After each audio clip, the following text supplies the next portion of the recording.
I mean, this is not your father's Rutgers team anymore, Shea. This is a totally different Iowa team as well. They were putting up some points last night. That was a fun one to get the Big Ten week going. But we've got now a top 20 showdown taking place in Bloomington, where number 9, Illinois, the Fighting Illini, have a chance to really solidify an inside path, not just to return to the state of Indiana in a couple months for the Big Ten championship, but potentially to carve an inside path to the college football playoff. Yeah, we're talking about the Fighting Illini this morning. It's insane. I mean, a top 10 Illinois taking on a top 20 Indiana is not a place that I thought I'd live in my life in the Big Ten. I'm sure there's plenty of people in the Chicagoland area that saw that matchup and said, you know what? Let's take the trip down to Bloomington. What is it? I think it's like 3 hours down there. Yep. And let's go to this game tonight. It's going to be electric there at Memorial Stadium. I will tell you right now, if not for the fact that I will be in Lake Zurich with Bud Light later today, I would 100% be going to this game. This is, for the early portion of the Big Ten schedule, and we're just talking about conference schedule, I don't think we're going to see really many bigger games than what we did in Ohio State and Texas to open up the season. But for the Big Ten slate, this is probably one of the 3 or 4 most important games of the year. And you've got Illinois, a 6.5-point underdog, going on the road to Bloomington. This is a number that both you and we talked about this earlier in the week on the Pick a Side podcast, which you can find wherever you get your podcasts and on YouTube as well, Pick a Side ESPN.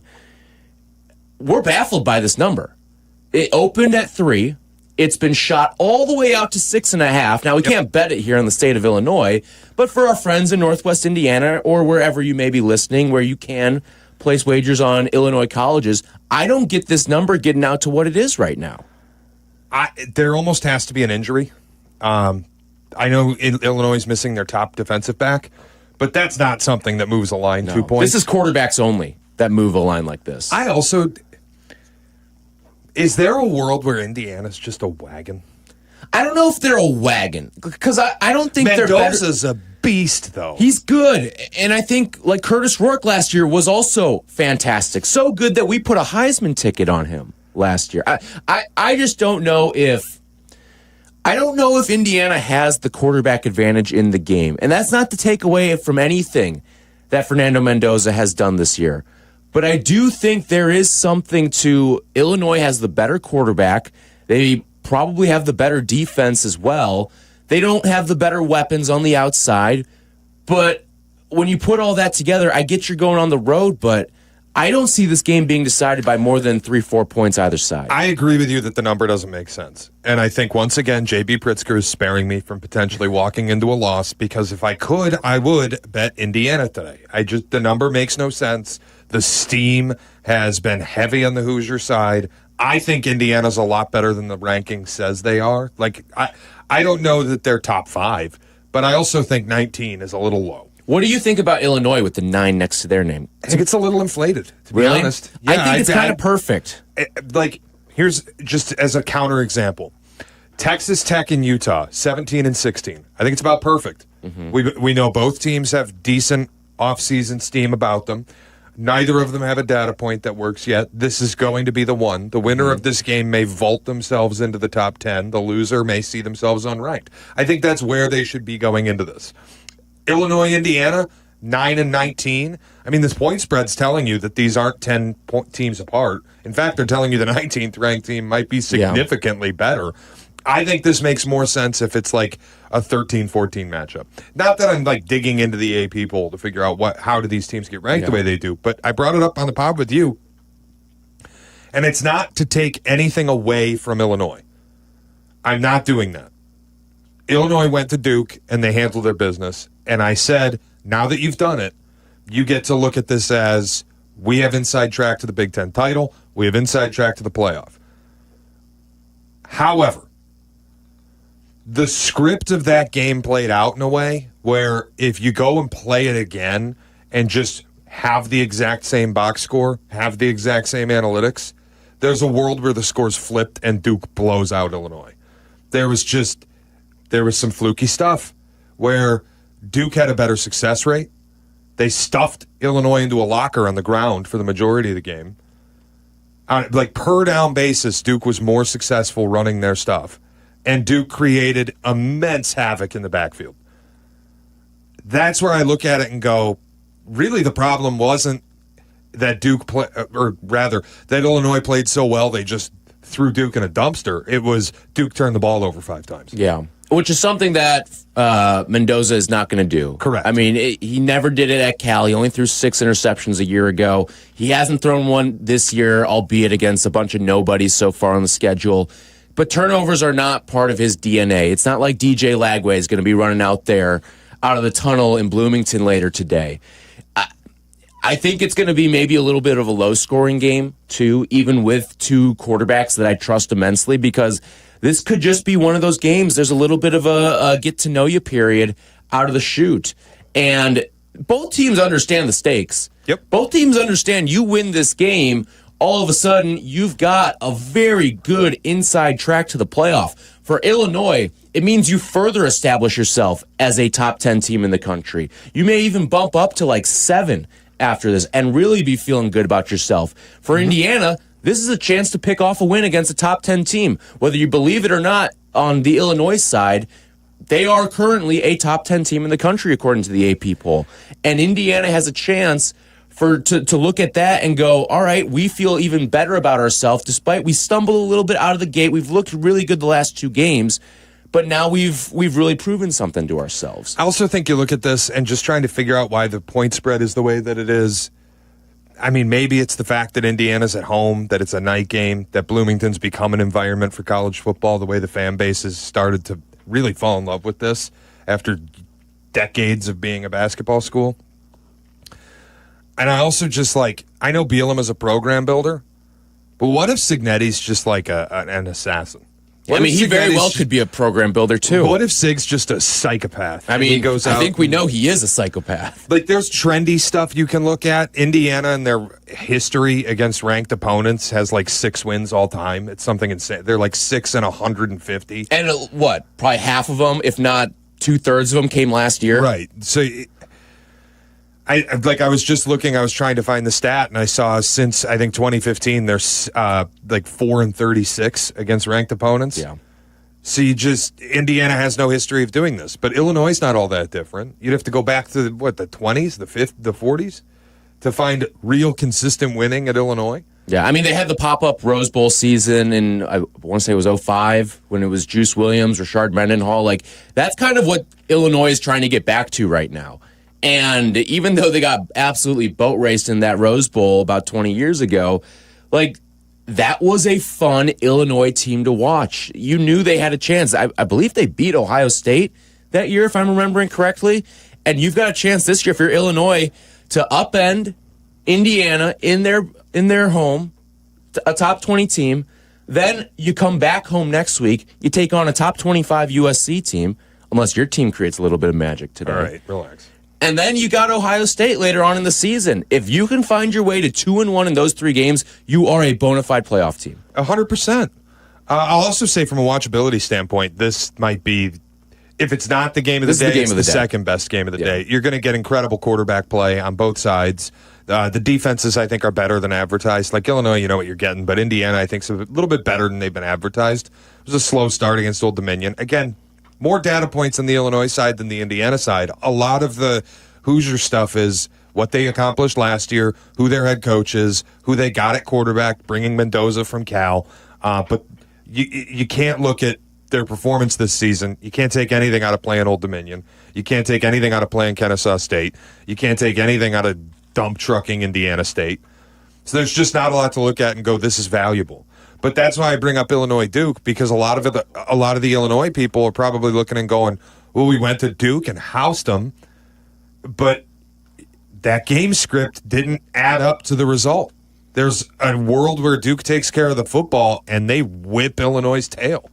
Yeah, it was a bizarre game. This is the one that means the most for both teams. I'm really excited to watch it. Yeah. This is the game of the day. This is your NBC 6:30 game. I mean, this has a primetime feel. It's got a playoff-ish feel. I mean, this is what conference play in the Big Ten is all about. And when you're getting meaningful games between Illinois and Indiana, I think it shows you where the health of the conference is right now. and it's in a really good spot. Remember, we came into this season feeling like, bad year the for the Big Ten, it's going to be Penn State, it's going to be Ohio State. We'll see what Oregon is this year, but that's about it. No, all of a sudden you've got another top 10 team in Illinois. You've got a team in Indiana who, if they win this game, will be closer to 10 than they are to 20. And then you still have those teams in Ohio State who's looked good this year, in Penn State who's looked good this year, in Oregon who's looked better than advertised this year. I mean, you're talking about 5-6 teams out of this conference that could be playoff contenders. Yeah. If I had to ask you right now, I'll give you no other conference matters. We'll say that. The national champion comes out of either the Big Ten or the SEC. Who would you choose? Because we are we're in a really similar position to where we were a year ago, where the SEC's got 1 billion ranked teams. If I'm reading this right, we're at 13 ranked teams in the SEC right now. It's half the poll. The Big Ten doesn't have as many, but I feel like all these SEC teams stink again. But they have 1 and 2 and 6 and 9 in the Big Ten as rankings. They've garnered 61 of the 66 first place votes. I think I would take the Big Ten. I think I would too. It's because of the way I feel about Penn State, albeit we haven't seen Penn State in a game of any sort of consequence this year. It's the way I feel about Ohio State, where they've alleviated some of my doubts. And to be honest, it's the way I feel about Oregon, too.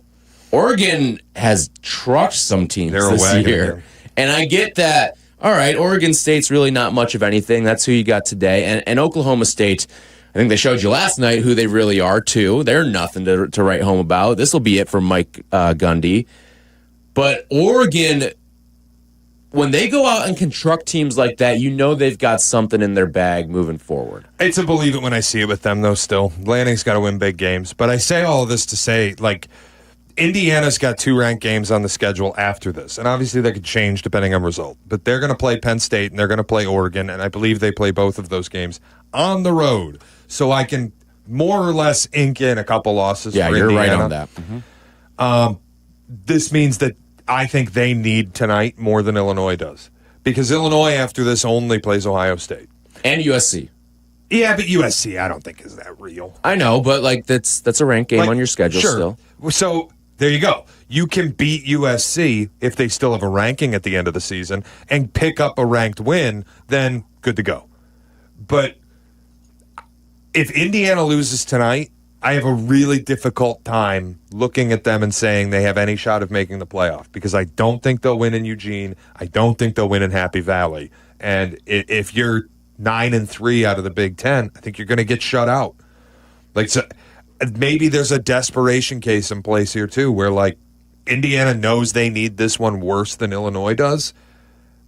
Does that play into the spread at all? I'm trying to figure out why it's 6.5. I don't know. I think Illinois, sure, there's a desperation case, and Indiana may be, quote unquote, the more desperate team in this game.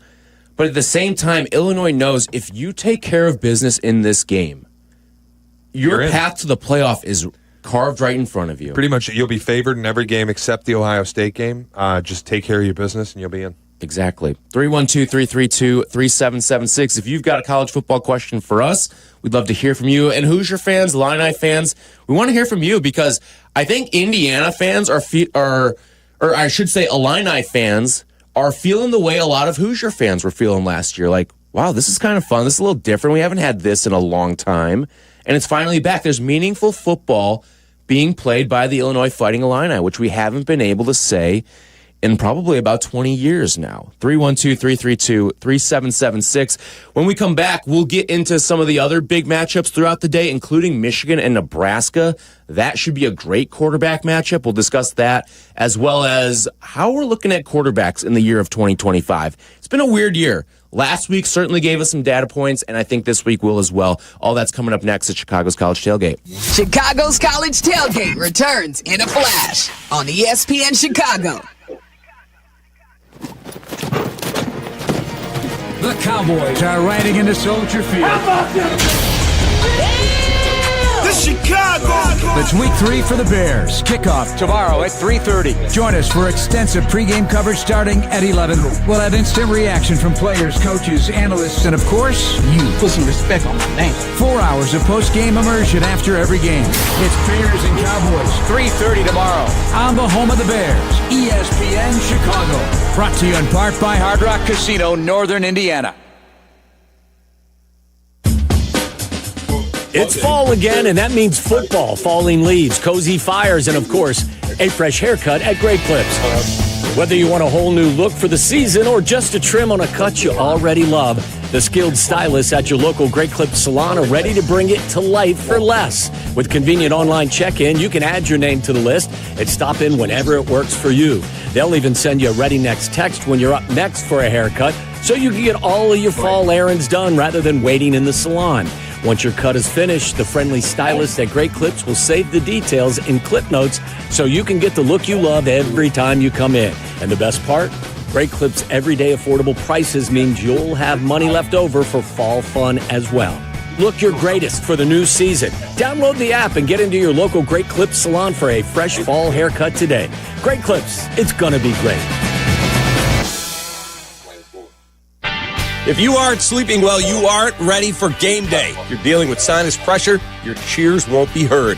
Football season requires your attention to these details. That's why I recommend Sinus and Snoring MD. Their advanced, minimally invasive procedures and treatments help you breathe better, sleep better, and feel better. Be your best on game day. Visit sinusandsnoringmd.com today or call 847-545-0147. That's sinusandsnoringmd.com. Let's go. At Costa Ivone, we get you. What do you mean, we get you? You're a Chicagoan, right? I am. You know about all the things that make this city what it is, right? Of course. And when you meet a fellow Chicagoan, there's that connection. It's a pride of being part of the greatest city. Nobody's going to tell you you're the second city or the third coast. All right, already. I get you. No, it's we get you. This is Courtney Cronin, and my friends Anthony Iavone and Julio Costa are ready to fight for you, Chicago. 708-4million. Costa Ivone, your trusted local personal injury lawyers. We get you. Save big money on your roofing project at Menards with Owens Corning Shingles. Your roof is the first line of defense against the elements and enhances the appearance of your home's exterior. Owens Corning Duration Shingles offer ultimate protection and impressive curb appeal. Choose from 24 colors of Owens Corning Duration Shingles and transform your home today. Plus, check out our weekly flyer on Menards.com for all the great deals happening now. Save big money at Menards. Dear Rocky Roads, the 2025 Toyota Tacoma doesn't flinch. Rugged twists? Been there. Rutted turns? Done that. With tons of top tech and rock-solid resilience, Tacoma is tougher than any terrain. And when the dust settles, Tacoma's legendary resale value means confidence for the road ahead. Find your Tacoma at Toyota.com or visit your local Toyota dealer today. Toyota, let's go places. From kickoff to cash out, ESPN Bet has the tools you need to score more on game days. Bet smarter with stats at your fingertips. Get personalized parlays built just for you. And with your fantasy team synced right in the app, you can back your squad. Right now, new customers get $100 in bonus bets when you bet $10. Sign up with promo code USL to get started. Must be 21 plus. Gambling problem? Call 1-800-GAMBLER. Terms and conditions apply. See app for details. Offer not available in New York. If you love to travel, Capital One has a rewards credit card that's perfect for you. With the Capital One Venture X card, you earn unlimited double miles on everything you buy. Plus, you get premium benefits at a collection of luxury hotels when you book on Capital One Travel. And with Venture X, you get access to over 1,000 airport lounges worldwide. Open up a world of travel possibilities with the Capital One Venture X card. What's in your wallet? Terms apply. Lounge access is subject to change. See CapitalOne.com for details. Now back to the show. Chicago's College Tailgate has it all with Shea and Tyler on ESPN Chicago.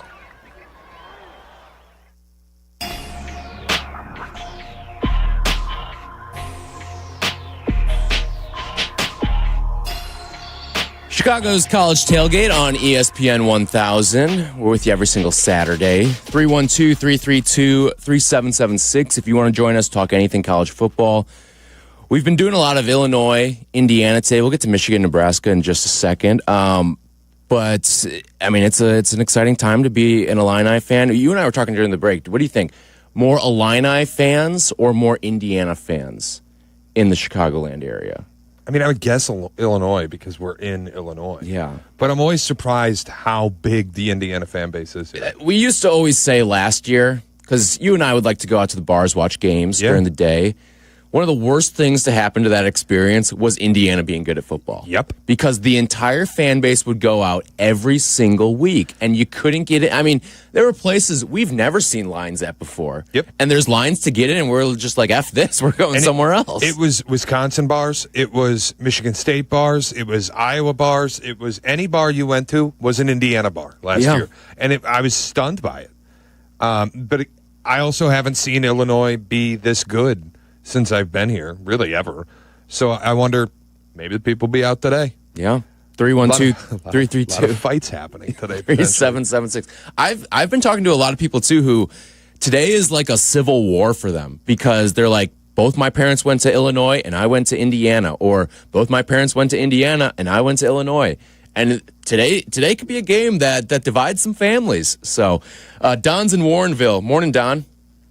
Hey guys, and enjoy your show. And I'm a 70-year-old Illini grad, so I've seen a lot of mostly bad football in Champaign. But I just wanted to give a shout out to this coaching staff. Brett Bielema is doing it right, or has done it right over the last 4 years. And I don't think this is going to be a flash in the pan because however he does it, the guys in Champaign, they stay 3 and 4 years, and it's a development program. They can't recruit like Illinois or Ohio State or Michigan, but he develops very, very good teams. And lastly, I agree with you. Indiana needs the game more than Illinois, just based on the schedule and their current rankings. But I think it's going to be a hell of a game, and the Illini are good, and so is Indiana. So, hey, we're in for a treat. Yeah, absolutely, Don. Appreciate the phone call there. And he brings up the coaching staff and how they get guys to stay. I mean, Brett Bielema, what he's done to flip this program around, get it to where it is within just a couple of years, thought it was a fantastic hire at the time, and it's certainly been proven to be so. And why would he leave? You just had a donor pump $100 million into athletics. A single donor. Dude, if I had a Big Ten job at any Big Ten school right now and we got good enough and the money were there that we could start spending, I wouldn't go anywhere else. I can't, like... What are you going to go do? Fail in the SEC again at one of the broke schools? Right. Like, it's not a better job than Bama, Georgia, those... It has more money than those. But yeah, it does. Like, that's what you have more resources now than those SEC schools. This is what we talked about last year, and I think we were on kind of the leading edge of it, was just like the Big Ten has resources falling out of their eyes. Mm-hmm. The SEC doesn't. So if you're at Illinois and you saw the future and you have a donor like they do, who's like, here's a stack of cash, do what you got to do and get me players. There isn't a better job if your goal is to win football games than really any Big Ten job. And I think at Illinois, like the caller brought up, Darren, or Don rather, how they've built a program despite being out-resourced by Michigan and Ohio State. They can't recruit against them, and you recruit the same geographic area. It reminds me a little bit of when Michigan State got good. It was the same thing. You're not building your team with 5 stars. You're building it with 3 stars. And then you're developing those 3 stars into NFL draft picks as seniors. I say this to say, the fact that Bielema has been able to keep Altmaier is really impressive. Yeah. Altmaier should be a guy who gets paid to go play in the SEC or to go play out west. Once upon a time was an SEC guy. And you've kept him at Illinois. And I think that's important. For sure. We talk about the money. I mean, Larry Ellison just became the richest man in the world. The guy is an Illinois grad and also has a wife who went to Michigan and is a huge Michigan fan. And Larry Ellenson, along with Dave Portnoy, are the ones that got Bryce Underwood to Michigan. Like, that's where the money is right now. The money is in the academia, and you're seeing it play out now in NIL. Who would have ever thought? You know, did your parents ever tell you, like, don't make fun of the nerds in high school and in middle school because one day they're going to be your boss? Your boss one day, yes. And you're seeing that play out in college athletics now. Like, who would have ever thought we'd be at this point with the sport? Yeah, Larry Ellison can buy his girlfriend or wife a quarterback, whoever she is. He can buy her a quarterback for her birthday, and he can buy himself players at Illinois. That's where we're at, man. It's a good life to live. 312-332-3776. FedEx Harold in Skokie. What's going on, Harold? What's up, boys? So I have a question on this Texas Tech game versus the UT, actually. This is Texas Tech's first road game, I believe. And for some reason, I still got my money on Texas Tech, but this is a 3.5 spread. But again, the Utah's just been playing phenomenal. So I want to hear your thoughts about this game, man. It's tough because neither team has played anybody. They've both played like schools you've never heard of. East-West State, basically, has been their opponent for 3 weeks. This is their first real game. Utah's at home. They have the altitude advantage. Obviously, Kyle Whittingham's a phenomenal coach. But the flip side is Texas Tech saw the window ahead of the revenue share and said, we're going to spend as much money on this roster as we can. And there is nothing in this game more expensive than Texas Tech's defensive line. So on paper, I feel like Texas Tech is the better team, and they can go in and win. It would be the side I like, but I'm not racing to play it. Yeah, I really like Texas Tech in this game. I trust the offense more than I trust Utah's offense. And I know this is a trigger warning for you here. This is big noon. I know. The game is being played in Utah, in the Mountain Time Zone. It's 10 a.m. there for these Utah kids. But Texas Tech is used to playing games at 11 a.m. local time. And I think that is advantage Texas Tech. And in a game that I just think it could be very narrow in terms of the margin between the two teams, you're giving me plus 3.5 on a game like that. And we'll get to our picks in a little bit, but I lean the Texas Tech side. The idea that Texas Tech and Utah are playing today in a Big 12 matchup that's going to maybe decide the conference, and the tailgate is happening right now, makes me so angry. Why are they playing at 11 a.m.? Well, breakfast football. Why? Kegs and eggs. Why am I playing at 10 p.m. on Fox? Why? Somebody explain to me why Texas Tech and Utah is at noon Eastern and USC Michigan State is on at 11 p.m. Eastern. They're both on Fox. Listen, man, if you've got complaints, you can go up to Hallis Hall for that. You know why USC and UCLA are a part of this conference. Yeah, I don't think that would get me very far. He's talking about the former Big Ten commissioner, by the way. 312-332-3776. Thanks for selling all the games off to Fox so they can draft pick them and put me at 10 p.m. the same day that there's the Civil War, the Apple Cup, and Texas Tech, Utah. Thank you. Thank you. I can't wait to fall asleep watching my team get crushed later. You think you're going to see all 4 quarters? I think you will. Absolutely You'll make it. not. No, you're going to fall asleep on a protest. There is no chance I see all 4 quarters. Dean's downtown. Morning, Dean.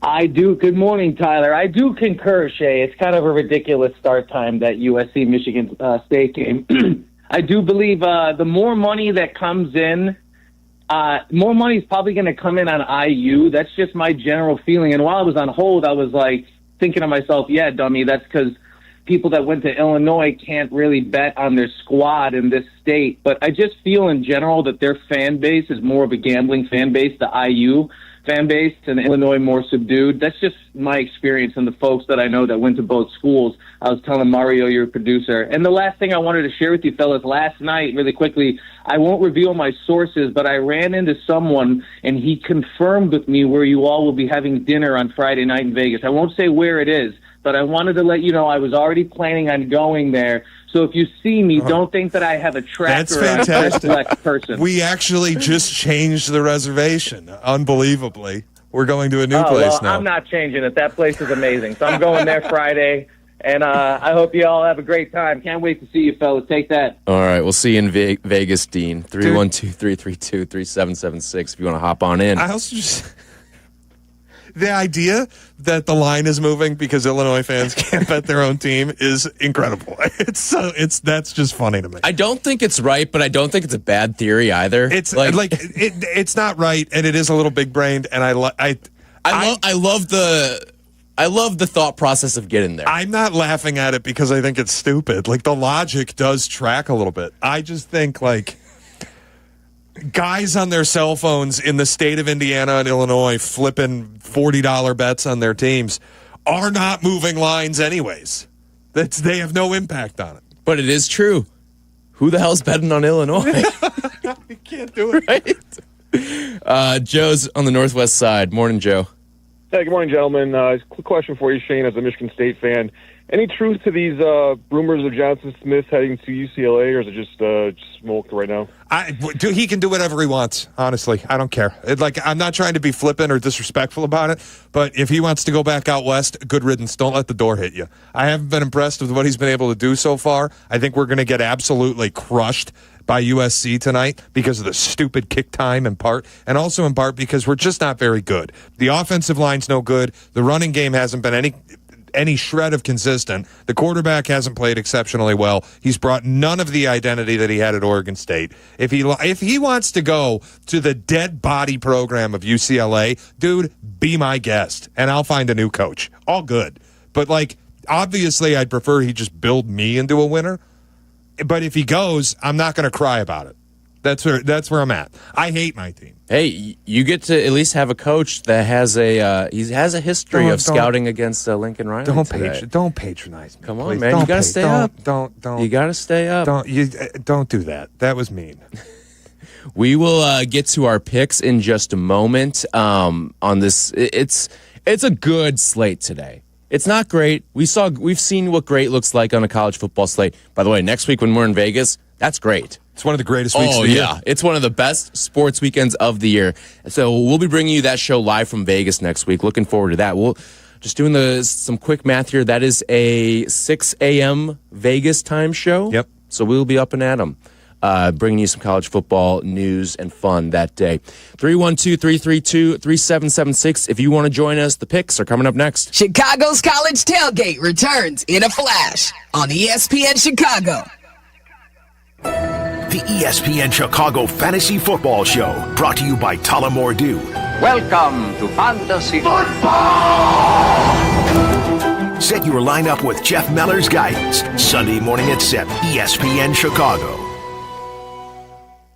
Fry the Coop has the best chicken sandwiches. Crispy, juicy, and that sweet, zesty pickle on top? Game over. They're Vienna beef. Vienna beef does pickles? Oh, yeah. Been at it for 100 years. 100-year-old pickle? Ew. No, dude. The brand. It's their 100th anniversary. And these are the refrigerated kind. About as fresh as they come. Oh, nice. Totally. Fry the Coop and Vienna beef pickles. The perfect combo, the perfect sandwich, the perfect bite every single time.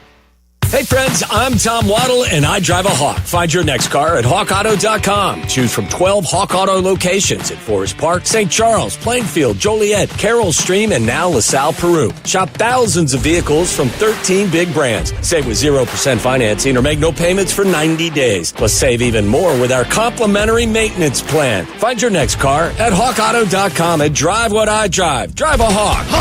HawkAuto.com! Financing and plan on select models with approved credit. Property managers and GCs use FinishingChicago.com's contractors for finishes and protective coatings in the most iconic venues, interior spaces, and essential infrastructure. Our painters apply industry-leading commercial and industrial finishes inside and out, so your biggest assets always put their best square footage forward. FinishingChicago.com has your free list of painting, wall covering, glass systems, drywall finishing, and signage contractors. For a great finish, start with FinishingChicago.com. A round of golf should be more than just a game. It should be an experience. At Seven Bridges Golf Club, you'll find 100-year-old oaks, rolling fairways, and of course, at least 7 bridges. A championship course with a private field, just a half hour from Chicago. And when the final putt drops, the experience isn't over. Head to the Dock Bar and Grill for great dining, cold drinks, and sunset views that rival any 19th hole. Visit 7bridgesgolfclub.com to book your tee time today. Hi, I'm Michael from the War and Treaty. You know the jingle. Now discover the facts about Ozempic, a GLP-1. Only Novo Nordisk makes FDA-approved Ozempic. Learn about the real thing. Talk to your healthcare professional today. Call 1-833-OZEMPIC or visit Ozempic.com to view the medication guide and to learn more about Ozempic. Semaglutide injection 0.5 milligram, 1 milligram, and 2 milligrams.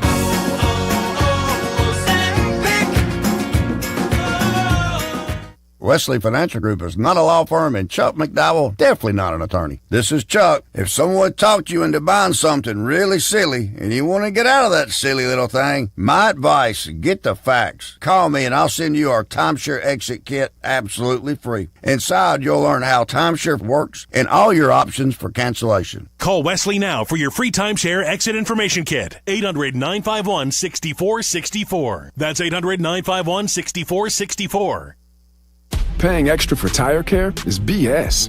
You know, bad service. So at Midas, we're rolling out our BS-free tire guarantee, included with paid installation and tax on every purchase. You'll pay nothing for flat replacements, nada for flat repairs, and zilch for tire rotations every 5,000 miles. That's $0 for all that. So with this limited lifetime tire guarantee, you'll pay a whole lot of nothing compared to what the other guys charge for tire care. That's the BS-free tire guarantee, only at Midas. Are you ready to unleash the beast? Monster Energy is here to give you the edge this college tailgate season.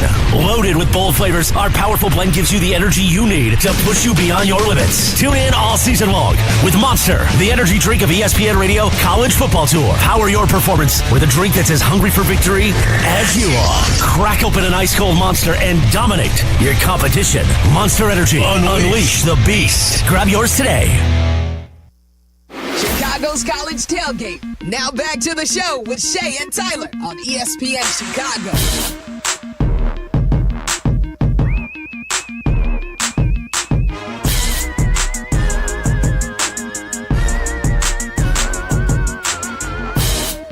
Real quick before we get to the picks, let's go to Rob in Sugar Land, Texas. What's going on, Rob? How you doing this morning, gentlemen? We're fantastic. How are we thinking about our draft boards after? Not feeling good. I think we're kind of dead. Not right? feeling good, Rob. Well, I'm not feeling a whole lot better after looking at some of these teams, even the teams that are winning a few games. So we may wind up in a position like we talked about where we're each going out and buying our own bottle and drowning our sorrows. I have a feeling that's where we're going to be. I think the best team so far on my board is my second to last pick, Oklahoma. And that one stung when you took that one from Shea. It really hurt me because look, man, they have the Heisman favorite. They look like one of the 3 or 4 best teams I've watched in the SEC so far. Now, if my best team that oil can buy wins today out in Utah, my 12th pick might be moving up the ladder. Who do we have? We have Clemson. Right. They're dead. You got Clemson. We have Penn Florida. State, they're dead. Alabama. Oh, my God. Oregon's looking pretty good. Do all of our hopes... Rob, do all of our hopes rest on James F. and Franklin? Maybe so. Well, you also got Brian Kelly, unless he has a coronary before the season's over. Oh, my God. So, all my hopes of getting a bottle from Rob rest on 2 coaches who I hate. So there you go. Anyway, great show. I'll hang up and listen to get to the picks, and I'm not handing out any more 3-team parlays, given I went 0-3 during our draft. Rob. All right, you have a good one. Have a great day. Great show. Bye. Thanks, Rob. For the record, Rob's got Texas, Georgia, Notre Dame, Ohio State, Oklahoma, and Texas Tech. For those who don't remember, we did a head-to-head with Rob. Shea and I got to pick 6 teams. Rob got to pick 6 teams. We drafted them. And then whoever has the national champion at the end of the year, it's a bottle for them. So, yeah, we're not looking too good. He's got Ohio State and Georgia, which look really good. Yep. Oklahoma's his overachiever. Texas Tech could be the Big 12 auto qualifier. Notre Dame probably feels dead. And Texas, I mean, boy, Arch Manning, that's something right now. Yeah, I mean, but none of his teams except Notre Dame are dead. I thought we took Notre Dame. No, he's got Notre Dame. We've got our first overall pick is dead. Yeah, but that kills us. Yeah. So and Alabama's dead. And I think we took them second. We took them third. We took Penn State second. Okay, at least we have Penn State. So, Drew Aller, how good are you? All right, let's get into the picks for this week. And we'll start with Big Noon, where Utah is a 3.5-point favorite at home. Who do you like in this one, Shea? Texas Tech, I guess. I don't know what either team really is. I hate fading Utah at their house at altitude, but Texas Tech's got the best team money can buy. Guns up. I'm with you. If you can't get your grades up, get your guns up. I'm rolling with Texas Tech in this game. I think they outright win the game. I really do. I trust their offense a lot more than I trust Utah's, albeit neither team has played anyone really of significance. So I'm going to go Texas Tech here. All right, will you humor me on this one? 11 a.m. on ESPN. Oh, this God. game will actually kick off at 11 a.m. Clemson. There's going to be 1 billion points scored in this game. Clemson, a 17.5-point favorite over my Syracuse Orange. Syracuse comes into this game with the better record and the nation's leading passer. I'm going to make you happy. I wouldn't bet Clemson with your money. I'll take Syracuse to just cover a big number. Why is Clemson laying 17.5 to anyone? They can't move the football. Clemson is getting healthier this week. Antonio Williams back, the star receiver, getting some help on the offensive line, the defensive side of the ball as well in their secondary. So they are going to be, for all intents and purposes, at full strength for this one. Yeah. Which helps, and I think especially helps against the Syracuse team. I would actually go with Clemson in the 17.5 here. Maybe our cope is Clemson gets healthy and rips off a few wins here and wins an ACC title, AQs their way into the playoff, and is the best team at the end of the year. 11-2 ACC champs. Maybe that's our our Can we manifest it? That's our cope. Can we manifest it? Moving along here, let's go to the 2:30 slate where Oklahoma, in the SEC game of the day, is a 6.5-point favorite at home against Auburn. They are my preseason darling. I bet Oklahoma to win the SEC. I love this team. I'm really happy that Brent Venables, it seems like, is finally having some success. And Fear Mateer, your Heisman favorite. John Mateer, I'm laying the wood with Oklahoma. I am as well. As long as Mateer can take care of the ball. He has turned the ball over a little bit this year, which is my one concern with him. And then also, as long as Oklahoma can get something going on the ground against this Auburn team, then I really like Oklahoma in this game, and I think they could win big. Battle between 3-0 SEC teams. Let's go to Lincoln. The Big Ten on CBS, which is the theme song you're hearing right now, the Big Ten on CBS. Michigan, Ridiculous. a 1.5-point favorite on the road against Nebraska. Lines moved a little bit, was 2.5. Now you're getting 1.5. It doesn't really change the way I feel about it because I think the dog wins outright. I will take Nebraska at home. Go Huskers. I'm going to be on the other side of this one. I like Michigan in this game. I think Bryce Underwood's starting to come into his own, and I look at that Oklahoma game, and I say that was the perfect tune-up for what he's going to see in Nebraska. So Great I like tune-up. He was 9-24. And guess what? He gets a blank slate to start with in this game. That is true. I'll also say, I know I just disrespected him, but if Illinois-Indiana is not the most watchable game of the day, it's because this is. You've got Dylan Raiola, you've got Bryce Underwood. The casts for both teams probably aren't where they need to be, but the quarterbacks are fun. This is a really watchable game. 5 stars that I think are going to work. And we've seen in years past where the 5 stars don't work. I mean, you're looking at it in Oklahoma and Auburn. Jackson Arnold did not work. But in this game, I think Dylan Raiola, while he's not the next Patrick Mahomes, but he is going to be a good college quarterback, and I think the same is going to be said about Bryce Underwood when it's all said and done. All right, 6 o'clock on ESPN, you've got South Carolina as a 9.5-point favorite on the road against number 23 Mizzou. What the hell do you do here? Lenore Sellers had to leave the game last week against Vandy. They got trucked. South Carolina, all their dreams went out the window. But now they're just flipping Mizzou 9.5. I guess because it's just inside 10, I'll take the Gamecocks, but I don't love it. I just don't think Mizzou's all that good. I don't think either team's all that good. I don't either. They're both underwhelming. By the way, did you see the flight tracker this week? Okay, I saw a flight tracker, but I didn't understand. I couldn't connect the dots. You know who the assistant or special assistant to the athletic director at Virginia Tech is, right? No. Frank Beamer. Oh, boy. And there was a flight tracker from South Carolina to Blacksburg, Virginia this week. Oh, boy. They launched Brent Pry, and his dad is involved at Virginia Tech. Maybe he just went to go say hi. Yeah, All sure. right. In mid-season, we're go gonna see the grandkids. Dad, you want to get lunch? No, dude. I do wonder if there's a little bit of. If you're asking me which is the better program historically, South Carolina, Virginia Tech, it's Virginia Tech, and I wonder if there's a little bit of Shane Beamer carving his way out at the end of this season. Something in cahoots. Is that even a better job? I don't know anymore. I don't know. But you know what? Maybe I'm flipping my pick. I'll take the Tigers. Whatever. Go Mizzou. All right. 6:30 on ABC, the battle for Florida. You got the Gators as 7.5-point underdogs on the road against number 4 Miami. It's Florida or pass for me. I wouldn't bet it with my money, but for the purposes of what we're doing here, Florida should have beaten LSU. This is their last stand to try to save the season. I have to imagine DJ Lagway doesn't turn the ball over 5 times. And Miami's running a little hot right now. They are probably the hottest team in America. I'd take the Gators. Yeah, I wouldn't play the game at all. It's one of those things, if I burn my hand on the stove again, that's on me. But I would lean Florida here. It just doesn't make a lot of sense to me because Miami is leaps and bounds better than what LSU is right now. Mm-hmm.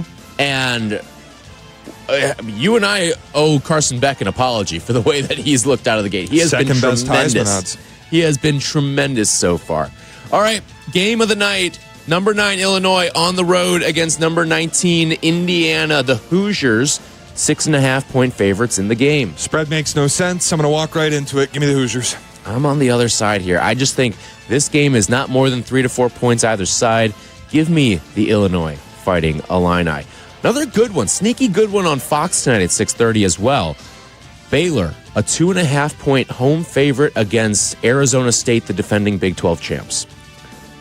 Again, another one I don't really know what you do with, and I wouldn't bet it. You get Baylor snuck just inside a field goal. Feels a little trappy. Arizona State, probably more highly thought of, but last year, a lot of luck involved in their run. Sam Leavitt hasn't been good this season, but I hate Dave Aranda, and Waco seems like a horrible place. So I'll just fade Baylor at home, and I'll take Arizona State for our purposes. I love Baylor this week, minus the 2.5. Sawyer Robertson's been good the last couple of weeks. They had the shootout against TCU as well, or against SMU rather, a couple weeks ago. And I just think this Baylor team, they stumbled against Auburn out of the gates, but I think they're finding their way now. You humored me, so I'll humor you. USC after dark. Nope. I'm Sparty out. after dark. Nope. USC minus 18.5 against Michigan State. Nope. Number 20. This is a ranked game, ranked conference game. Let's go. Nope. You would only ever get me to bet Michigan State here. I don't know that USC should be laying 18.5 against anybody with a pulse. They couldn't cover against Purdue, granted west to east last week. I would never, ever bet USC laying that many points. But I'm not telling you just take your money and bet Michigan State because they're terrible and they don't have a pass rush. And if you can't get Maava on the ground, you're going to get killed by a Lincoln Riley offense that's going to be predicated on timing, that'll allow Maava to do what he wants to do outside, and you can't bring him to the ground. They could run up the score. So I would never bet it. I would only take the Michigan State side. I'm not doing that. So I would lean purposes. Yeah. I'll take Spartans. I would lean Sparty too. Can I interest you in an over here? 54.5. Definitely don't hate that. I don't think either defense is very good, and Michigan State's not getting stops tonight. Well, USC's offense is good. Yeah. I think we can say that. It is good the way that they've looked, and Jaden Maava, talk about a guy, he's living up to pedigree right now. He could be the next one of Lincoln Riley's guys that wins a Heisman Trophy. Lincoln Riley needs one. All right, don't do that. Let me live in my material. I'm not saying it's this year. Okay, fair. It doesn't have to be this year. Okay, all right. All right. Sorry, I'm a little testy today. I'm a little on edge. You're telling me. Some baseball you want to talk about coming up next? No. As a matter of fact, I don't want to talk about it. All right, when we come back, we will rally the troops and get you a parlay. This trio had a winner the last time we were out. Can we do it again? Find out next. And Tyler, Chicago's College Tailgate returns in a flash on ESPN Chicago. Peggy and Dionne. This morning from 9 to 11 on ESPN Chicago. Presented by Advantage Acura in Naperville. Gary Owen. I always took a lot of personal pride in keeping all my personal business off the internet. And we all got those people, they want to put all their business out there every day on Facebook and Instagram. And they always start their posts out like this. Now y'all know I don't like putting my personal business out there. I go, no, you put all your business out there. That's why I follow you. Gary Owen. I go to your page and feel better about my life, right? Saturday, November 29th, the venue at Horseshoe Casino. Tickets on sale now at Ticketmaster.com. Play smart. Must be 21 or older to gamble or attend events. College football is back. Nothing like kicking off game day with an ice-cold Yingling, crisp, classic, and always refreshing. Whether you're in the stadium under the lights or gathered with friends for game day, Yingling is the perfect companion for every college football fan. And now Flight by Yingling is a proud partner of Fighting Illini Athletics. It makes sense. America's oldest brewery, Yingling, is all about tradition, and Illinois football in Champaign is one of the best traditions around. Celebrate every touchdown and enjoy the taste of game day all season long. And celebrate college football, good company, and Yingling. DG Yingling & Son, Pottsville, PA. Save big on your next project right now at Menards. Increase your home's value with a new ideal garage door. From traditional to modern, Menards has a garage door to enhance your home's appearance. Choose from our large in-stock selection or design your own using our free Garage Door Designer. Save big on ideal garage doors. And don't forget to check out our weekly flyer on Menards.com for all the great deals happening now. Save big money at Menards. If you aren't sleeping well, you aren't ready for game day. If you're dealing with sinus pressure, your cheers won't be heard. Football season requires your attention to these details. That's why I recommend Sinus and Snoring MD. Their advanced, minimally invasive procedures and treatments help you breathe better, sleep better, and feel better. Be your best on game day. Visit sinusandsnoringmd.com today or call 847-545-0147. That's sinusandsnoringmd.com. Let's go. The post-career day press conference brought to you by Progressive. Anthony, can you tell us what happened during career day? I'm a biomedical researcher. The kids just weren't impressed. How did you feel when your son called in the backup? Embarrassed, and I knew it would be a fireman. It's always a fireman. It's cliche, but a crowd favorite. He had an axe and everything. I can't compete with that. And will the fireman be helping your son with his science fair project? Hope not. I'm literally a scientist. Like it or not, sometimes you need a backup. That's why there's Progressive to protect your home and auto. Progressive Casualty Insurance Company affiliates and other insurers. Not available in all states or situations. This college football moment is brought to you by ServPro. College football teams have moments they recovered from and made it like it never even happened. Like on September 24th, 2016, when Tulsa found themselves down 31-0 to Fresno State with 10 minutes left in the second quarter. Tulsa fought back to tie the game at 41. And then won 48-41 in double overtime. ServPro. Like it never even happened. A Progressive home and auto bundle can protect you round the clock, but we can't protect you from those painful moments in sports. Holding.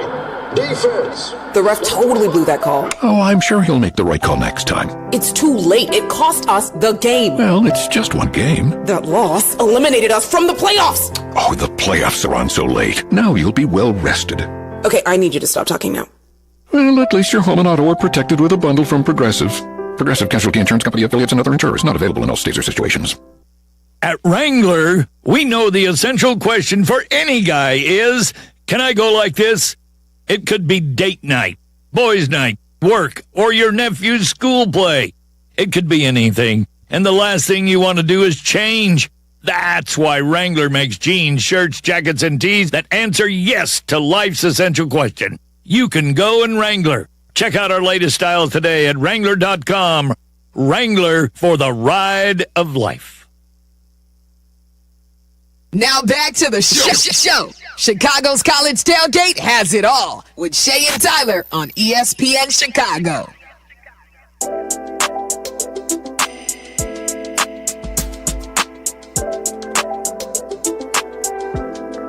Thank you to Mario Heron for producing today's show, and thank you to our presenting sponsor, Yingling, for bringing you Chicago's College Tailgate every single week.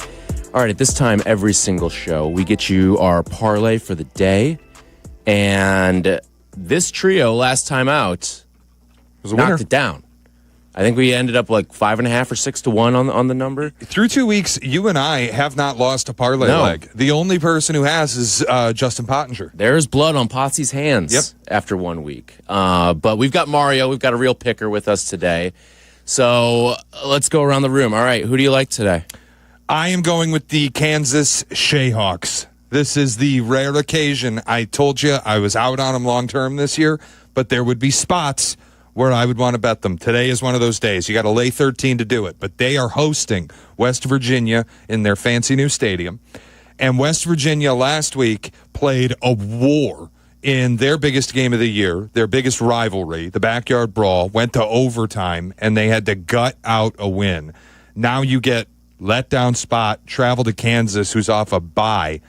I think Kansas throws them in a garbage can today. I'm laying 13 points. All right. Like that. I am going to go to something that Tom Waddle taught me a couple years ago. He showed me the way of the SMU over.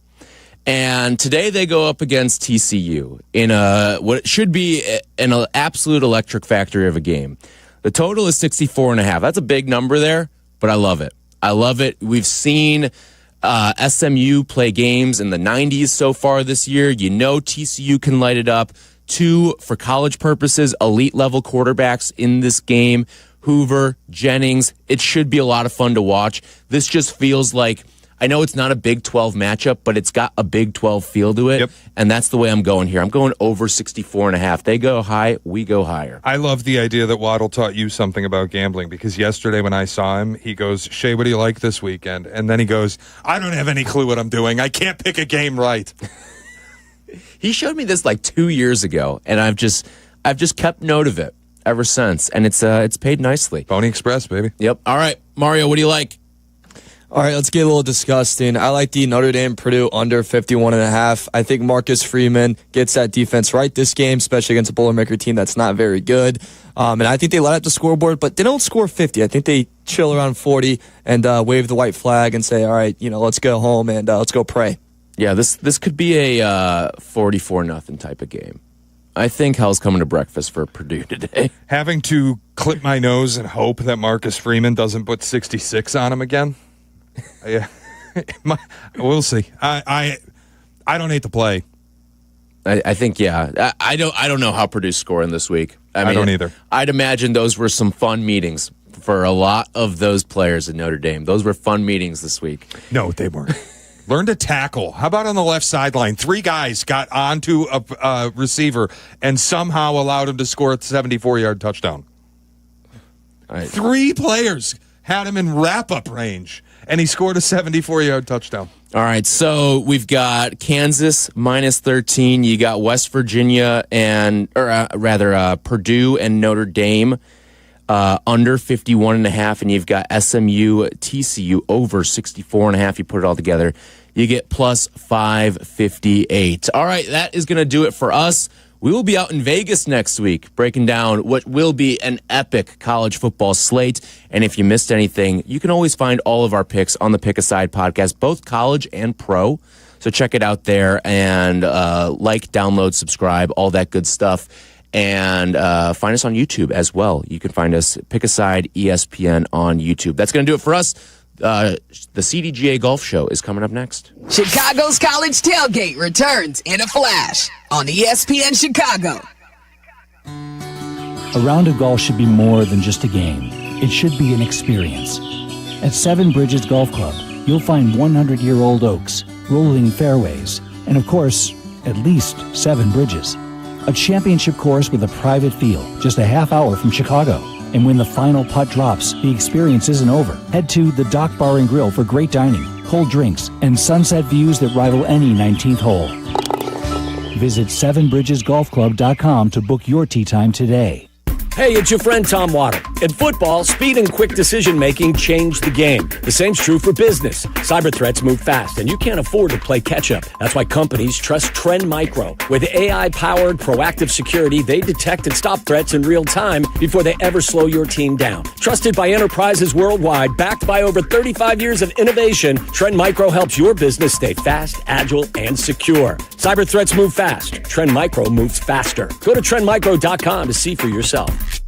Are you ready to make a difference for the environment while helping the visually impaired at the same time? Then donate your vehicle to Heritage for the Blind today by calling 1-800-983-6530. Every donated vehicle will either be properly recycled in an eco-friendly manner or given a new life through reuse. Donating your vehicle is easy. Simply call 1-800-983-6530 and Heritage for the Blind will do the rest. They'll even arrange for your vehicle to be picked up at no cost to you. And for a limited time, when you donate your car, you'll receive a $200 restaurant voucher and a 2-night, 3-day hotel stay at one of 50 locations. Call 1-800-983-6530 right now to schedule your vehicle donation and make a positive impact on the environment while helping others. Heritage for the Blind, where every car donation counts and every person makes a difference. Call 1-800-983-6530 now. This advertisement is paid for by Heritage for the Blind. This is ESPN Chicago, home of the White Sox. WMVP WTBC HD2 Chicago, a Good Karma Brands radio station. Drive, chip, and putt. Golf is so easy. 4? Okay, maybe the occasional wedge. Let's talk golf. It's the CDGA Golf Show on ESPN Chicago. Presented by the Glenview Park Golf Club. Now here are your hosts, Mike Gilligan and Tyler Rocky.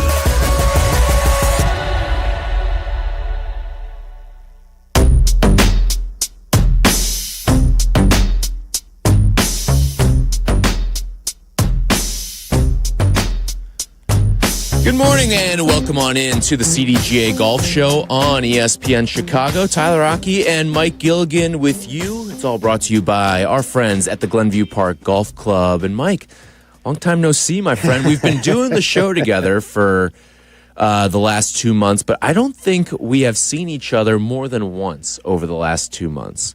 But it's good to have you back in studio with us today.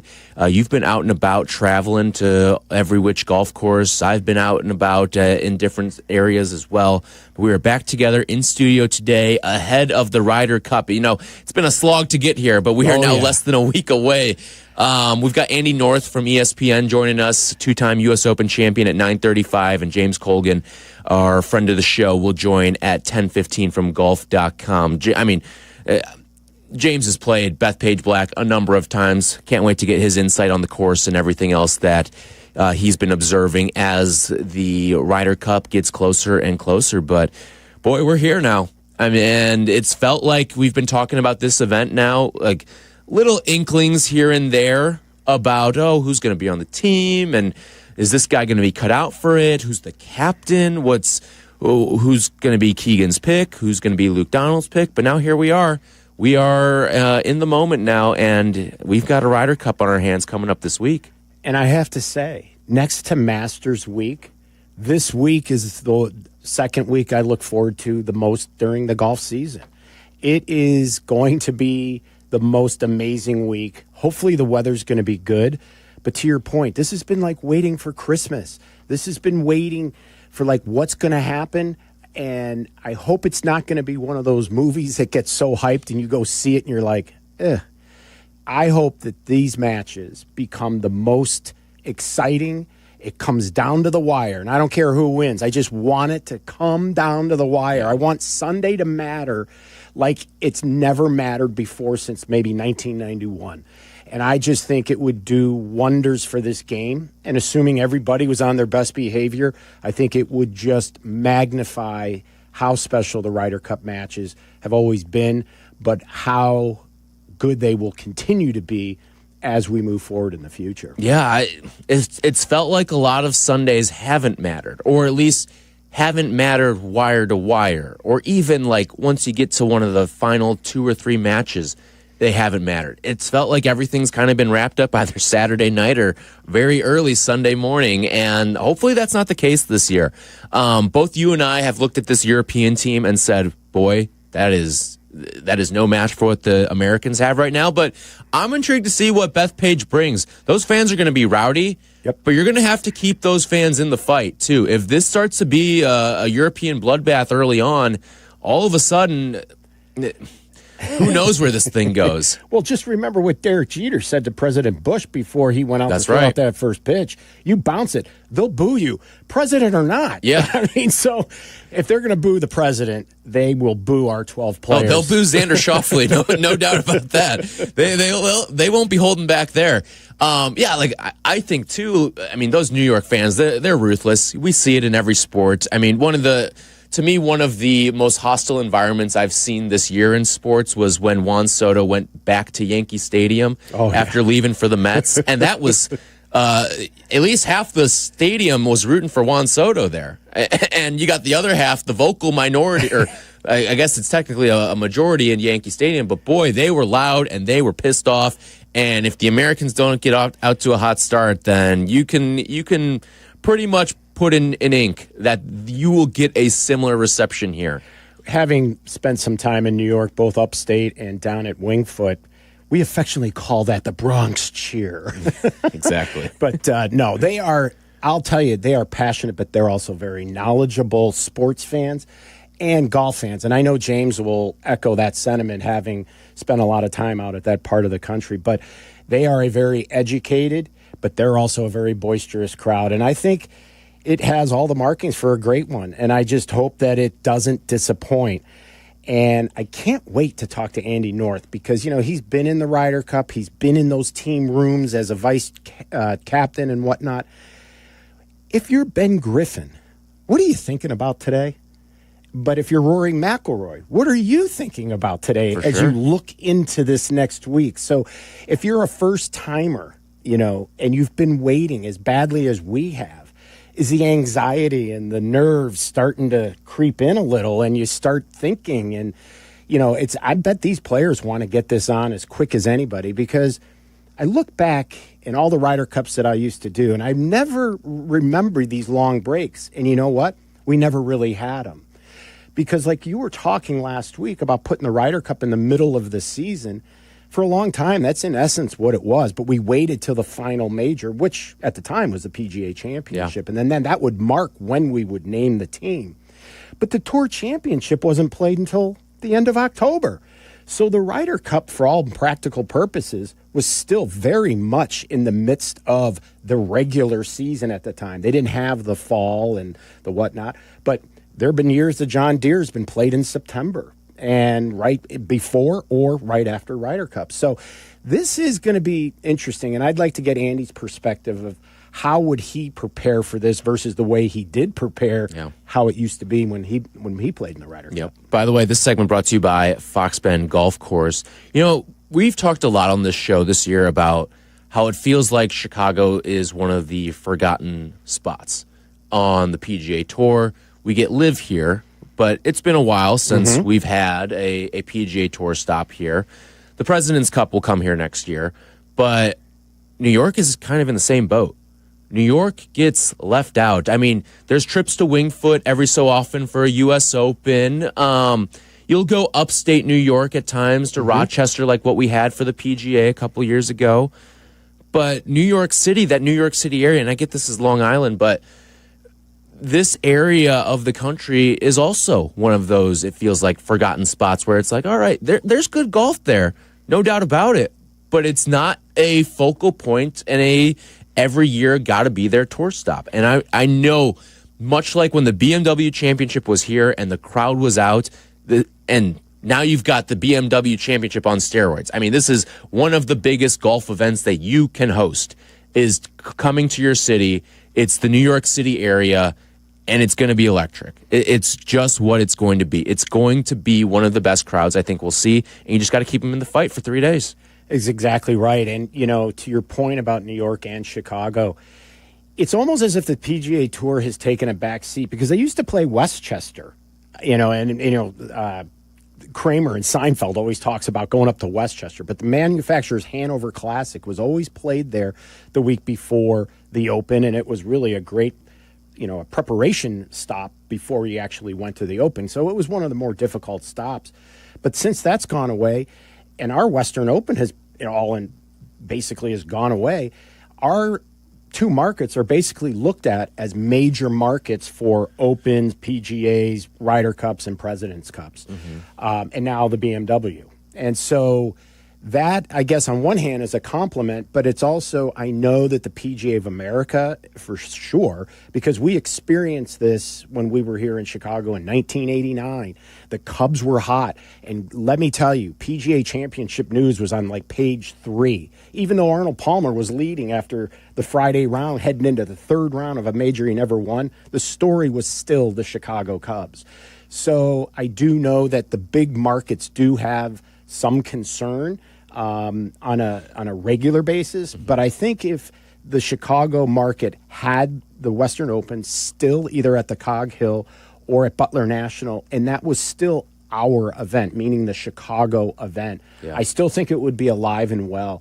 But I think for those strategy reasons, they've elected to stay away from Chicago, which I think is a crying shame. But I think the WGA has the best of all worlds. They can come back to Chicago sparingly, and it's the greatest golf market in the world. Yeah, it's something that I know it bothers us here in the Chicagoland area, and I'm sure they're having the same conversations out in the New York City area too. Oh yeah, they're passionate golf fans, and the sport has never been at a point in terms of popularity like what it is right now. Tiger laid the way, and Tiger was the needle for so many years, but now you're starting to see a lot of these guys on both sides, both European and American. I mean, Scotty Scheffler is must-watch right now. Rory McIlroy, Bryson DeChambeau. I mean, you've got guys, and the popularity of all of them is through the roof right now. And I think golf's in such a healthy spot as a sport, and you're going to see that translate here at the Ryder Cup. 312-332-3776 if you want to join us. How you feeling about the Americans this week? It's a stiff test on the other side with Europe because those 12 versus our 12, if we had to line them up, it doesn't seem like a fair fight. But at least the Americans have the home turf, they have the home fans, and that could be all you need to make the difference. Right now, the Americans slight favorites to take home the trophy here. So it's going to be... I'm very intrigued. There's so many different variables, and I think we can get into some of them. I got a question for you, and we can do this when we come back. Who do you elect to hit the first tee ball in alternate shots? So there's only one ball going out on Friday morning, 8 a.m.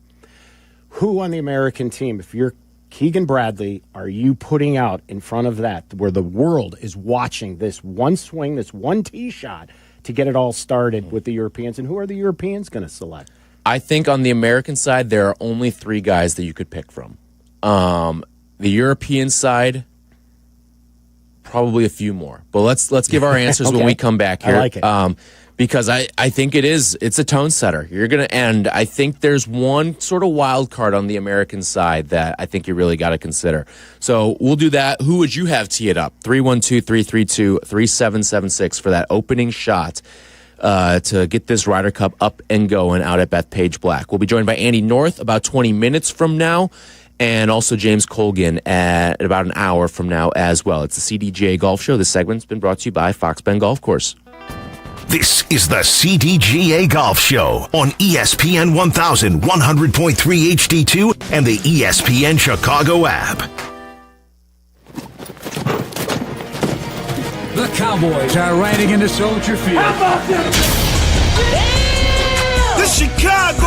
It's week 3 for the Bears. Kickoff tomorrow at 3:30. Join us for extensive pregame coverage starting at 11. We'll have instant reaction from players, coaches, analysts, and of course, you. Put some respect on my name. 4 hours of post-game immersion after every game. It's Bears and Cowboys, 3:30 tomorrow on the home of the Bears, ESPN Chicago. Brought to you in part by Hard Rock Casino, Northern Indiana. Illinois Bone & Joint Institute is proud to present the Chicago Adaptive Open at IBJI. They're dedicated to helping you move better so you can live better. Their expert team delivers compassionate, high-quality care with state-of-the-art imaging, convenient rehab locations, and 14 ortho-access immediate care facilities for same-day orthopedic treatment. With more than 150 physicians and 100 locations throughout Chicagoland, they offer expertise in every orthopedic specialty. From injury to recovery, IBJI is here for you. Get the close-to-home care you deserve. Visit IBJI.com to learn more. Experience the best golf on the North Shore. Head over to Glenview Park Golf Club. Book your tee time 24/7 at golfglenview.com or call 847-724-0250. Golfglenview.com or 847-724-0250. Experience the best. Play golf at Elgin. Check out the Golf Elgin app and book a tee time at Bowes Creek Country Club or the Highlands of Elgin. Your outing could not be better than at the Highlands of Elgin. The Grumpy Goat Tavern is a great place to finish your golf get-together as well. Check them out at highlandsofelgin.com or grumpygoattavern.net.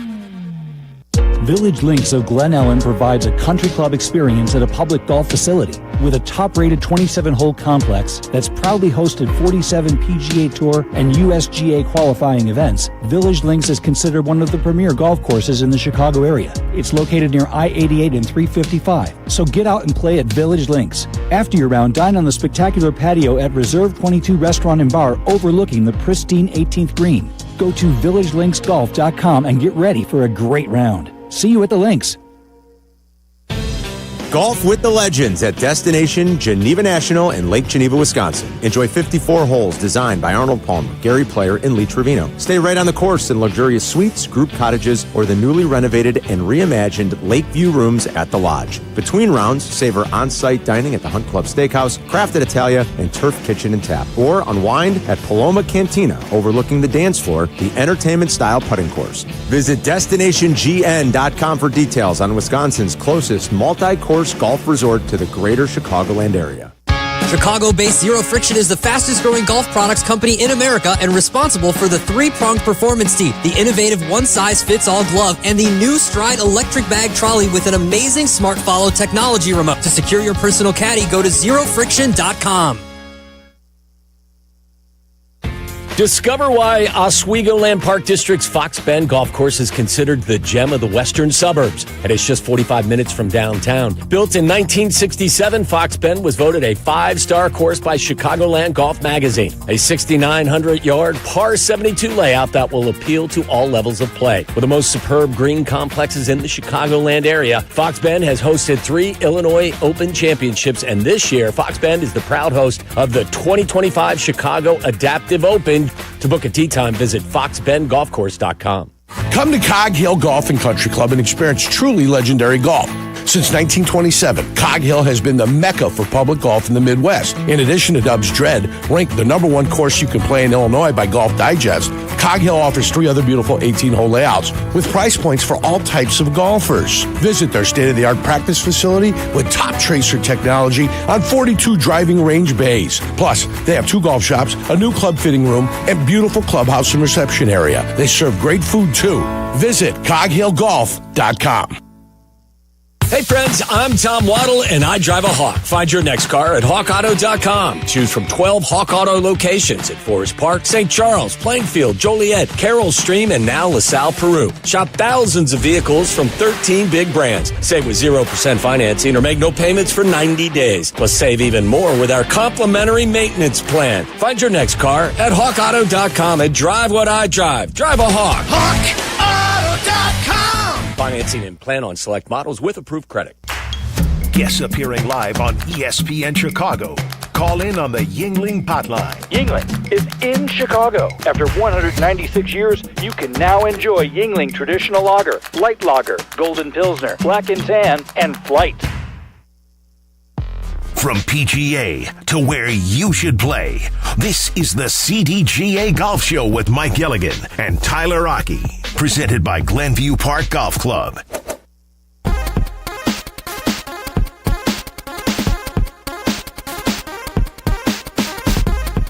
This segment brought to you by Golf Elgin, home of Bowes Creek Country Club and the Highlands of Elgin. Tyler Rocky and Mike Gilligan with you here on ESPN Chicago, talking golf every single Saturday morning. You can join us at 312-332-3776. Question on the table right now, who do you want taking the opening tee shot for the Americans and for the Europeans, if you're rooting for that side as well? But before we get there, boy, you are a generous Uncle Mike, aren't you? I guess I am to certain levels. I was just telling you during the break that my nephew, Charlie, who plays golf for Sacred Heart University out in Connecticut, a freshman out there, trying to break in with the squad, the starting lineup and all, he gave me a call about a week and a half ago and said, is there any way? Now, how often does he call you? Is this all right, Charlie's asking for something now. Well, when he calls me, I know something's up. But we text quite a bit. Okay. But I'm thinking, oh no. Calls are for emergencies only. I'm thinking, is this an emergency 5-minute quick flash over the phone? Like I got to help him work something out? No, it's Uncle Mike. Any chance that, your old contacts are back at the PGA? Any chance of getting a couple of tickets my way? So I said, boy, that's a tough, tall order. I mean, they're going for thousands and thousands of dollars. And so I said, you know what, for you, I'll do it. And let me see what I can do.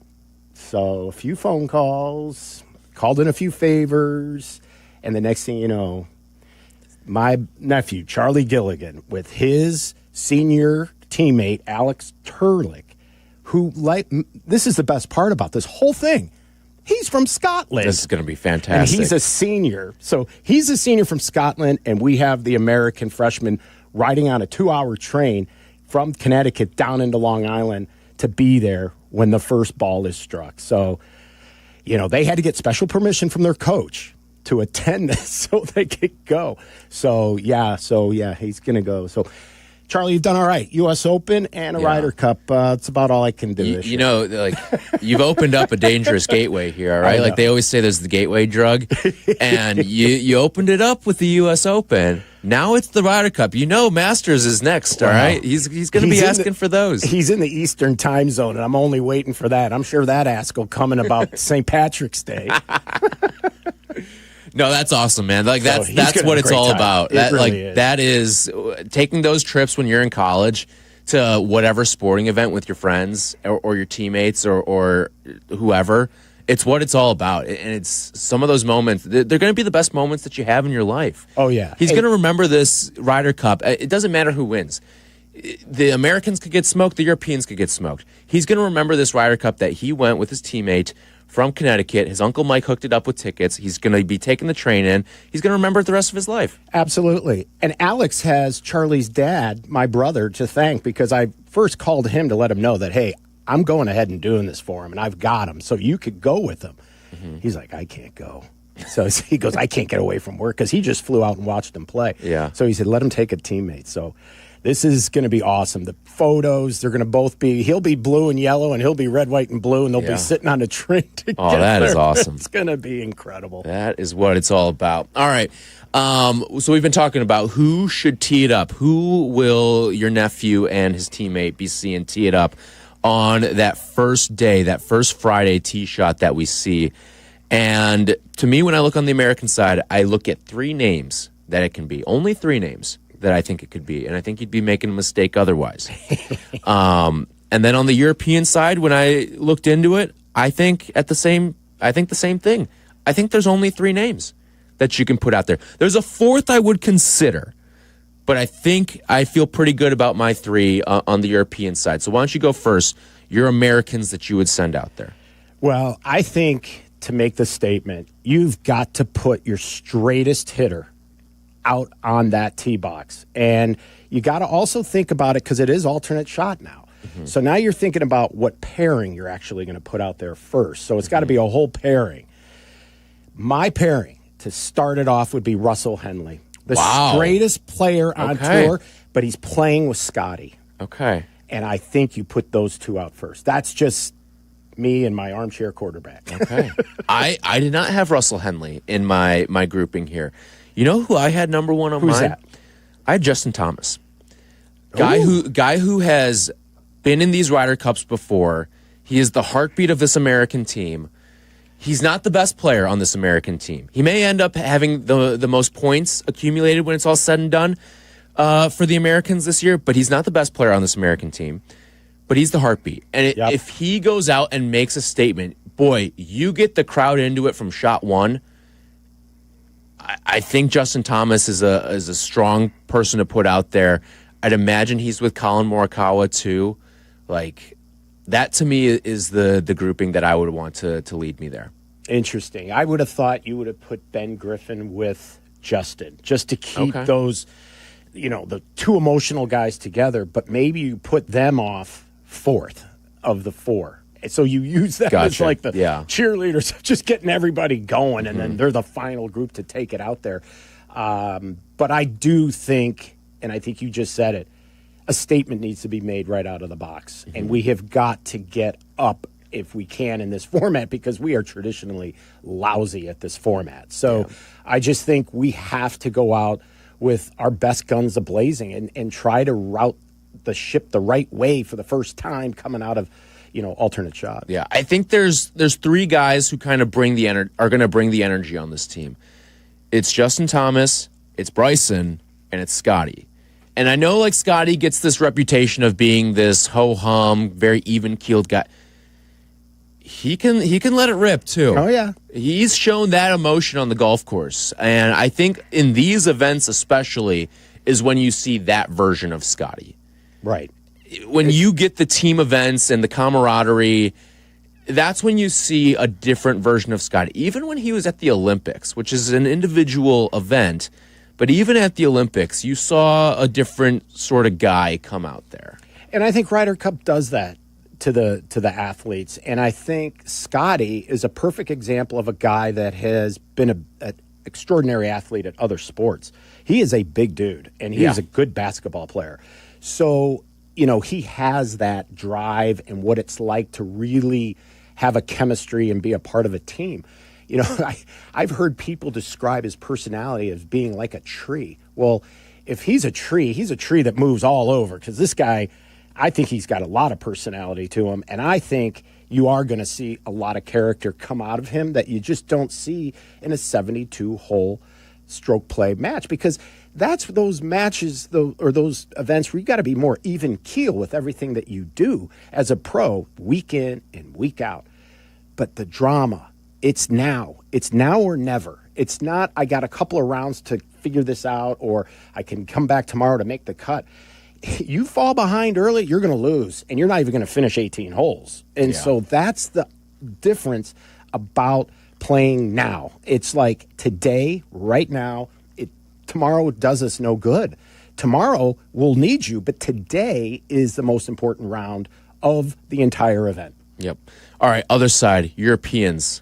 Who are you going with? Again, you got to go with the straightest hitter. And when I look at the roster, it's Tommy Fleetwood. Mm-hmm. It's got to be Tommy. And then who do you put with him? Well, mano y mano. Put Rory.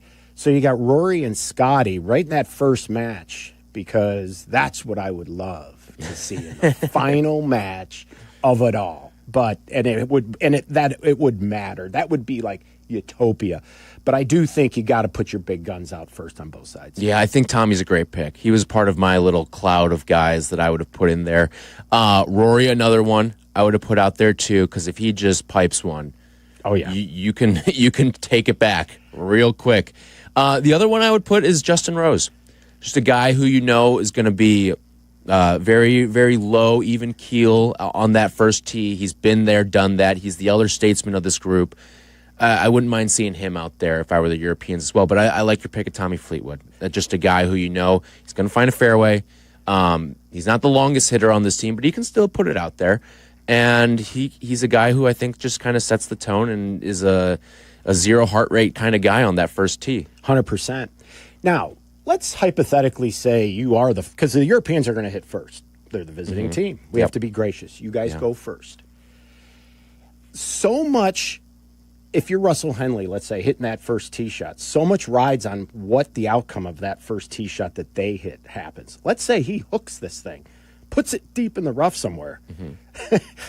Now, are you going to hit your best shot or are you following suit and hitting a wayward shot yourself? Yeah. And that's the battle that these guys will continuously have, is not to lower to the standard you just saw, but to really rise now and make it happen. And it's funny how matches can both go sour together or they can both be amazing together because they both are almost perfect rabbits for each other in terms of, well, you haven't missed a shot, so neither can we, so you're not, so we're not. But now all of a sudden it's like, well, you've hit two bad, and so have we, so we're still kind of even. So looks like we're just going to keep hitting bad shots and see who out bad shots the other guy. Well, right? if you're paired with Scotty, I'm putting that thing in a fairway and letting him stick 1 to 3 feet, and then you get the birdie putt. Well, see, that's the thing, because you want to look at the holes. You want Scotty to have those long irons, like on the par threes, second shots into par fives. And I think that's why you'll see Scotty on the even holes. But that's something I wanted to ask James his thoughts on. Yeah, let's quickly go out to the phones here. Bill's in Grays Lake. Morning, Bill. Hey, Bill. Hey, guys. Great show, as always. Bethpage Black, first hole, 397, dogleg right. Your best straight ball hitter is not going to be useful. It's going to go in the rough. So I would trust Scotty Scheffler, the best baby fade player in the game, most accurate in big moments. Or if the strategy is to make a statement and get the crowd behind you, I go Bryson DeChambeau, let him go bombs away. Yeah, exactly. And just get the crowd behind you right away. I think that's the play. And I think on the European side, it's got to be Rory. Big moments. Rory tends to step up early in rounds like that. I think that's the play. But earlier, you guys were speaking about, big PGA tournaments in Chicago. If we look at the last 3 big tournaments that have come to Chicago, mostly the BMW, we got scores of -25, -23, -17 at places like Conway, Olympia, and Medina. That does nothing but piss members off. And we've seen that with the renovations at Conway, renovations at Medina. We see the President's Cup coming back to Chicago next year. I think the courses just needed to catch up with the tour, and I think there's going to be plenty of PGA Tour and major golf back in Chicago. Thanks, guys. Yeah, good points all around there, Bill, and I hope you're right. Yeah, from your lips to the golf god's ears. Let's the WGA's ears, yeah. Vince, you listening? Yeah, Vince. Hello, Vince.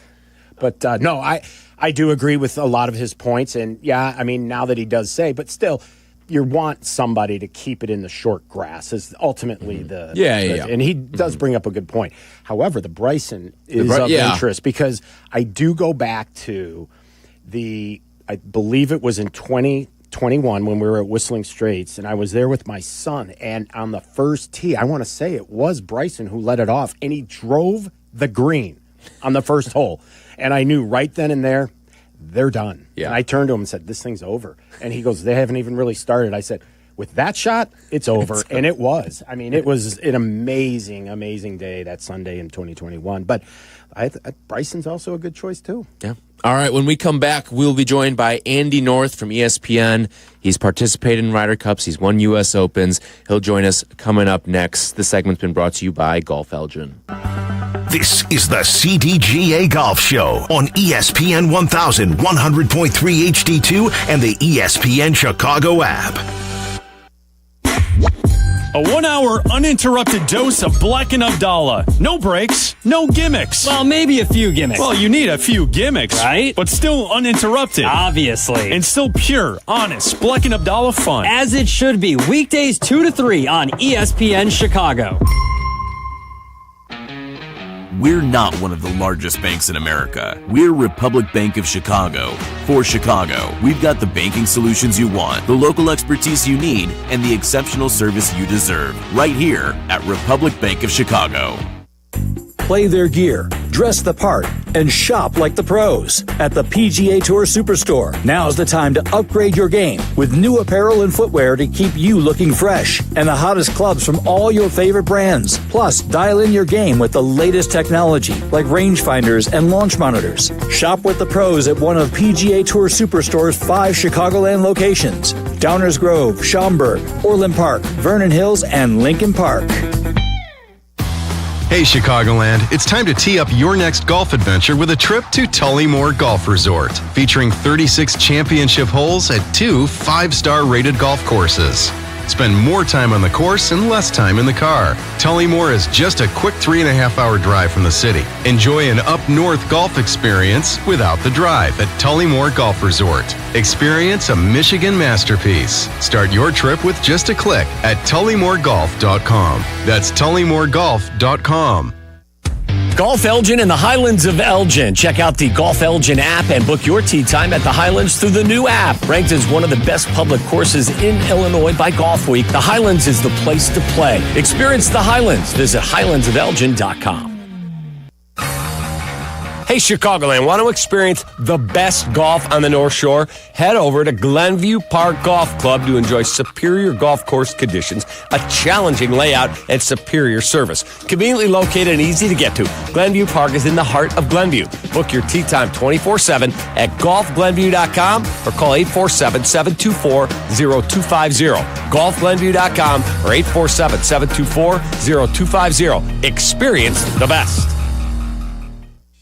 Golfers, go north to Wisconsin and experience the Club at Lac La Belle, voted a top 10 most fun golf course in the country by Golf Digest. The Club at Lac La Belle is now accepting tee times. Take advantage of same-day replay rates. The Club at Lac La Belle is at the heart of the Wisconsin Golf Trail, featuring a majestic, redesigned course and beautiful clubhouse. Schedule your tee time now at theclubatlaclabelle.com. A historic past meets a vibrant future. Go to theclubatlaclabelle.com to start your journey. Experience top courses managed by Kemper Sports across Chicagoland. From North Shore classics like the Glen Club, Deer Path, and newly renovated Winnetka, to western suburban favorites like Bolingbrook, host of Live Golf Chicago, and Cantini, and Southside gems like Harborside International, Kemper Sports offers something for everyone. With impeccable course conditions and top-notch hospitality for over 45 years, Kemper Sports creates lasting memories. Did you know Kemper Sports was also recently awarded as a top places to work by Crane Chicago? Visit KemperSports.com or follow at Kemper Sports on social media. I wish I had Morgan Freeman in my life just to narrate me through situations. Impressionist and comedian Frank Caliendo. Because my wife will ask me, do I look fat in these jeans? Well, that's when Frank realized he'd be sleeping on the couch for a while. At the Paramount Theater in Aurora, one night only, Saturday, October 25th. You could not play Scrabble with Charles Barkley. Hundreds of voices from one mind. What are you going to do, challenge him when he puts this down? T-R-B-L. Frank Caliendo. What's that? Terrible. October 25th. Get tickets now at ParamountAurora.com.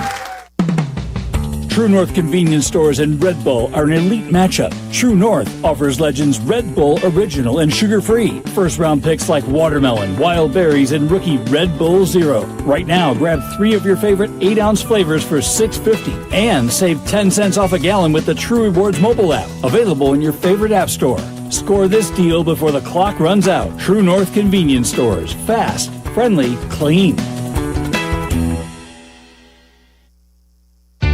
Golf is on your mind and on the air.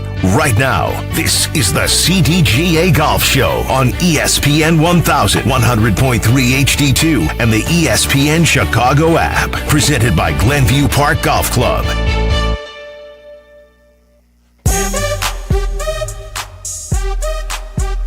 This segment brought to you by Tullamore Golf Resort, up North Michigan Golf without the drive. It's the CDGA Golf Show on ESPN Chicago. We'll be joined by Andy North in just a moment from ESPN. Has won 2 U.S. Opens, Ryder Cups. He's been everywhere. Oh, yeah. He's done it all. 1985 Ryder Cup, member of that U.S. team. But we'll be joined by him in just a moment. And listen, it's going to be a rowdy environment out there on Long Island. I mean, I'm interested to see Andy's thoughts on the golf course as well, how it's going to be set up, the strategy. I mean, he knows what it's like to be in a lot of those rooms and getting everything up and going. So, I'm excited for this Ryder Cup. It's one. I mean, we've seen the home team just kind of take it the last few trips out there. But this is one where I think it could shift back the other way. And I think the Americans certainly should have a little bit of fear in them as they tee it up. Well, I think so. I think you've obviously got to respect the results of what's been happening over the years. But at the same time, I think this event has become such an event that I'm not so sure you're really going to see a dramatic difference in crowd support either way now, because I know there's a lot of Americans going to this thing because they have so many, loved players over on that European team that they can't help but root for them because of the Tommy Fleetwood love and the Rory love and whatnot. But it will be an interesting event, and I think what we'll learn over the next few days is how the golf course is going to play, because Keegan Bradley ultimately gets the final say.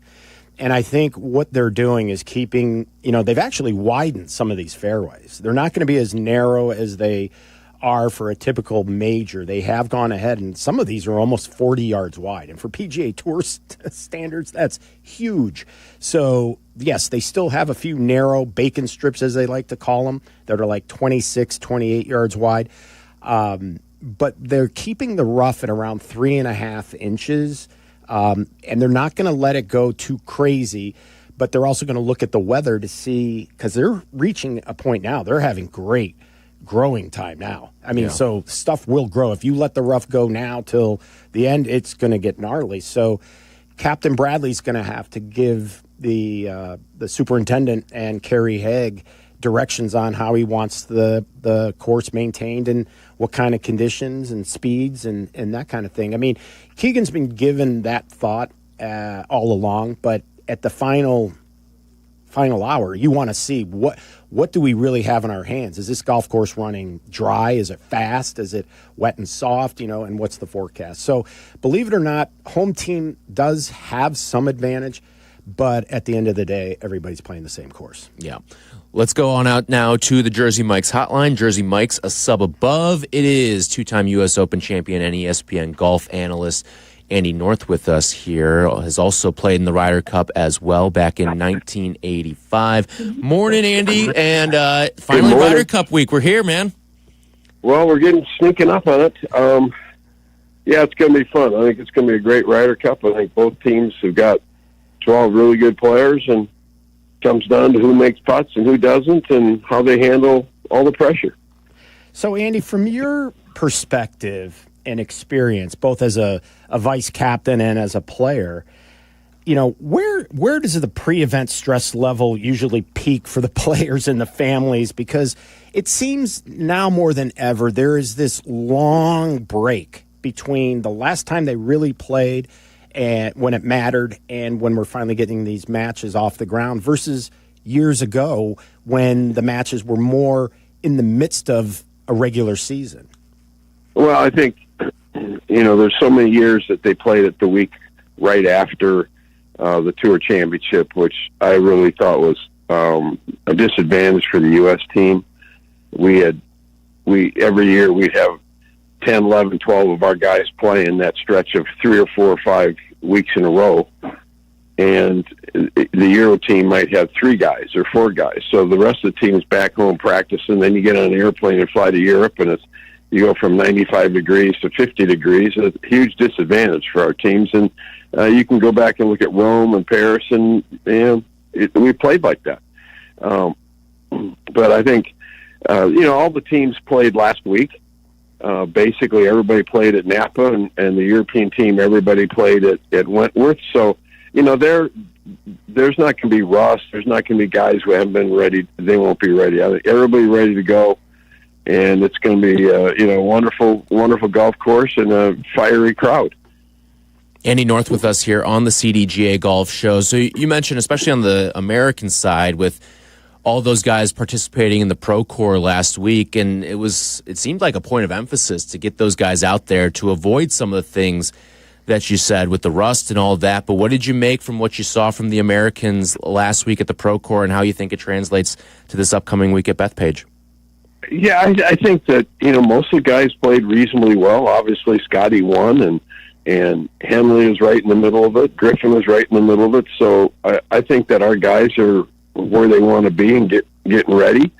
I think the European team is really, really strong, and they've got a bunch of guys who have played some great golf in the last half of the year. So, I think everybody's pretty much where they want to be. So if you're a rookie looking at these matches versus a seasoned veteran, what sort of thought process are you going through when you're a rookie coming into this thing versus the veteran? Well, I think there's an anticipation, there's anxiety, there's you don't want to let your guys down. Maybe you haven't played in a lot of events like this, match play type stuff. But all in all, you've got to figure out a way to get yourself ready to play. And it's hard that week because there's so many things going on, and you've got schedules for media and parties and dinners and stuff. And, it's an awkward week to do what you personally usually do to get ready to play. I think it's the guys handle it the best they can. But in a perfect world, there's a lot of other activities. That's a big part of the Ryder Cup that the guys would love not to have to deal with. Andy North with us here on the CDGA Golf Show. So take us back to 1985 and that week leading into your Ryder Cup appearance. What's something that maybe you would have done differently leading into that week that you would give advice to a guy like maybe Ben Griffin on how he can approach this week? Oh, gosh. That's, I can barely remember what I ate for lunch yesterday, and you're asking me 40 years ago. I think, I went in there with excitement and an attitude that, this is one of the coolest things we've ever done, and, all that kind of stuff. I think that, it really hits you, opening ceremonies when they play the national anthem and they announce you represent the United States of America. That's a pretty cool deal.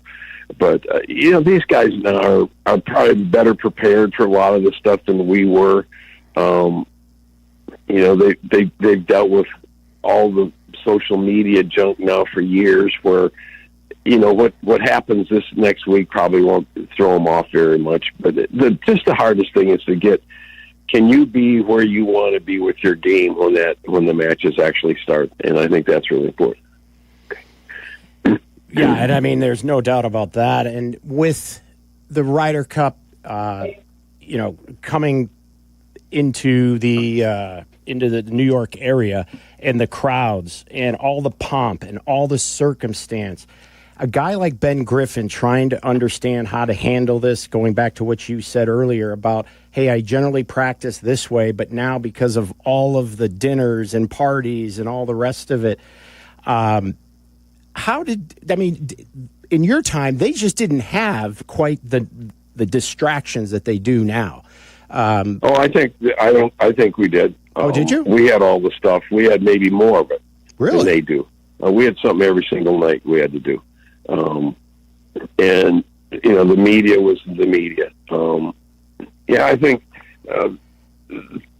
they've tried to help the guys a little bit, the last two or three teams, not have to do quite as much stuff, but there's still a lot of stuff going on. And, there's sometimes a guy wants to go play 9 holes in the morning and go back and, rest. There's not the time to do that. And I know I didn't feel like I was completely prepared to play, and I think it affected how I played. Andy North with us here talking Ryder Cup on the CDGA Golf Show. So as we look at these two teams, who's someone on the American side and who's someone on the European side that you view as X factors that can really swing this event? Yeah, I think for the U.S. team, Xander Schauffele, how he's playing.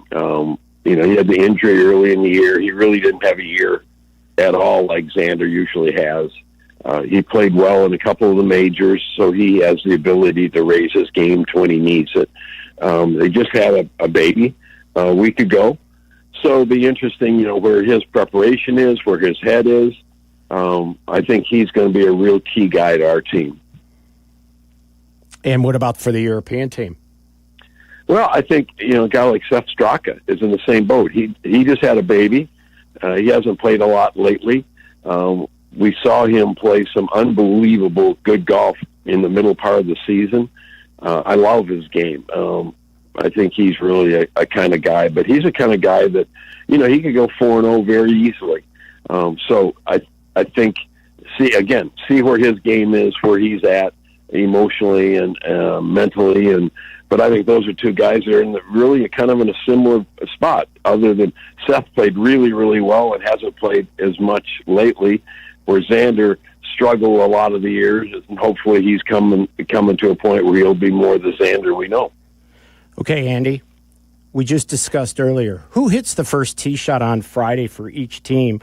Who wins the final score, and who do you think the MVP is? Oh, my. I don't have any idea who'll be the first, because there'll be some kind of team competition. Have no idea. Probably a rookie's not going to hit the first tee shot. We won't have any idea until the day before what the pairings and that sort of stuff will be. But it's going to come down to guys playing well. And you can talk about the captain and all the junk every single year. The captain doesn't hit any shots. He can have the greatest game plan in the world. If the guys play poorly, you're going to get beat. I think it's going to be how they just handle the whole thing. There's going to be ups and downs. There's going to be matches that you should win, you lose. The Europeans have had this history of holing unbelievable shots when they need to win matches. Their record on the last hole of the 18th hole is way better than the U.S. over the last 20 years. So, can the U.S. team play well? I mean, when they played at Whistling Straits, Steve had a group of guys that everybody was playing well. You could have picked anybody out of a hat and thrown them out there. They were playing so well. So that's what it comes down to. Are the guys playing well? Will the crowds be a factor? If the U.S. gets off to a good start, I think it's going to be a huge factor. If the U.S. gets behind early, I think that could be a real problem. So we'll have to see. It's going to be fun. It's always one of the great sporting events to watch. And the nice thing is that you've got two teams that are equally talented and just see who plays the best. Andy, thanks so much for joining us all golf season long. Appreciate the time and hope to talk to you next year. Thank you, Andy. Hopefully have some fun next weekend, boys. That's right. Absolutely. See you later. Appreciate it. Yep. Thank you. Andy North, Bye-bye. ESPN golf analyst, two-time U.S. Open champion, and member of the 1985 U.S. Ryder Cup team. All right, when we come back, a little bit of Masters news mixed in through all of this Ryder Cup stuff. We'll address that when we return here. It's the CDGA Golf Show, and this segment brought to you by Tullamore Golf Resort. More golf ahead. The CDGA Golf Show on ESPN 1000, presented by Glenview Park Golf Club. The ESPN Chicago Fantasy Football Show, brought to you by Tullamore Dew. Welcome to Fantasy Football! Set your lineup with Jeff Meller's guidance, Sunday morning at 7, ESPN Chicago. Village Links of Glen Ellen provides a country club experience at a public golf facility. With a top-rated 27-hole complex that's proudly hosted 47 PGA Tour and USGA qualifying events, Village Links is considered one of the premier golf courses in the Chicago area. It's located near I-88 and 355, so get out and play at Village Links. After your round, dine on the spectacular patio at Reserve 22 Restaurant and Bar overlooking the pristine 18th green. Go to villagelinksgolf.com and get ready for a great round. See you at the links. Mark your calendar, Chicago. The President's Cup is coming to Medina Country Club, September 22nd through 27th, 2026. Join us for the premier global golf event featuring the top U.S. and international PGA Tour players competing for their country. It's all happening right here in our backyard, and you're not going to want to miss this. Tickets are on sale now at presidentscup.com. Experience the best golf on the North Shore. Head over to Glenview Park Golf Club. Book your tee time 24/7 at golfglenview.com or call 847-724-0250. golfglenview.com or 847-724-0250. Experience the best. You've arrived at French Lick Resort here in Indiana. 2 hotels you have to see to believe. Legendary Golf by Pete Dye and Donald Ross. Our little corner of the world is like nowhere else. Your French Lick getaway starts now at FrenchLick.com. Must be 21 to enter casino. Gambling problem? Call 1-800-9-WITH-IT.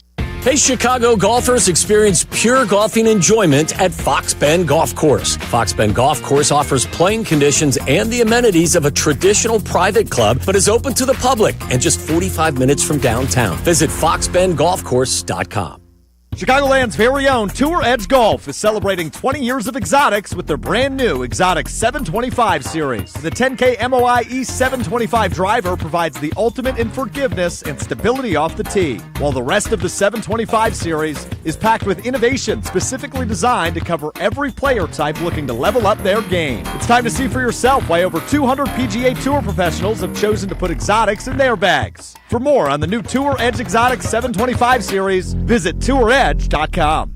Play golf in Elgin. Check out the Golf Elgin app and book a tee time at the Highlands of Elgin or Bowes Creek Country Club. Enjoy exceptional playing conditions and afterward, perhaps a savory pork chop at the Grumpy Goat Tavern. A great place to continue your day of play. Check us out at highlandsofelgin.com or grumpygoattavern.net. Grow your game to the next level and share it with those who need it most. With a CDGA membership, you'll become better through golf. As a CDGA member, you'll receive exclusive benefits headlined by a handicap index issued by the USGA. Other benefits include access to special member perks, unique competitions, memorable excursions, exclusive member communications, and more. Additionally, all memberships help the CDGA expand access to the game and ensure that it evolves for future generations through unique and impactful sunshine programs. Learn more at CDGA.org. Hi, this is Dave Musial, owner of Four Seasons Heating, Air Conditioning, Plumbing, and Electric. Do you have a plumbing emergency? Call Four Seasons. An electrical emergency? Call Four Seasons. A heating or cooling emergency? Call Four Seasons. Same-day hot water tank installation needed? Call Four Seasons. Need a whole home generator? Call Four Seasons. We guarantee same-day installation on all heating, cooling, plumbing, and electrical needs. And no extra charge for nights, weekends, or holidays. For all the right reasons, call 866-4 Seasons. Hey, it's Joe Aurelio, and it's time for Aurelio's Pizza, Chicagoland's oldest pizza chain since 1959. Indulge in our crispy thin crust, signature sauce, and 100% real mozzarella. Visit Aurelio'sPizza.com for the location nearest you. Aurelio's Pizza, it's a sauce. Yeah, mine too, but more on that later. It's time for more golf talk on the CDGA Golf Show, your guide to golf around the world and in your neighborhood. The CDGA Golf Show on ESPN 1000. Now here are your hosts, Mike Gilligan and Tyler Rocky.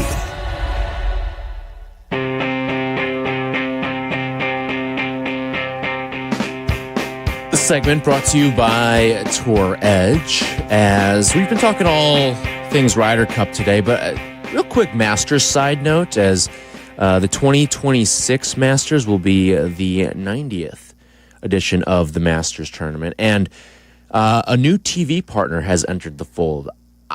I was kind of, I don't know if I should say surprised, because it's just the way sports television has gone, but it just kind of felt very un-Masters-y when we got the announcement this week that Amazon Prime will be a new TV partner for the Masters. So they're going to cover kind of the middle of the day during rounds 1 and 2. So you're not going to see them for the weekend, but for the Thursday and Friday of the Masters, instead of the ESPN Plus, you're going to be going to Amazon Prime.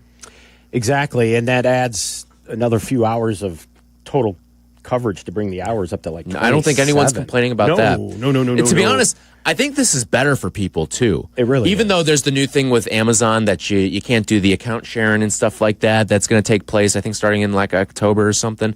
But people have Amazon Prime, right? Like we have it. You don't have to be a sports fan to have Amazon Prime.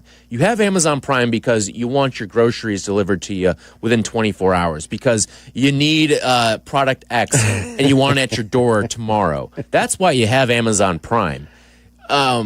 And then the sports is just an added bonus. We see it with like the Thursday night football, and it's just like, if there's one streaming service to pick up more sports, I almost want it to be Amazon Prime, because I'm sure a lot of people don't want to pay for ESPN Plus. And I'm sure there's going to be a lot of people that drop their ESPN Plus now that golf is not as big of a fixture when you lose out on 2 days of the Masters like this. But like what you said earlier, it didn't feel right in the beginning. But until you start talking it out and start sounding it out, it makes all the sense in the world. It's way better for the consumer. Exactly. Yeah. And another feather in the Augusta National hat for figuring this out, because they are going to get more everyday eyeballs in the middle of the week. Instead of watching Days of Our Lives, people are going to be tuning into the Masters. And I just think it's just a wonderful idea, and a really heady one by them, because whatever they seem to do works. And I have a sneaking suspicion this is going to be a really, really good positive thing that they've now done, not only for themselves, but for us as fans. Absolutely. All right, when we come back, one golf analyst, even though this is being played at Bethpage Black, does not believe the Americans have a home field advantage per se, a home course advantage. All that and more coming up next. The segment's been brought to you by Tour Edge. This is the CDGA Golf Show on ESPN 1100.3 HD2 and the ESPN Chicago app. In 1958, few imagined a young Joliet native and Air Force veteran like Brent Wadsworth would pioneer the nation's leader in world-class golf construction. Wadsworth Golf Construction was founded on his vision of leading with integrity, service, and quality. With over 1,000 golf courses built or renovated, including 110 in Illinois, Wadsworth Golf has left an indelible mark. Yet it's more than just construction. Wadsworth's philanthropy, embodied by Wadsworth Golf Charities Foundation, has donated over $12 million to nonprofits using golf to uplift children, veterans, and the underprivileged. Projects like Youth Links at Cantini, CDGA Sunshine Course, and newly renovated Canal Shores in Evanston have benefited. Wadsworth Golf proudly supports the CDGA and looks ahead to further collaboration in enhancing the golfing community. Explore their projects and foundation at wadsworthgolf.com. Tullymore Golf Resort is the perfect spot for your next golf trip. With 36 holes of championship golf and on-site accommodations, Tullymore Golf Resort is up north golf without the drive. Start your trip with just a click at tullymoregolf.com. We're not one of the largest banks in America. We're Republic Bank of Chicago. For Chicago, we've got the banking solutions you want, the local expertise you need, and the exceptional service you deserve. Right here at Republic Bank of Chicago. Come to Cog Hill Golf and Country Club and experience truly legendary golf. Since 1927, Cog Hill has been the mecca for public golf in the Midwest. In addition to Dub's Dread, ranked the #1 course you can play in Illinois by Golf Digest, Cog Hill offers 3 other beautiful 18-hole layouts with price points for all types of golfers. Visit their state-of-the-art practice facility with top tracer technology on 42 driving range bays. Plus, they have 2 golf shops, a new club fitting room, and beautiful clubhouse and reception area. They serve great food, too. Visit coghillgolf.com. This is ESPN Chicago, WNVP, WTBC, HD2 Chicago, a Good Karma Brands radio station. Welcome into the CDGA Golf Show on ESPN 1000. Presented by Glenview Park Golf Club. Here's your hosts, Mike Gilligan and Tyler Rocky.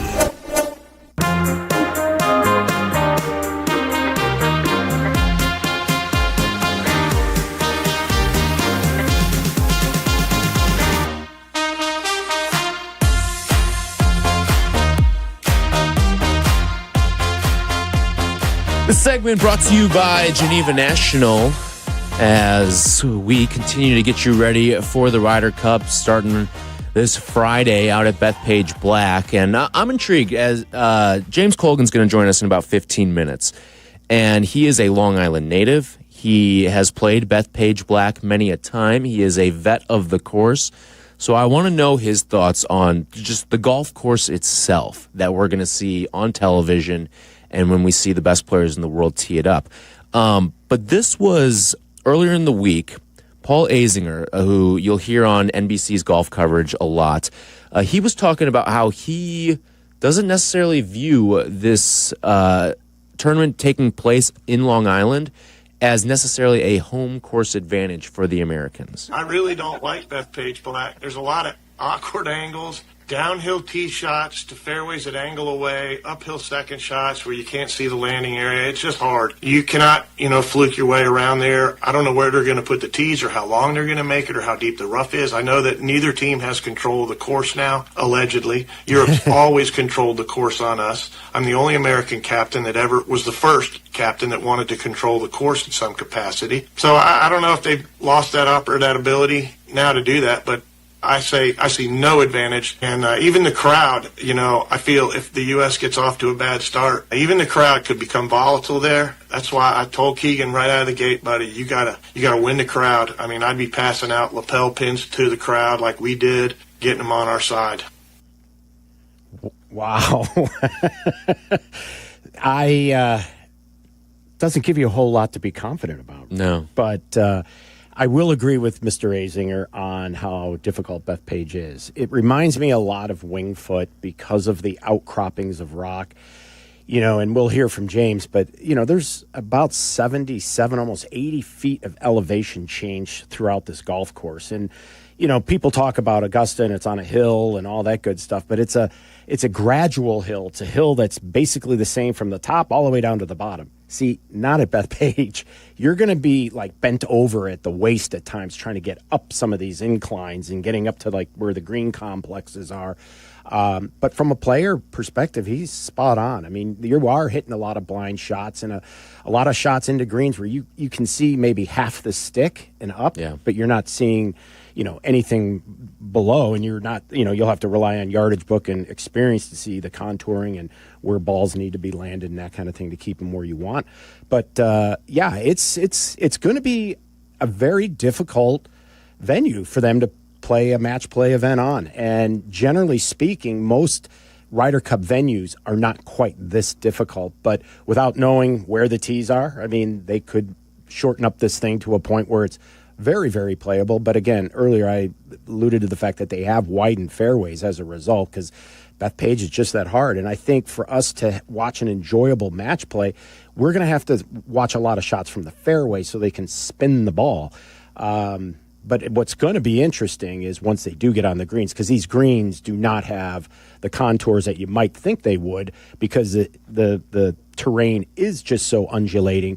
But because it is a public golf course, they had to do something to even things out a little bit. Otherwise, you would start the round of golf and you may never even finish if they made the greens too difficult. Yeah. What did you make of what he said about the way that the not having the home field advantage per se because of how the golf course is manipulated? Well, yeah. I mean, wink, wink. He's right. The Europeans have always controlled it. And I know now maybe in more modern day it wasn't, but back when we were running the Ryder Cup in the 90s, the captain had quite a say in how we did that. And I think because they try to make it now more an even playing field, I guess that's sort of what they're saying publicly. But darn well, there's, gamesmanship going on, just like, the White Sox used to sprinkle in front of home plate for the short bunts and stuff like that back in the day.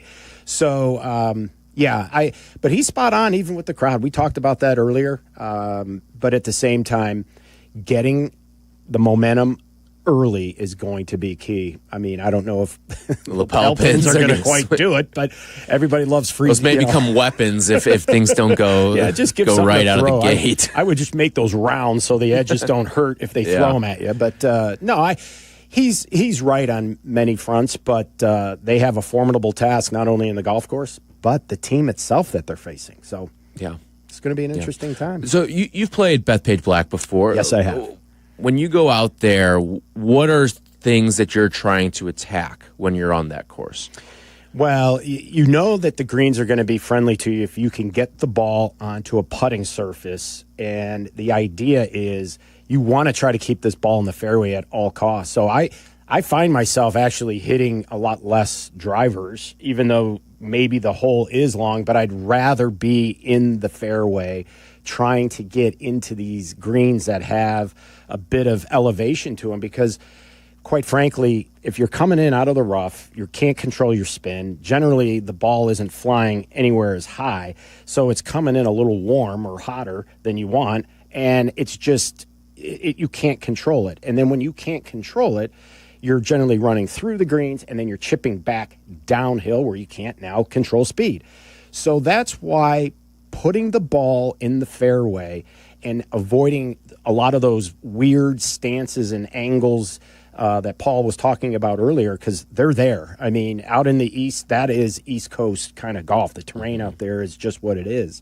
So it is more of a premium. And while you may not see the trees, the undulation, the roll, the topography, the outcroppings of rock, that's acting as the trees. So it's a tighter golf course for the player's perspective than what might meet the eye when you're watching it on TV. Yeah. It's the famous sign right there on when you walk up there.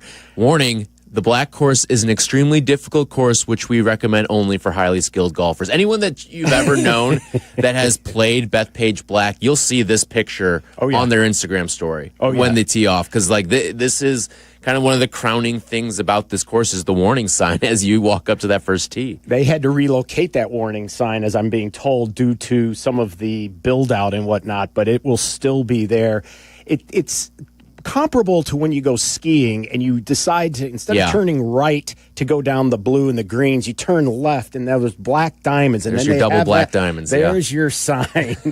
And I look at it the same way, and it's funny. I mean, as an accomplished skier, yeah, you have no problem. But that's an intimidating sign if you're a 15 handicap looking at that sign going, oh my goodness. So, yeah, I think it's all part of the the culture and the way that it is. But, funny, that sign actually served a purpose because there were too many people thinking they could play that golf course given the state of their game. And so it is now almost, tongue in cheek, but yeah, but there is some truth to it. And now they sell them like they're pin flags too. Oh, that is. I mean, it's going to be one covers, of the top T-shirts. It's going to be everywhere. Yeah, it's going to be one of the top merchandise things that you'll see sold. 100%. Yeah, maybe your nephew will get one of them for you. It's a little thank you gift back to Uncle Mike. Yeah, there you go. Ship one of those back home.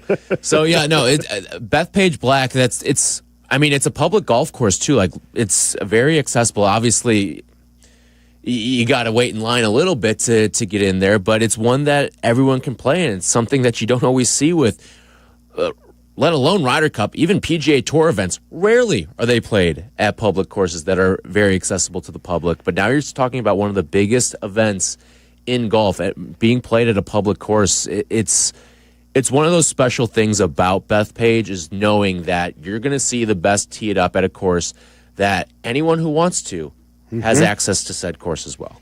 That is what I think is making this event that much more special. Doesn't it make it very New York, too? Because it's kind of the everyman. It does, because it's funny, when we started doing the Ryder Cup back in 1995 when we were up in Rochester, and then we had the PGA at Wingfoot, the state of New York got behind this because they had just taken over Bethpage State Park, the golf course. They were making the Bethpage Black as to what it would be ready for tournament play.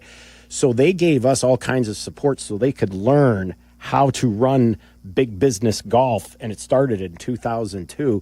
And I think it's interesting how it's come full circle, and it was the Ryder Cup in 1995 that they got behind, and now here it is 2025, and they now have the Ryder Cup at the golf course that the state is controlling. So for me, this has been really cool to see. And to your point, I think since Kiowa, this is probably the only other golf course that you have a chance to just literally as a public person go out.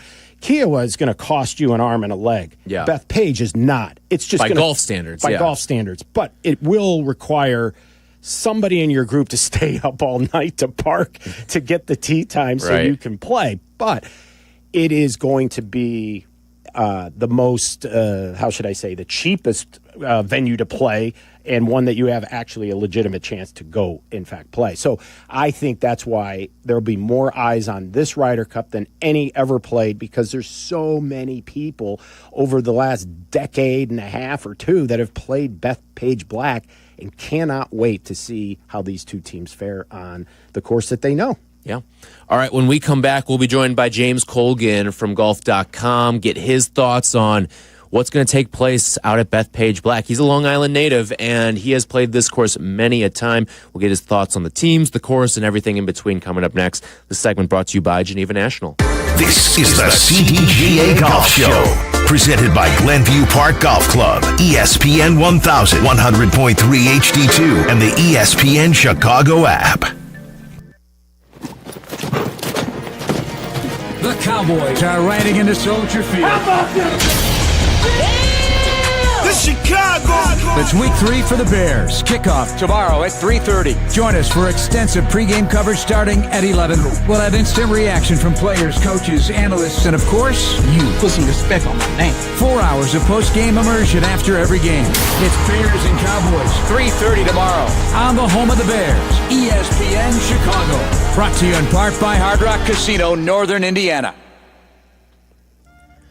Illinois Bone and Joint Institute is proud to present the Chicago Adaptive Open. When injuries happen, IBJI's OrthoAccess Immediate Care Clinics are here to help. Skip the ER and get specialized orthopedic care for sprains, fractures, and sports injuries. No appointment needed. With 15 convenient locations across Chicagoland, OrthoAccess provides expert treatment from IBJI specialists, helping you recover faster and get back to what you love. Experience same-day care close to home. Visit IBJI.com for OrthoAccess locations and hours. Golf with the legends at Destination Geneva National in Lake Geneva, Wisconsin. Enjoy 54 holes designed by Arnold Palmer, Gary Player, and Lee Trevino. Stay right on the course in luxurious suites, group cottages, or the newly renovated and reimagined Lakeview rooms at the Lodge. Between rounds, savor on-site dining at the Hunt Club Steakhouse, Crafted Italia, and Turf Kitchen and Tap. Or unwind at Paloma Cantina, overlooking the dance floor, the entertainment-style putting course. Visit DestinationGN.com for details on Wisconsin's closest multi-course golf resort to the greater Chicagoland area. Chicago-based Zero Friction is the fastest-growing golf products company in America. Founded in 2001, Zero Friction is responsible for establishing the three-pronged performance tee and remains the #1 performance tee on the PGA Tour with over 70 PGA Tour victories. In 2024, Zero Friction introduced their newest innovation, the Stride electric bag trolley with a pocket-sized remote control that uses Smart Follow technology to follow within 3 feet of you. Stride was voted Product of the Year at the PGA Golf Show. To check out all the innovative Zero Friction products, go to zerofriction.com. Voted a 5-star course by Chicagoland Golf Magazine, Fox Bend Golf Course has hosted 3 Illinois Opens. This 6,900-yard par 72 gem appeals to all levels of play. Conveniently located just 45 minutes from downtown in the western suburbs. To book a tee time, visit foxbendgolfcourse.com.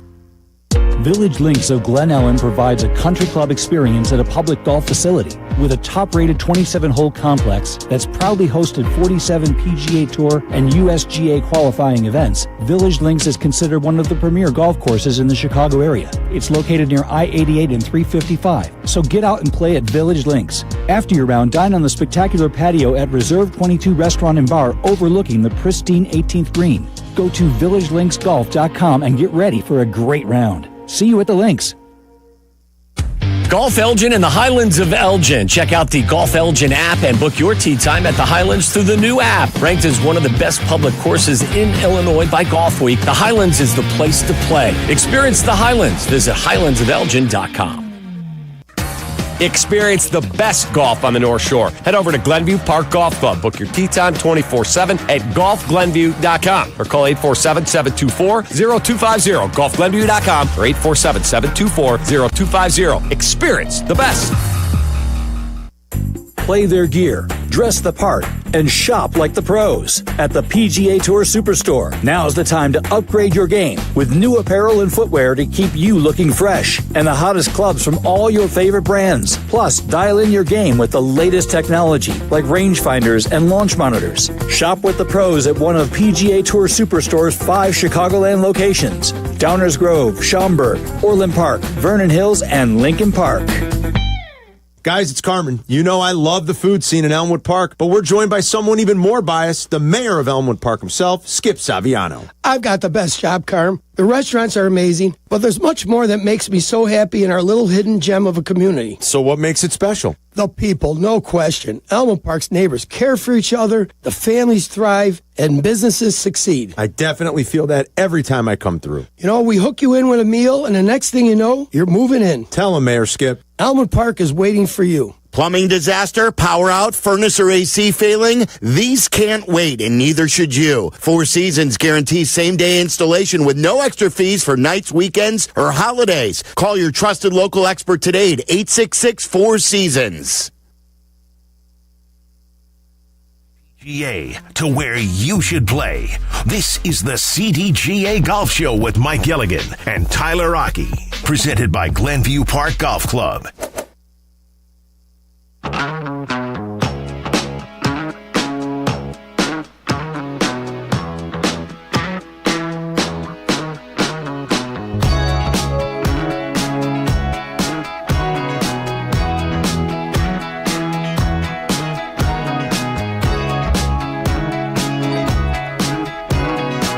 CDGA Golf Show on ESPN Chicago. The segment brought to you by Cog Hill Golf and Country Club, a pure golf experience. Time to go on out to the Jersey Mike's hotline, where we find a man who's playing a home game this week out at Bethpage Black. James Kogan from golf.com joins us here on the Jersey Mike's hotline. Morning, James. Thanks for joining us once again, my friend.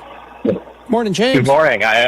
Good morning. I am wandering around the streets of Brooklyn right now. I am thinking about my last site visit to Bethpage, which has happened, I don't know, maybe once a month since the start of this season, and I cannot wait for next week. It's going to be one of the best weeks of my 6 years in the golf world. The energy in New York is absolutely incredible. People are really, really fired up to have this golf tournament here, and that has me really, really excited. James, we've been saying the same thing. This could be absolutely epic. And as such, being in this market, what factors do you see as the most pivotal at Bethpage Black that will determine the outcome between these two amazing teams? And ultimately, which side do you believe is the most prepared to win and why? Great questions, Mike. And I think, the big one, the one that everybody's going to be talking about, the one that everyone already is talking about, is the crowds. We know the New York faithful are going to be bringing their voices, their screams, their jeers, their taunts. It is going to be pretty insane. And I would just like to say now, for the good people of Chicago, I do not condone anything that is said by my fellow Long Islanders next week. It's going to be a bit of a wild environment. But I think, when you look at the Ryder Cup every year, really the biggest factor that swings this tournament from a competitive standpoint is the home course.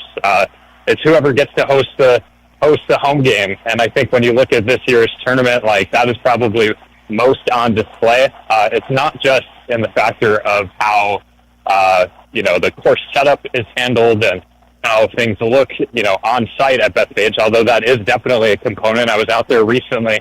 There is a first cut at Bethpage for the first time in my life, which is kind of a crazy thing. I'm not exactly sure that I'm fond of it, but it certainly plays to the advantage of the Americans.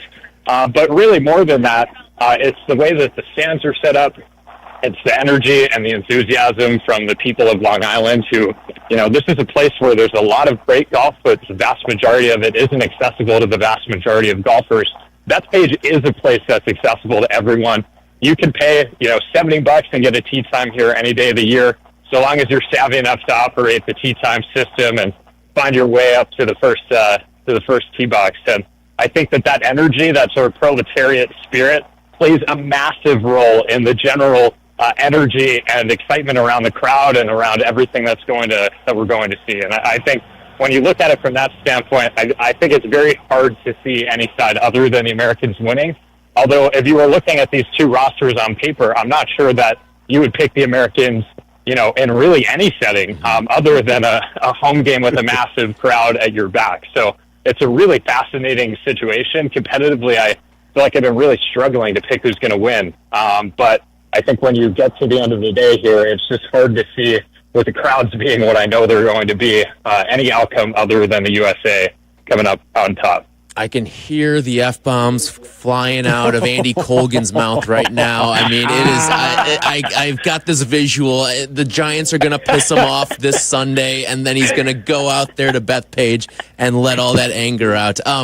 You got a great piece on golf.com talking about Bethpage Black, a place that you're very familiar with, the People's Country Club. And I think that's what brings out the best out of New York and New York golf. I mean, we talked about it a little bit earlier in the show. Chicago feels like one of those places that's been largely neglected by the PGA Tour and the greater golf world. Now, it is getting the President's Cup next year, but it feels like it's been shut out a little bit as of late along the PGA Tour. And I think a lot of the same can be said about the New York area. Like, sure, you get your Winged Foot and you get this event here, but it's another spot that kind of feels neglected. Do you feel like you're going to see some of that in the fans as you've got thousands upon thousands of people that are starving to see professional golf be played in their area? Absolutely. I think there is definitely a need and a want for more professional golf in New York, just as there is in Chicago, I would say. If you were looking at two major media markets in the country that have been frankly neglected by major professional golf over the span of the last, 2 decades. I would say Chicago is almost definitely first on that list, and New York is very likely second. I know obviously there have been some tour events over the years to varying levels of success and whatnot, but the reality is clear, which is that we don't really see golf, and we certainly don't see it at a place like Bethpage as often as we should. And I think when we have an environment like this, there is a level of excitement and just a level of energy among the people who really make up the majority of the golfing public here. The people who are, out on the fairways at Bethpage Red on a Saturday afternoon with, a 12-pack of beer in the back of the golf cart and, are blasting their music. Like, those are the guys who make up golf in New York. And that's a great thing, and that's a really special thing. And I think that we don't see enough of those people in the sport, and I'm really excited for the fact that we do get to see them next week. But I think there's probably a bigger conversation to be had about, what the real benefit is of going to places like Chicago and New York, not just from a economic standpoint, which is massive and a really huge component of all of this, but just from an excitement standpoint and from the fact that you can engage with these, really passionate fan bases, people where you'll get people showing up and ready to have a good time. I would say really my only concern about all of this heading into tournament week is the cost of the ticket prices being $750 in my mind. Pretty outrageous, and frankly flies in the face of a lot of what Bethpage is supposed to represent. And so I think there is a massive burden of expectation on the PGA of America to show us that they're actually invested of holding a tournament at Bethpage that represents what Bethpage actually is. And I haven't, to be quite honest, seen a lot of evidence to those ends to this point, but I think there's still plenty of time for that to show out. And I know there will be no shortage of true Long Islanders who have made their way outside the ropes once play begins. Well, we just listened earlier, speaking of Bethpage, from Paul Azinger. We played some comments where he's concerned about the American team not really having that home field advantage. And having you being a homebody and Bethpage being one of your home courses, can you describe what it's like physically and mentally to take on Bethpage Black from, a typical recreational player perspective? And then from your experience on the course, which holes or stretches present the greatest challenge and could be those moments that make or break the Ryder Cup? Definitely. Mike, I would say Bethpage, the analogy that I frequently make is that it is sort of the golf equivalent of getting kicked in the shins for 4.5 hours. It is just a brutal, long, beastly golf course, and it sort of delights in the pain of being, a hard place to play. Like, that is a part of the experience of Bethpage is embracing the challenge of that environment. And so it is a tough spot. I would say if we're looking at the golf course, the toughest holes are probably 15, 16, 17, and 18, which are all when you cross. For those of you who haven't played, you play one hole on the sort of main side of the property, and then you cross under this road called Round Swamp Road. And once you cross the road, that's 14 of the remaining 18 holes are over there. When you come back across the road, that's when you play 15 to 18, and those are the toughest holes on the property for my money.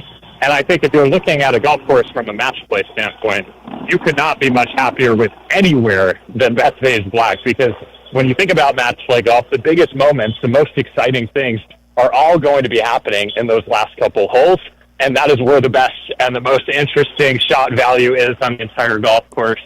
And so, yeah, it's an extremely valuable place. I think you could look at about, maybe 12 or 13 of the 18 holes and feel really good about them as being match play holes that would provide a lot of entertainment for people watching.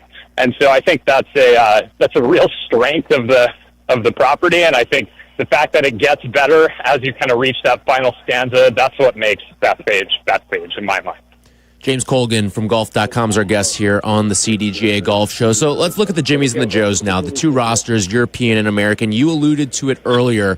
Listen, you stack these 12 up on each side, and it doesn't seem like a fair fight. We could play this at Bethpage. We could play this in France. We could play this on the moon. It probably wouldn't matter. It looks like the Europeans are better. But who are some of the guys you feel like on this American team that can swing the pendulum the other way? Definitely. I would say there are probably 3 pivot points on the U.S. side. I mean, you've got Scottie Scheffler, who is far and away the number 1 golfer in the world, and I think we've seen him struggle in these match play settings over the last couple of years, and I'm not sure that people realize exactly the sort of context behind that. Scottie has been a guy who has peaked really early on in 3 of the last 4 years, and that was a really big focus for him heading into 2025, is learning how to peak several times throughout the year, learning to sort of keep his stamina and his endurance throughout the course of the year. And so he, I think, is someone who, if he can bring his game the way that we have seen it over, frankly, the last 18 months in the golf world, like, he alone could swing the entirety of the cup towards the American side. So it'd be remiss not to mention him, and I think there's reason to believe that he will be a better player this year than he was in 2023 or at the President's Cups in 22 and 24. The other guys that I'm looking at here, I would say it's the Xander Schauffele, Patrick Cantlay pairing. Pat Cantlay was really not one of the 12 best players on the American side this year. He made the team in large part due to his strength as a match play competitor. He's been, I've used this phrase a couple times, he's been a serial killer for the Americans over the last couple of years playing in these match play settings. And I think if he's someone who really has that ability to just lock in and elevate his game at the Ryder Cup, that could be a massive development for the U.S. side, because he'll be playing with Xander Schauffele, who, for my money, is far and away the number 2 guy on this U.S. team as well. So those 2 dudes, I think, are a really big focus. And then the third guy I'm looking at is Cameron Young.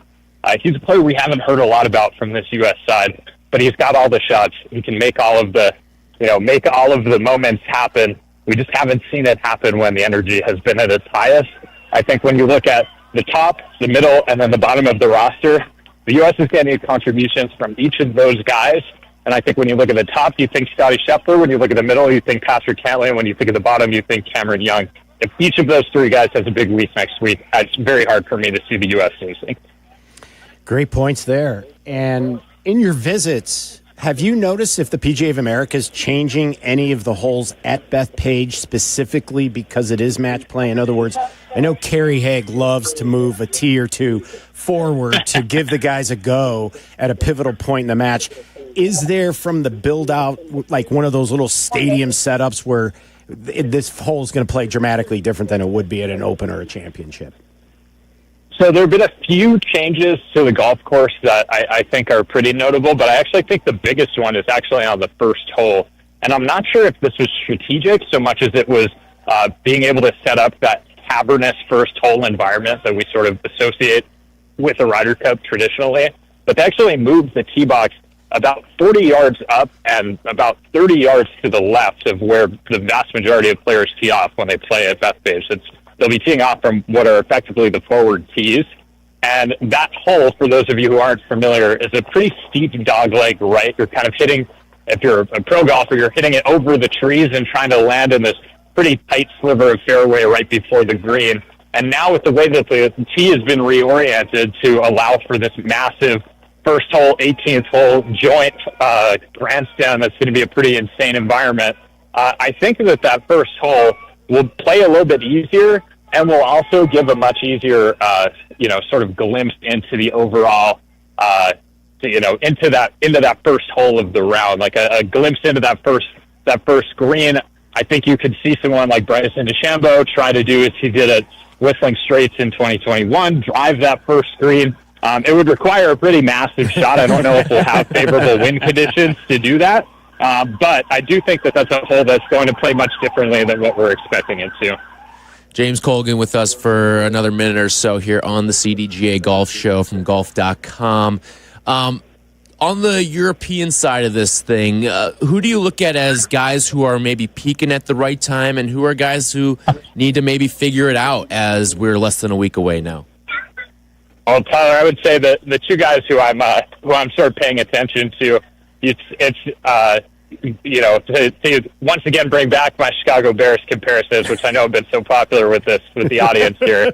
I would say the DJ Moore of this team is probably Victor Hovland. He's a guy who we've seen play at an elite level, who maybe has not performed to that way in the last 12 months or so. And he's a guy who, a lot of people forget in 2023 in Rome, a big part of the reason behind that European romp was that Victor Hovland was sort of the third head of this three-headed monster with Rory McIlroy and John Rahm. And so he's a guy who I'm paying a ton of attention to. Another guy who I'm looking at, kind of a Luther Burden figure, if you will, is Bob McIntyre. He's a guy who there's been a lot of excitement about. I don't know that the results have really, sort of cashed out in that way for him in these team play events. He was probably, frankly, the weakest player on the European side 2 years ago when we were, at Rome, and he never really looked comfortable throughout that week. But if the Europeans play well next week, it would not surprise me if Bob is sort of in the center of that. He's got all of the shots, and his game over these last 2 years has blossomed more than maybe any other player in the entire field. So, James, before we let you go, what's the final score? Who wins and who's your MVP? Come on, give me that that prediction. I'm going to say it's 16-12 U.S., and I think it's going to be a really, really, really close matchup. I think it's going to come down to Sunday singles, and I think it's going to be Scotty Scheffler is the guy who we're talking about as the MVP come the very end of this. Wow. All right. So you've got the Americans in. All right. Come for the golf analysis. Stay for the Chicago Bears comparisons. James Kogan, thank you so much for joining us once again. Enjoy it. It's a home game for you. I know this course means so much to you, so have fun this week, my man. Mike and Tyler, again, I do not condone anything said by the Long Islanders throughout the course of this week. I just want to be super clear about that. Thanks so much, guys. Thanks, James. Anything those NBC parabolic mics pick up, James is not liable for. That's James Kogan with us from golf.com on the Jersey Mike's hotline. Jersey Mike's a sub above. All right, when we come back, we will get more into the European side of this matchup as well, and we'll give you our picks for the Ryder Cup, the same way you've laid it out to both of our guests today. Yeah. Score, MVP, who we got. All that coming up next. The segment's been brought to you by Cog Hill. This is the CDGA Golf Show on ESPN 1100.3 HD2 and the ESPN Chicago app. Saturdays on ESPN Chicago. Join me, Peggy Kaczynski. And me, Dionne Miller, for the cleverly named Peggy and Dionne. Of course, we are always talking about the saga of Chicago sports. And occasionally, we may dive into other areas of interest. So join us Saturday morning at 11. Peggy and Dionne on ESPN Chicago. Brought to you by Advantage Acura of Naperville. Experience top courses managed by Kemper Sports across Chicagoland. From North Shore classics like the Glen Club, Deer Path, and newly renovated Winnetka, to western suburban favorites like Bolingbrook, host of Live Golf Chicago, and Cantini, and Southside gems like Harborside International, Kemper Sports offers something for everyone. With impeccable course conditions and top-notch hospitality for over 45 years, Kemper Sports creates lasting memories. Did you know Kemper Sports was also recently awarded as a top places to work by Crane Chicago? Visit KemperSports.com or follow at Kemper Sports on social media. Golfers, go north to Wisconsin and experience the Club at Lac La Belle, voted a top 10 most fun golf course in the country by Golf Digest. The Club at Lac La Belle is now accepting tee times. Take advantage of same-day replay rates. The Club at Lac La Belle is at the heart of the Wisconsin Golf Trail, featuring a majestic, redesigned course and beautiful clubhouse. Schedule your tee time now at theclubatlaclabelle.com. A historic past meets a vibrant future. Go to theclubatlaclabelle.com to start your journey. Chicagoland's very own Tour Edge Golf is celebrating 20 years of exotics with their brand new Exotic 725 series. The 10K MOI E725 driver provides the ultimate in forgiveness and stability off the tee, while the rest of the 725 series is packed with innovation specifically designed to cover every player type looking to level up their game. It's time to see for yourself why over 200 PGA Tour professionals have chosen to put exotics in their bags. For more on the new Tour Edge Exotic 725 series, visit touredge.com. Experience the best golf on the North Shore. Head over to Glenview Park Golf Club. Book your tee time 24/7 at golfglenview.com or call 847-724-0250. golfglenview.com or 847-724-0250. Experience the best. Play golf at Elgin. Check out the Golf Elgin app and book a tee time at Bowes Creek Country Club or the Highlands of Elgin. Your outing could not be better than at the Highlands of Elgin. The Grumpy Goat Tavern is a great place to finish your golf get-together as well. Check them out at highlandsofelgin.com or grumpygoattavern.net. You strive for more in life and in business, never settling for anything less than. Your bank should be no different. It's time for a fresh perspective. It's time to move things from to-do to done. It's time for your bank to go the extra mile for you. Achieve more at Republic Bank of Chicago. Banking beyond expectations. Visit ourbankchicago.com to get started. Republic Bank of Chicago, member FDIC.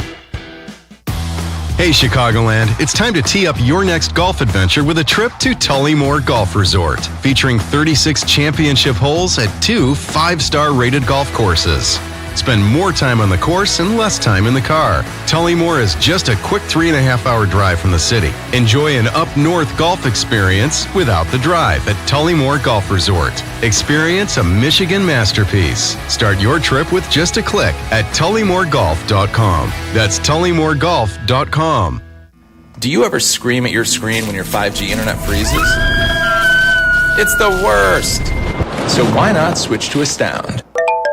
Wi-Fi that just works. With Astound Wi-Fi, you'll rage less, buffer less, and live more. Lock in gig speed Wi-Fi for just $35 a month, guaranteed for 3 years. Plus, get up to a $200 Amazon gift card. Astound Wi-Fi, it just works. Visit astound.com today.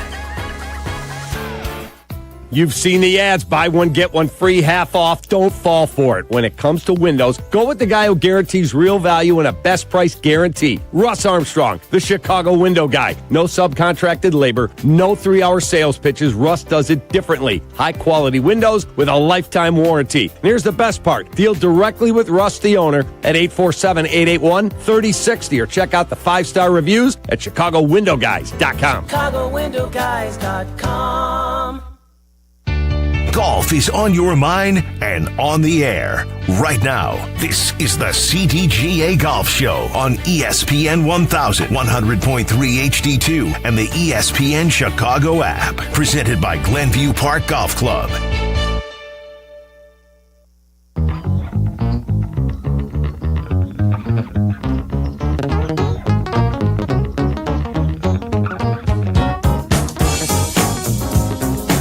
Segment brought to you by Republic Bank. We'll get you our picks for the Ryder Cup in just a moment. But first, we brought up earlier, Uncle Mike, man. You're not going to find better ones than him around here. He has gifted tickets to his nephew and one of his nephew's teammates out at Sacred Heart to the Ryder Cup this week. Yes. He put in a call, and he talk about a guy who makes things happen, Mike Gilligan, in the golf world there. But your nephew, Charlie Gilligan, his teammate Alex has called in Connecticut, member of the Sacred Heart golf team, and he will be rooting for Team Europe as that is his native land. Good morning, Alex, and thanks for joining us today. Morning. Thanks so much for having me on the show. I'd like to very much appreciate the tickets. I'm looking forward to the Ryder Cup next week. So, Alex, tell the Americans here just how meaningful and how big the Ryder Cup is, especially to somebody like yourself growing up as a young lad. Yeah, for sure. I mean, I think it's pretty safe to say that the passion from the European fans is always amazing. And growing up, the Ryder Cup was only 15 minutes from my house back in 2014. So I would definitely inspire me to kind of push on to bigger and better things just from there. I was only 10 years old at the time, and it definitely pushed me to work harder growing up. So, Alex, what are you looking forward to most from the trip to New York to the event itself? I would say I'm just looking forward to soaking in the atmosphere. I mean, the Long Island sports fans are absolutely incredible. Their passion's unrivaled, really. So it's going to be very interesting. I'm not sure if I'm going to make too many friends there supporting the Europeans, but it's going to be very good. And the course is obviously fantastic. So just seeing an iconic place such as Bethpage is going to be brilliant. So let me ask you this question. You're going to be going into the lion's den, so to speak. What's your attire? What's the plan? Have you thought about what you're going to wear? I haven't thought that far ahead, to be honest, yet. But I think I'll have to wear something blue just to show a little bit of support for Europe. Spoken like a true college male right there. Has not thought that far ahead. Let's get to Monday before we get to Friday right there. All right, Alex, who's your pick, man? Who's your pick, and who do you think is an X factor? I think it's going to be very close, 40.5, 30.5 to Europe, and I can see it coming right down to Rory McIlroy at the end. He's Europe's go-to guy, and I think he's gonna come out clutch when it matters most. Wow. So, Alex, let me ask you this. Charlie tells me you got a ball speed that's close to 200 miles an hour. On the European team, who's the only Europeans who could hit it past you? I'm not sure. I think Rory would maybe give me a run for my money, but I think we can all agree that each one of them hits it straighter than I do. So that's why they're playing at best pitch. Well, you enjoy yourself. Safe travels, and I cannot wait to hear about. Check in with us next Saturday. Tell us how it was. Yeah, 100%. I'll definitely call in. And yeah, thank you very much for the tickets on Friday, and I can go to Europe. Yeah, there you go. Thank you, Alex. Thank you. That's Alex Turlic from the Sacred Heart Golf Team. He'll be with Mike Gilligan's nephew, Charlie, going out to Bethpage. All thanks to Uncle Mike here. All right, so why don't we'll break right here. When we come back, we'll get you our picks, who are MVPs and X Factors, all that coming up next. The segment's been brought to you by Republic Bank. This is the CDGA Golf Show on ESPN 1100.3 HD2 and the ESPN Chicago app. White Sox baseball on ESPN Chicago. Len Casper and Darren Jackson bring you the call of White Sox and Padres. Coverage begins with White Sox Weekly, hosted by Jeff Meller. Today at 3:30. This is the home of the White Sox, ESPN Chicago. Now backed by the power of the Pope. Grow your game to the next level and share it with those who need it most. With a CDGA membership, you'll become better through golf. As a CDGA member, you'll receive exclusive benefits headlined by a handicap index issued by the USGA. Other benefits include access to special member perks, unique competitions, memorable excursions, exclusive member communications, and more. Additionally, all memberships help the CDGA expand access to the game and ensure that it evolves for future generations through unique and impactful sunshine programs. Learn more at CDGA.org. You've arrived at French Lick Resort, here in Indiana. 2 hotels you have to see to believe. Legendary Golf by Pete Dye and Donald Ross. Our little corner of the world is like nowhere else. Your French Lick getaway starts now at FrenchLick.com. Must be 21 to enter casino. Gambling problem? Call 1-800-9-WITH-IT. Play golf in Elgin. Check out the Golf Elgin app and book a tee time at the Highlands of Elgin or Bowes Creek Country Club. Enjoy exceptional playing conditions and afterward, perhaps a savory pork chop at the Grumpy Goat Tavern. A great place to continue your day of play. Check us out at highlandsofelgin.com or grumpygoattavern.net. Come to Cog Hill Golf and Country Club and experience truly legendary golf. Since 1927, Cog Hill has been the mecca for public golf in the Midwest. In addition to Dub's Dread, ranked the #1 course you can play in Illinois by Golf Digest, Cog Hill offers 3 other beautiful 18-hole layouts with price points for all types of golfers. Visit their state-of-the-art practice facility with top tracer technology on 42 driving range bays. Plus, they have 2 golf shops, a new club fitting room, and beautiful clubhouse and reception area. They serve great food, too. Visit coghillgolf.com. Discover why Oswego Land Park District's Fox Bend Golf Course is considered the gem of the western suburbs, and it's just 45 minutes from downtown. Built in 1967, Fox Bend was voted a 5-star course by Chicagoland Golf Magazine. A 6,900-yard par 72 layout that will appeal to all levels of play. With the most superb green complexes in the Chicagoland area, Fox Bend has hosted 3 Illinois Open Championships, and this year, Fox Bend is the proud host of the 2025 Chicago Adaptive Open. To book a tee time, visit foxbendgolfcourse.com. Mark your calendar, Chicago. The President's Cup is coming to Medina Country Club, September 22nd through 27th, 2026. Join us for the premier global golf event featuring the top U.S. and international PGA Tour players competing for their country. It's all happening right here in our backyard, and you're not going to want to miss this. Tickets are on sale now at presidentscup.com.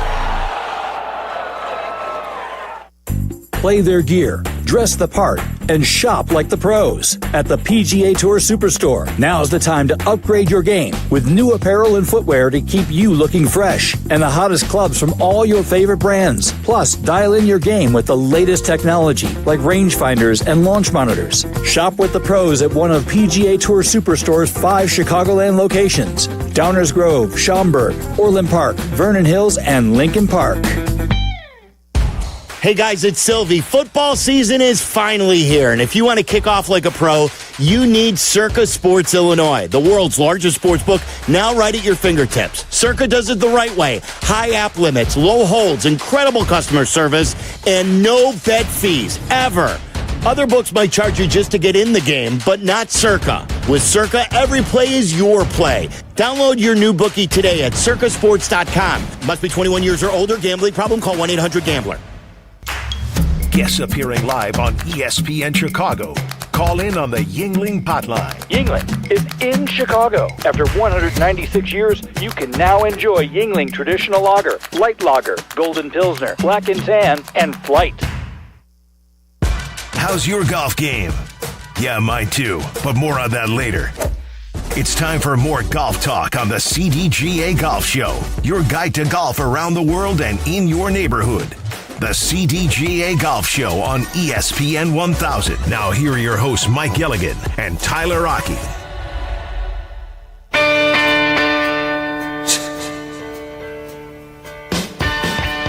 Thanks to Mario Heron for producing today's show. The segment brought to you by French Lick Golf Resort. All right, Mike. We have been talking about this event for weeks on weeks on weeks, and we're finally here. It's the Ryder Cup. Yes, sir. Coming to you on Friday. All right. Score, MVP, lay it all out for us. What do you got? Okay. You aren't going to believe this. It is going to be a tight Ryder Cup. I do agree with our main man, Alex, from Sacred Heart. I do agree. In fact, I think it's going to be tighter than he even said. Unfortunately, I think it's going to end in a tie. All right. 14-14. And as such, the European team retains the Ryder Cup. Wow. And as such, Tommy Fleetwood and John Rahm are your co-MVPs for Team Europe. They're both going to go 3.5 to a half. All right. I actually had the same exact score as Alex did. I had Europe 14.5, the U.S. 13.5. My MVP is a guy who's spiked up and down all season long. No way. I'm going with Victor Hovland. Oh, wow. I thought you were going to say Sepp Straka. Oh, no. Sepp Straka, I've touched that stove too many times this year, so I will not be going with Sepp Straka this year. I just want to be clear on that. But yeah, no, I'm going to go with Victor Hovland, who I guess his highs and lows, he has at least had some highs in some high-profile events this year. But I just think that you're looking at the next face of this European team. Oh, no. Victor Hovland. No doubt. I mean, this is the next generation, and I think a guy like that's primed to just, play off of the fun and the confidence that he had going into this event last year, and let's see if he can relit the flame and let it go. But he'll be a thorn in our side, and there's going to be a bunch of them, that is for sure. But nonetheless, it's going to be an exciting one. Certainly a fan favorite, too, whether you're on the American or the European side. It feels like everyone out there loves some Victor Hovland in their lives. All right, what do we have going on around the CDGA, Mike? Well, a few things. First and foremost, yesterday I was with a whole cadre of people that opened up, or I should say on Thursday, the grand opening of the Evans at Canal Shores. Mm-hmm. If you have never played Canal Shores, and if you have played Canal Shores in the past, it was not a particularly nice golf course. It was, in fact, a dump. Ron Cassidy called his place the weed. Mm-hmm. Whatever is worse than a weed, that's probably what this was. Yeah. Come almost $10 million later, you now have a product to be very proud of. And let me tell you, it is worth the drive, the green fee. Go out and play the Evans at Canal Shores. You will have so much fun. They have captured a variety of different green complexes from the Shore Acres of the world, Chicago Golf, from some of the best golf courses around the world. But it's all in a miniaturized version. Yeah. I mean, there's no par 5s and a few par 4s and par 3s. So it's a par 60 golf course. And you will have more fun than the law should allow, whether you are a novice golfer or a below-scratch golfer. And you will enjoy it nonetheless. So I highly, highly encourage CDGA members or golfers, head on out to the Evans. Kemper Sports, Josh Lesnick have done a terrific job restoring this back to something to be very, very proud of. Well, can I give you one thing off that? Because I was fortunate enough to play last year while it was still under construction.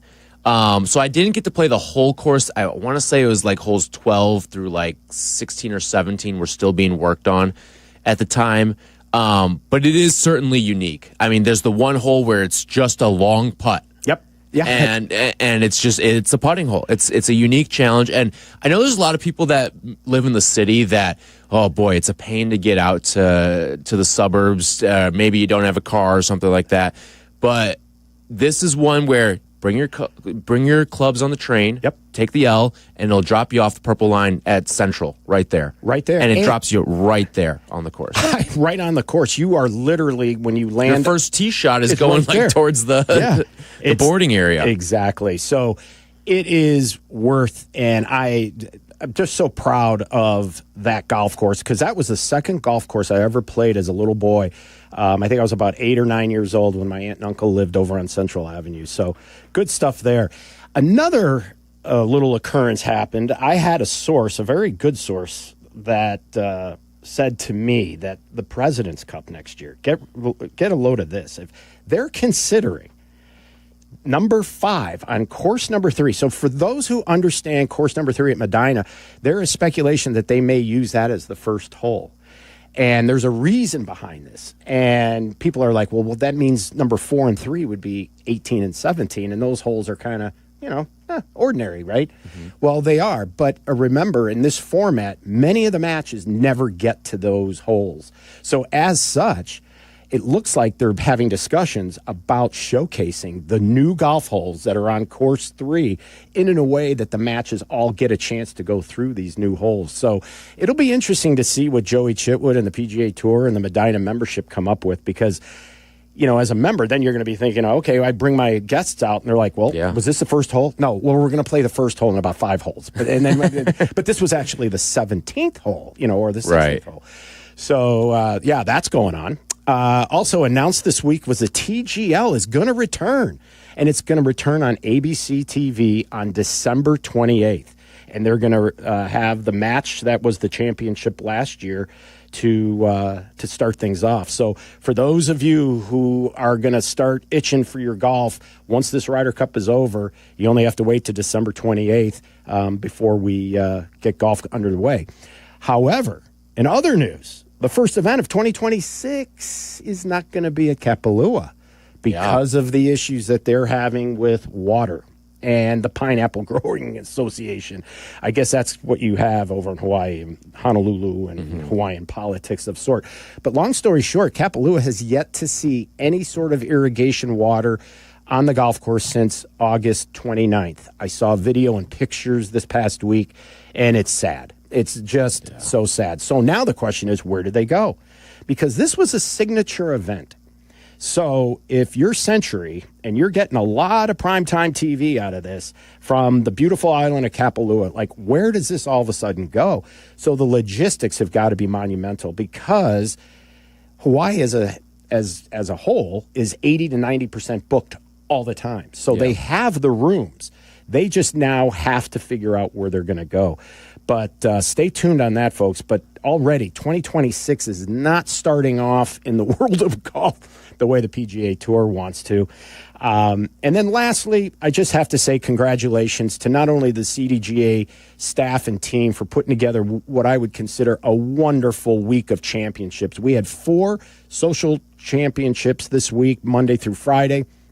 And yesterday, it culminated with the 4-person Jersey Mike Scramble at Bowes Creek. 36 teams, and in the A flight, the championship flight, where you have the super teams put together, the teams were tied at the end of the match. Now, in years past, we've always had scorecard playoffs. Well, there was a revolt last year. I say that kiddingly, lovingly. They just suggested that they would love to stick around and go ahead and play it off. So they did. It went 8 holes, Incredible. 7 straight birdies by each of the teams, and then finally the one team just couldn't convert the birdie. So we had a team that was from down central Illinois, came up and beat our Chicago guys. Wow. So Central Illinois team now owns the rights to the 4-person CDGA Jersey Mike Scramble for 2025, and they're heading to French Lick. Awesome. So Well, that's what's going around. Have a great time down at French Lick to that crew. All right, that's going to do it for us. Next time we're talking, we'll be 1 round into the Ryder Cup and moving. So cannot wait. You'll be out at Arcadia. Yep. I'll be in Vegas. Should be a fun time. We'll talk about it all when we return next week. Peggy and Dionne are coming up next. This segment's been brought to you by French Lick Golf Resort. We'll talk to you next week. This is the CDGA Golf Show on ESPN 1100.3 HD2 and the ESPN Chicago app. You strive for more in life and in business, never settling for anything less than. Your bank should be no different. It's time for a fresh perspective. It's time to move things from to-do to done. It's time for your bank to go the extra mile for you. Achieve more at Republic Bank of Chicago. Banking beyond expectations. Visit ourbankchicago.com to get started. Republic Bank of Chicago, member FDIC. Tullymore Golf Resort is the perfect spot for your next golf trip. With 36 holes of championship golf and on-site accommodations, Tullymore Golf Resort is up north golf without the drive. Start your trip with just a click at tullymoregolf.com. Founded in 2001, Zero Friction established the #1 performance tee on the PGA Tour with over 70 PGA Tour victories. In 2024, Zero Friction introduced their newest innovation, the Stride Electric Bag Trolley, voted Product of the Year at the PGA Show. To secure your personal caddy, go to zerofriction.com. Hey, Chicagoland, want to experience the best golf on the North Shore? Head over to Glenview Park Golf Club to enjoy superior golf course conditions, a challenging layout, and superior service. Conveniently located and easy to get to, Glenview Park is in the heart of Glenview. Book your tee time 24/7 at golfglenview.com or call 847-724-0250. Golfglenview.com or 847-724-0250. Experience the best. Chicagoland's very own Tour Edge Golf is celebrating 20 years of exotics with their brand new Exotic 725 series. The 10K MOI E725 driver provides the ultimate in forgiveness and stability off the tee, while the rest of the 725 series is packed with innovation specifically designed to cover every player type looking to level up their game. It's time to see for yourself why over 200 PGA Tour professionals have chosen to put exotics in their bags. For more on the new Tour Edge Exotic 725 series, visit touredge.com. This is ESPN Chicago, WNVP, WTBC, HD2 Chicago, a good Karma Brands radio station. It took me a long time to admit I was dealing with more than just stress. Going to VA and confronting my PTSD is the hardest thing I have ever done. And telling other veterans to go is the most important thing I'll do. Get what you earned. Visit choose.va.gov. Not all veterans are eligible for the type or amount of benefits mentioned here. Hey, ladies! Get funky.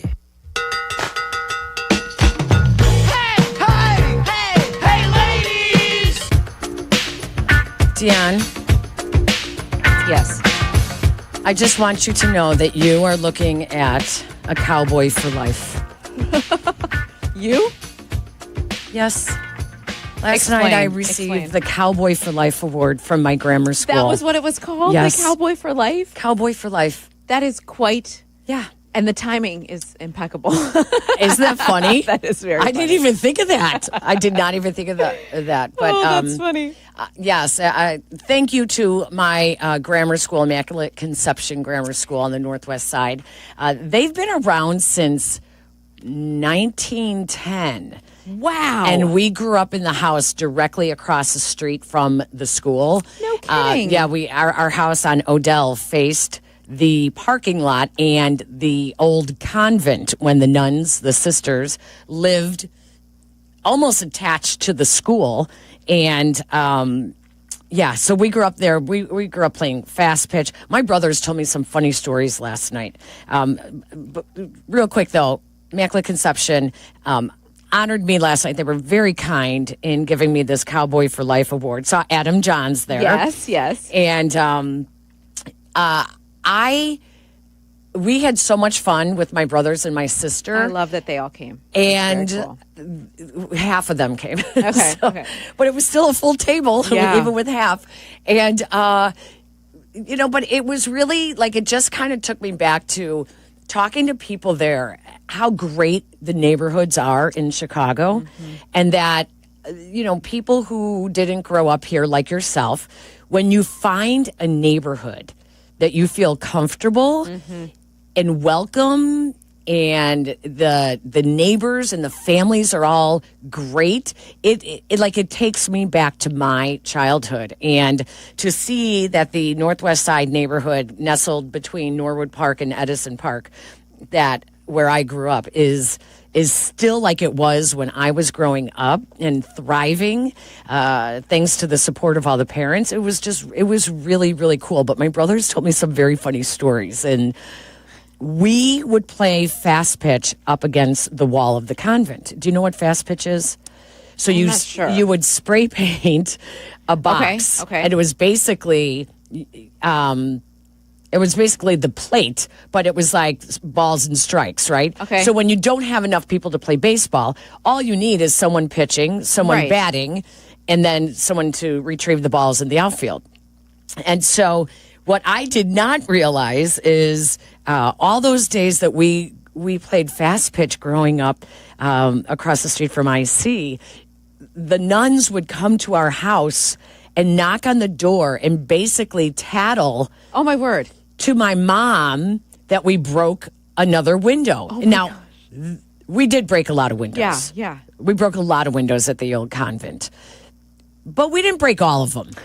And so my dad, what they would do is when they found a broken window, whether it was the Kaczynski kids or not, they would march across the street in their full, nun No way. habits and knock on the door and let my mom and dad know that another window was broken. And my dad, being the good Catholic with Catholic guilt, would take the piece of glass that was broken, the window, and he would go right to the hardware store and get it fixed. Oh, my gosh. And then my brother was telling me last night, he goes, half the time, Mom would be like, Tim, you broke another window at the convent. He's like, Mom, I wasn't home all day today. Oh, my word. It wasn't me. They pinned it on you guys? Yeah, because my parents they took advantage of my parents' Catholic guilt. Yes, they sure did. And showing up in full habit, that's so intimidating. Oh, yeah. Yes, oh, yeah. sister. We will get that fixed right away. Oh, God. My mom used to make us, over the summer, go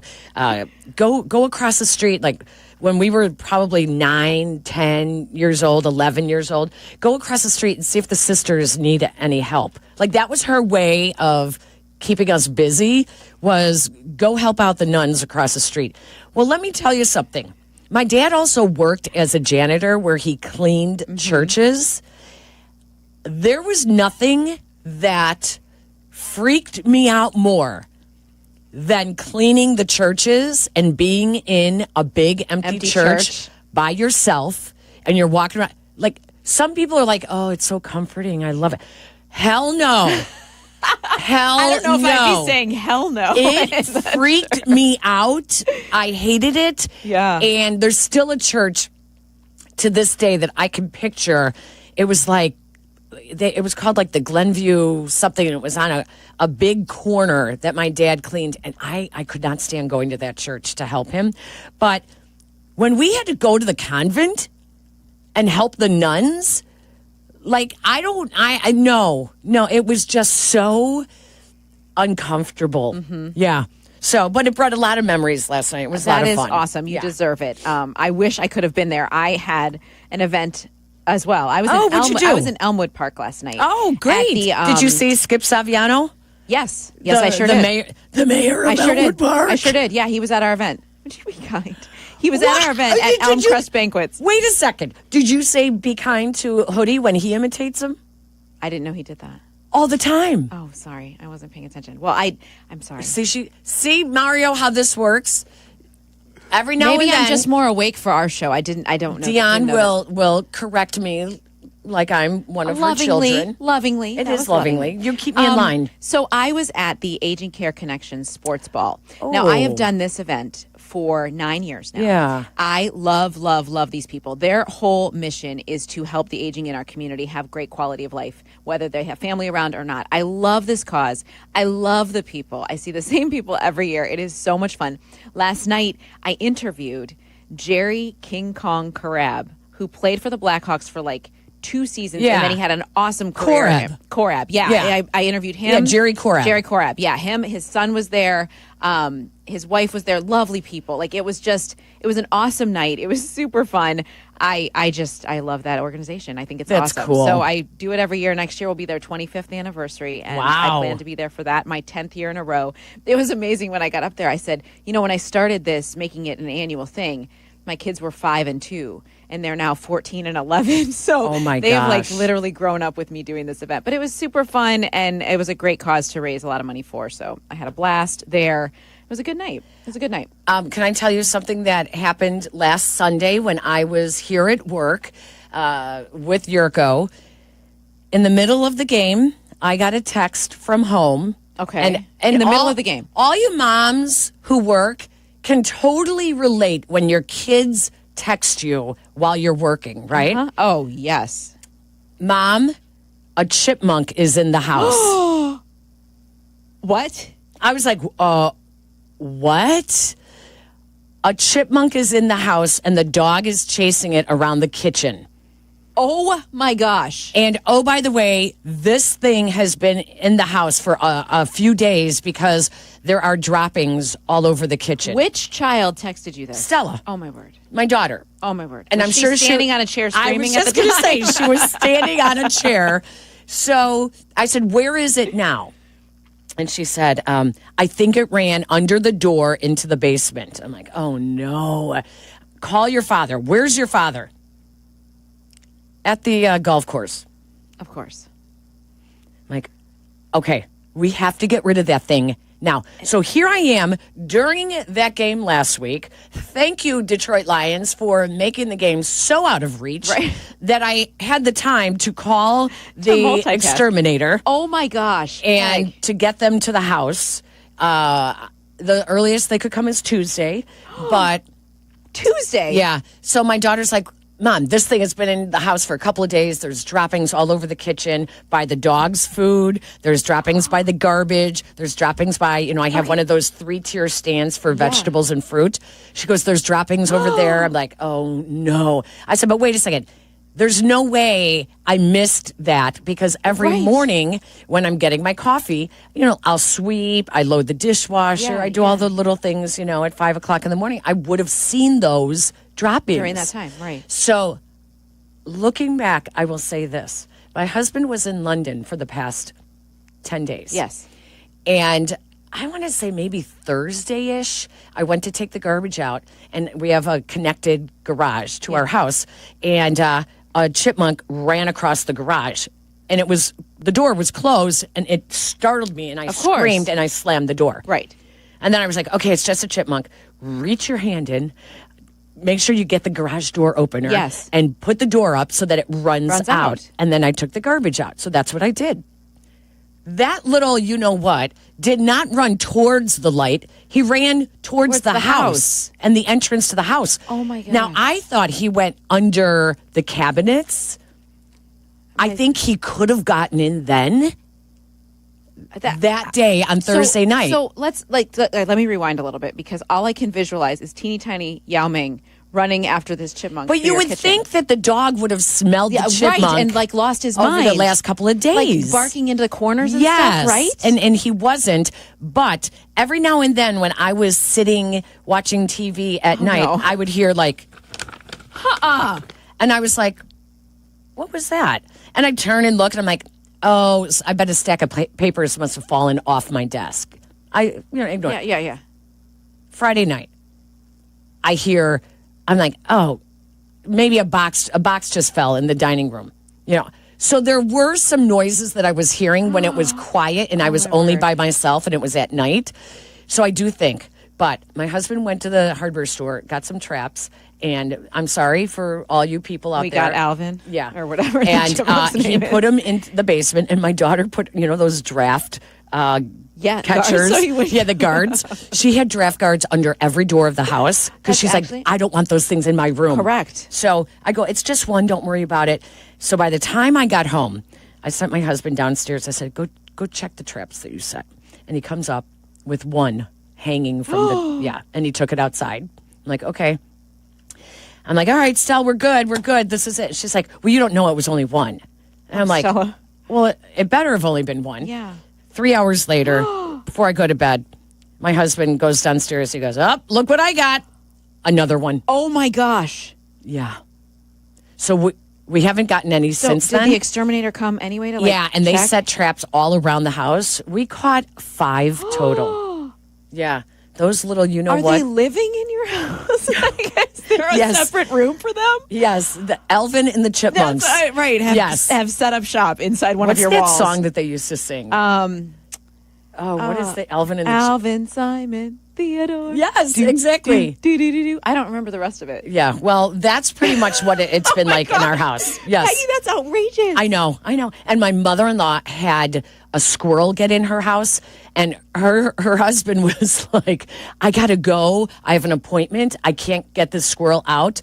When you get home, it's in the house somewhere. And so she got home. By the time she got home, and she's looking around for it. Oh my gosh, I would be so Her shutters, her wood shutters had been shredded by the squirrel, either eating, clawing, trying to get out. He completely ate their floorboards, like the trim. Oh my gosh. Yeah, so that's all I could think of is we're going to find our trim is going to be completely eaten by these things. I just don't want one running across the floor or on my feet or any of those things. I know. So, oh my God. You caught 5? 5, yes. That's a whole family. Yeah. Wow. Yep. Wow, that I got nothing. That is really that's quite a week. So that's been my week. That's been my week. Oh my gosh. Yeah, this has been a heck of a week. That I know. is as crazy as letting somebody score 52 points in week 2. Good transition, Dionne. When we come back, let's turn our attention to the Chicago Bears. So much to talk about between the injury report, what is going on with the run game. And I have a question for our callers and our listeners, obviously. Why is Ben Johnson so angry? And don't just state the obvious. Why do you think he's so angry? We both have thoughts. We'll get to that. We want to hear yours as well. 312-332-3776. It's Peggy and Dionne, ESPN 1000. You're listening to Peggy and Dionne on Chicago's home for sports, ESPN Chicago. The Cowboys are riding into Soldier Field. The Chicago. It's week 3 for the Bears. Kickoff tomorrow at 3:30. Join us for extensive pregame coverage starting at 11. We'll have instant reaction from players, coaches, analysts, and of course, you. Put some respect on my name. 4 hours of post-game immersion after every game. It's Bears and Cowboys, 3:30 tomorrow on the home of the Bears, ESPN Chicago. Brought to you in part by Hard Rock Casino, Northern Indiana. Hey, if you are looking to elevate your future and the future of your business, you know that this is a great time to be Bolingbrook. Bolingbrook remains the most desirable Southwest suburban location to start or expand your business. Dionne and I got to witness it for ourselves last week when we were there for their big Jubilee celebration. Bolingbrook is rated as the second most diverse suburb and the only community in Illinois to make Fortune's top 50 places to live. Bolingbrook offers something for everyone, from the promenade to the Common Shopping Plaza, freestanding locations, and 36 million square feet in the distribution corridor. Bolingbrook has the perfect space for you and your company. Conveniently located off I-55 and I-355, it is the home of over 50 corporate headquarters already. Come and experience the warmth and friendliness of Bolingbrook for yourself. Visit bebolingbrook.com to learn more. Join us and be Bolingbrook. True North convenience stores and Red Bull are an elite matchup. True North offers Legends Red Bull Original and sugar-free. First-round picks like watermelon, wild berries, and rookie Red Bull Zero. Right now, grab 3 of your favorite 8-ounce flavors for $6.50 and save 10 cents off a gallon with the True Rewards mobile app. Available in your favorite app store. Score this deal before the clock runs out. True North convenience stores. Fast, friendly, clean. Hey, this is Courtney Cronin. If you're injured, you want a legal representative that gets you and where you come from. Exactly. When you call us, you're not getting some out-of-town mega firm. You're talking to Chicagoans. That's Julio Costa of Costa Iavoni, and his partner Anthony is also here. Thanks, Courtney. We're proud of the trust we've built here in town. There's an immediate connection with Chicagoans. They know we'll take the time to understand what they're going through. And then we will fight to win. At Costa Iavoni, we get you. Costa Iavoni, your trusted local personal injury attorneys at 708-4-million. Has the excitement of betting turned into worry? Feeling overwhelmed every time you roll the dice? Problem gambling doesn't just affect your wallet. It can impact your health, relationships, and peace of mind. But there's hope. Gateway Foundation is here to help you take back control of your life with personalized treatment options. You don't have to face this alone. Call Gateway Foundation today at 844-444-5780. That's 844-444-5780. Hey, it's your friend Tom Waddle. On the field, every great team starts with a strong defense, and the same's true in business. That's why companies trust my friends at Trend Micro. They protect your network, your cloud, your data, and your people from ransomware, phishing, and today's toughest cyber threats. With AI-powered proactive security, Trend Micro stops attacks before they ever reach you. Trusted worldwide and backed by over 35 years of innovation, this is enterprise defense done right. Go to trendmicro.com today. That's trendmicro.com. Are you ready to make a difference for the environment while helping the visually impaired at the same time? Then donate your vehicle to Heritage for the Blind today by calling 1-800-983-6530. Every donated vehicle will either be properly recycled in an eco-friendly manner or given a new life through reuse. Donating your vehicle is easy. Simply call 1-800-983-6530 and Heritage for the Blind will do the rest. They'll even arrange for your vehicle to be picked up at no cost to you. And for a limited time, when you donate your car, you'll receive a $200 restaurant voucher and a 2-night, 3-day hotel stay at one of 50 locations. Call 1-800-983-6530 right now to schedule your vehicle donation and make a positive impact on the environment while helping others. Heritage for the Blind, where every car donation counts and every person makes a difference. Call 1-800-983-6530 now. This advertisement is paid for by Heritage for the Blind. Follow Chicago's Home for Sports on Twitter at ESPN 1000. This is Peggy and Dionne. On Chicago's Home for Sports, ESPN Chicago.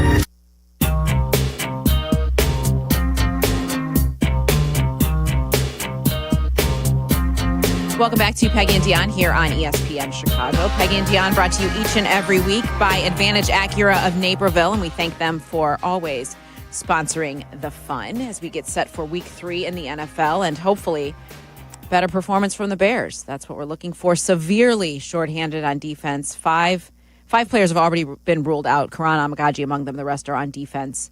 We knew Jalen Johnson would be out. There's still no clarification on exactly how long he'll be out, Peggy, and that is interesting to me. Now, he sounded... He's getting like all these second and third opinions, right? I would assume so. Trying to avoid surgery is what I'm guessing. But he sounded done for the season when he made an appearance on a different place. And he sounded like he knew his season was done. Well, he also did that podcast, and he was talking, he was actually talking a lot. Which podcast did he do? He did a different one this week? Yeah. Because he was on the pivot the week before. Oh, was that the week before that he was on the pivot? The injury. When he didn't really give a lot of support to Caleb Williams? Yeah. All right. I thought that was this week. I was like, oh, wow. When you're injured, but he didn't, I don't know that you should be going on any podcast. But at the time, he was talking about how he had his abductor, what was it? Adductor had torn away from the pelvic bone, and then, which is awful. Now, when I did that little bit of research, it was like an 18-month recovery for normal laymen, and I talked, right? We talked about this last week in Bolingbrook, that when Tommy Harris tore his bicep off the bone, And I was telling you how I had done the same thing, but I did not know it until I went in for surgery. And that's when they can really see the extent of damage that's done. For me, just your average Joe, or Josina, or Josie, whoever. Josephine. Josephine. Yeah. Oh, that was my grandmother's name. Oh, I love that. That was a 3-month recovery, and that's I don't have access to the very best in sports science like a professional athlete would. But still, when Tommy Harris did it, it ended his season, and so that's why you and I talked about this last Saturday that. Our fear was he was coming back awfully quickly. Very quick. And then they were quick to say, even though Ben Johnson said on the postgame that it looks like he re-aggravated his injury, then they came back the next day and said it was a new injury. But I'm sorry. We all know what happens when you come back from an injury. You start to favor the other side of that body part. And so it just seems like, it's a new injury, but it's the same body part. So, I just, and that was our fear that was going to happen. I know. And it was just like that vision of him laying on the field and just knowing he just knew. And really disappointing about TJ Edwards too, that he has re-aggravated his hamstring and he's not going to be able to play this week. Kyler Gordon, I mean, this has been his battle the whole time, right? Is staying healthy. Well, at some point they are going to start asking more questions about the sports science that the Bears are using. When you have so many soft tissue injuries, and either Jalen Johnson's happened on his own, and what they said was a freak, but he didn't never really explain what was the movement that he was doing. He did not really explain that, but he said he knew immediately it was bad. Yeah. So, but they are going to start when you have this many soft tissue injuries.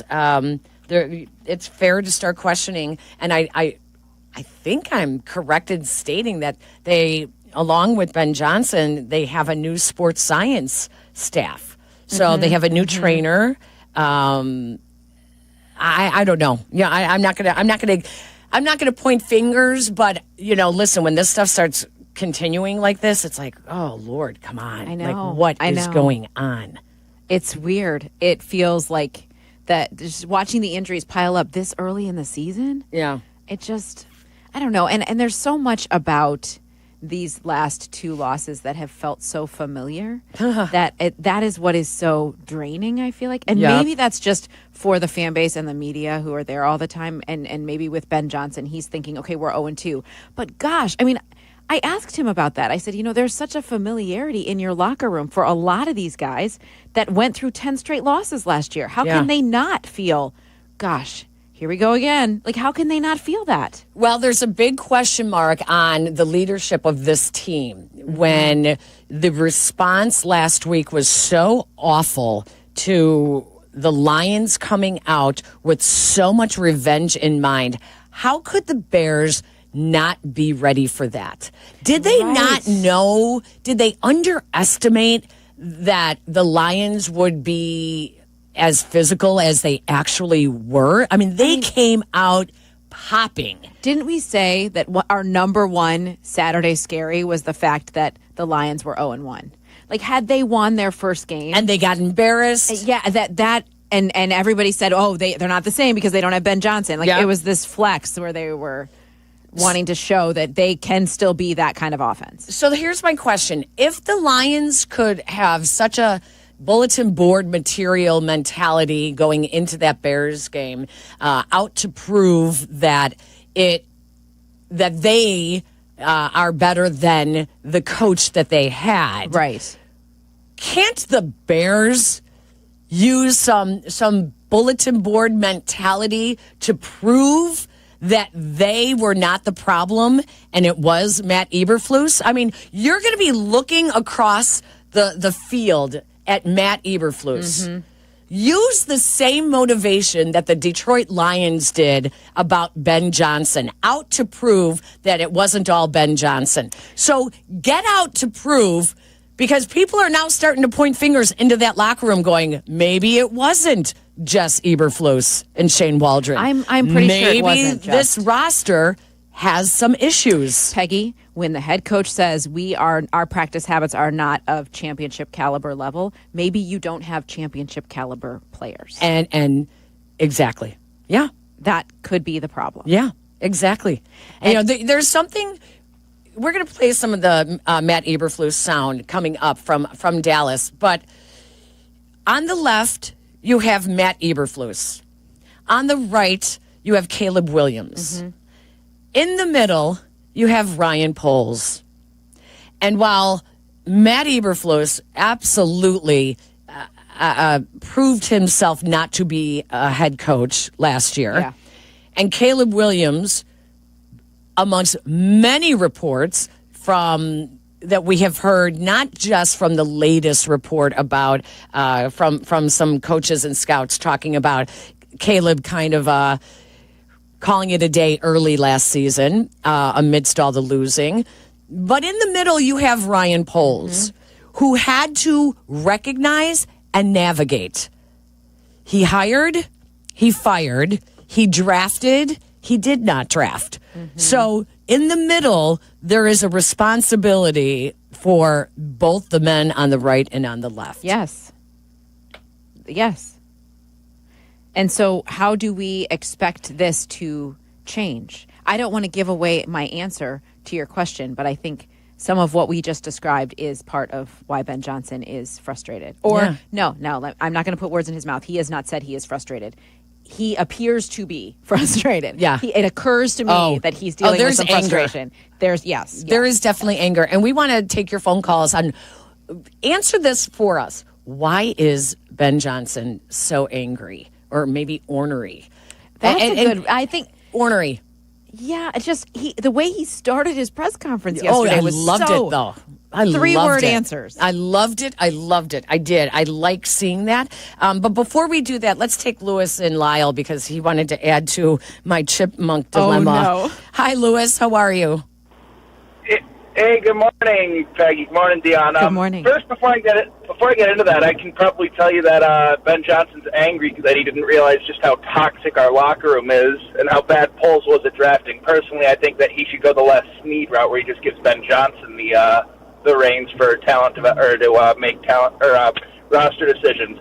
But regarding your chipmunk dilemma, it's funny. My wife and I were listening to that, and we both had flashbacks to issues that we had in our childhoods. I had two. One of them, my neighbor, which, by the way, if you're feeling a little bit, well, you don't seem too morbid. Peggy, you don't seem morbid enough to do this, but my neighbor growing up had a chipmunk problem where they were eating away at his foundation.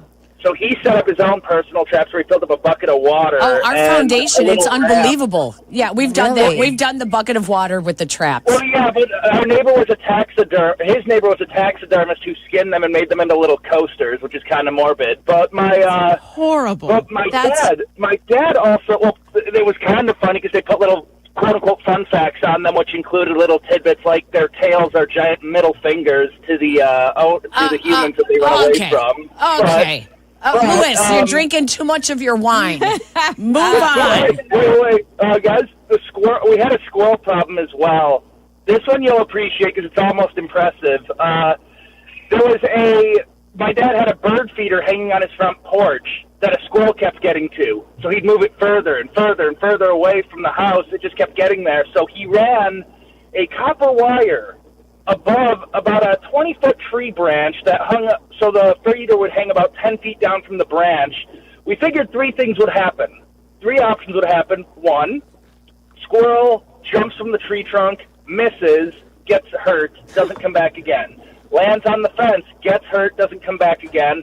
Third, hits, gets to the bird feeder, in which case, you know what, bravo, sir, you've earned it. The little you-know-what ran along the tree branch, grabbed a hold of the wire with one of its paws, and slid down the wire. Oh, my gosh. Competing with its other paw. We eventually electrified, we ran a charge to the wire. He's like, okay, this guy's too smart.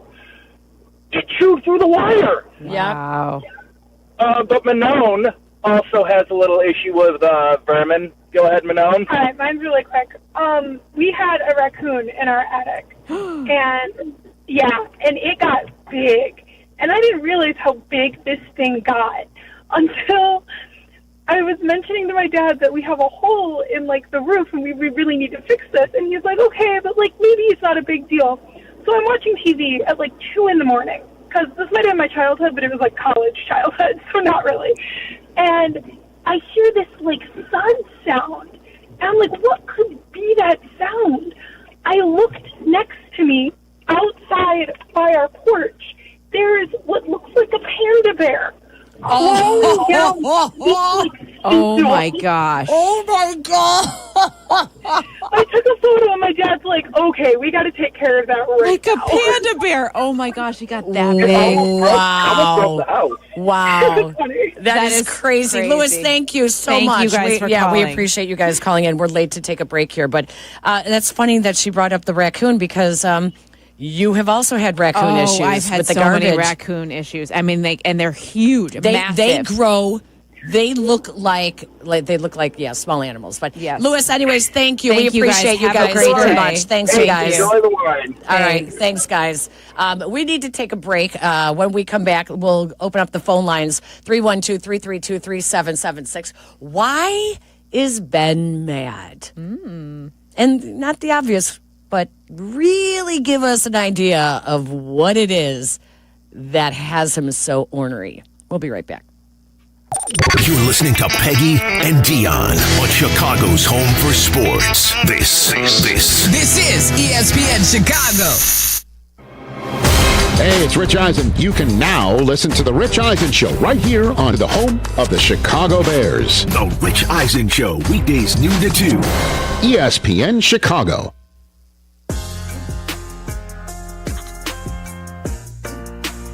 Prost, Chicago. I knew that'd get you. Don't miss the Oktoberfest Golf Classic at Seven Bridges Golf Club, Sunday, October 16th. A 4-player scramble, brewery tastings, prizes, Oktoberfest lunch, and a post-golf pig roast. Register now at sevenbridgesgolfclub.com or call 630-964-GOLF. Roofers and Waterproofers Local 11 delivers expert roofing and waterproofing across Chicago. Their trained professionals lead in solar, green, and garden systems. For trusted contractors and top quality service, visit ChicagoRoofingContractors.org. That's ChicagoRoofingContractors.org. Gary Owen. I always took a lot of personal pride in keeping all my personal business off the internet. You know, and we all got those people, they want to put all their business out there every day on Facebook and Instagram. And they always start their posts out like this. Now, y'all know I don't like putting my personal business out there. I go, no, you put all your business out there. That's why I follow you. Gary Owen. I go to your page and feel better about my life, right? Saturday, November 29th, the venue at Horseshoe Casino. Tickets on sale now at Ticketmaster.com. Play smart. Must be 21 or older to gamble or attend events. It's fall again, and that means football, falling leaves, cozy fires, and, of course, a fresh haircut at Great Clips. Whether you want a whole new look for the season or just a trim on a cut you already love, the skilled stylists at your local Great Clips salon are ready to bring it to life for less. With convenient online check-in, you can add your name to the list and stop in whenever it works for you. They'll even send you a ready next text when you're up next for a haircut, so you can get all of your fall errands done rather than waiting in the salon. Once your cut is finished, the friendly stylists at Great Clips will save the details in clip notes so you can get the look you love every time you come in. And the best part? Great Clips' everyday affordable prices means you'll have money left over for fall fun as well. Look your greatest for the new season. Download the app and get into your local Great Clips salon for a fresh fall haircut today. Great Clips, it's gonna be great.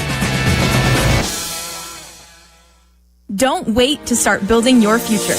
North Park University in Chicago is enrolling now. North Park is known for its renowned nursing and education programs, a 15-to-1 student-to-faculty ratio, and classes where professors get to know you personally. The warm Christian community welcomes those from all faith backgrounds, and students graduate ready to lead in schools, communities, and beyond. Apply today at northpark.edu. That's northpark.edu. North Park University, where faith, purpose, and career come together.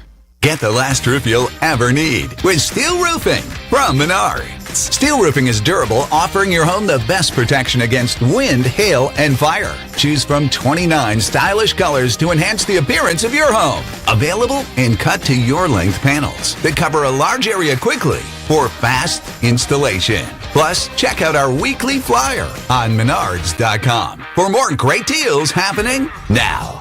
Save big money at Menards. Every 40 seconds, a child is reported missing. That's 2,000 children every single day. It's a heart-wrenching reality that we can no longer ignore. Find the Children is a non-profit organization dedicated to helping find missing kids. You can be a part of their mission by donating your unwanted vehicle, running or not. Call 1-800-294-0222. We guarantee that you will receive the maximum tax deduction. We provide fast, free pickup with 24-hour response. Call 1-800-294-0222. Find the Children provides crucial resources to help find missing children and educational materials to teach kids how to recognize and avoid predators. Our recovery programs have a proven track record of reuniting kids with their families. It's time to act. Donate your unwanted or unused car. Help us build a world where every child is safe. Pick up the phone and call 1-800-294-0222. Together, we can bring these kids home safely. This advertisement was paid for in partnership with Cars R Us and Find the Children. Follow ESPN 1000 Chicago on Twitch.tv or the Twitch app. Welcome back to Peggy and Dionne on ESPN Chicago, Chicago's home for sports.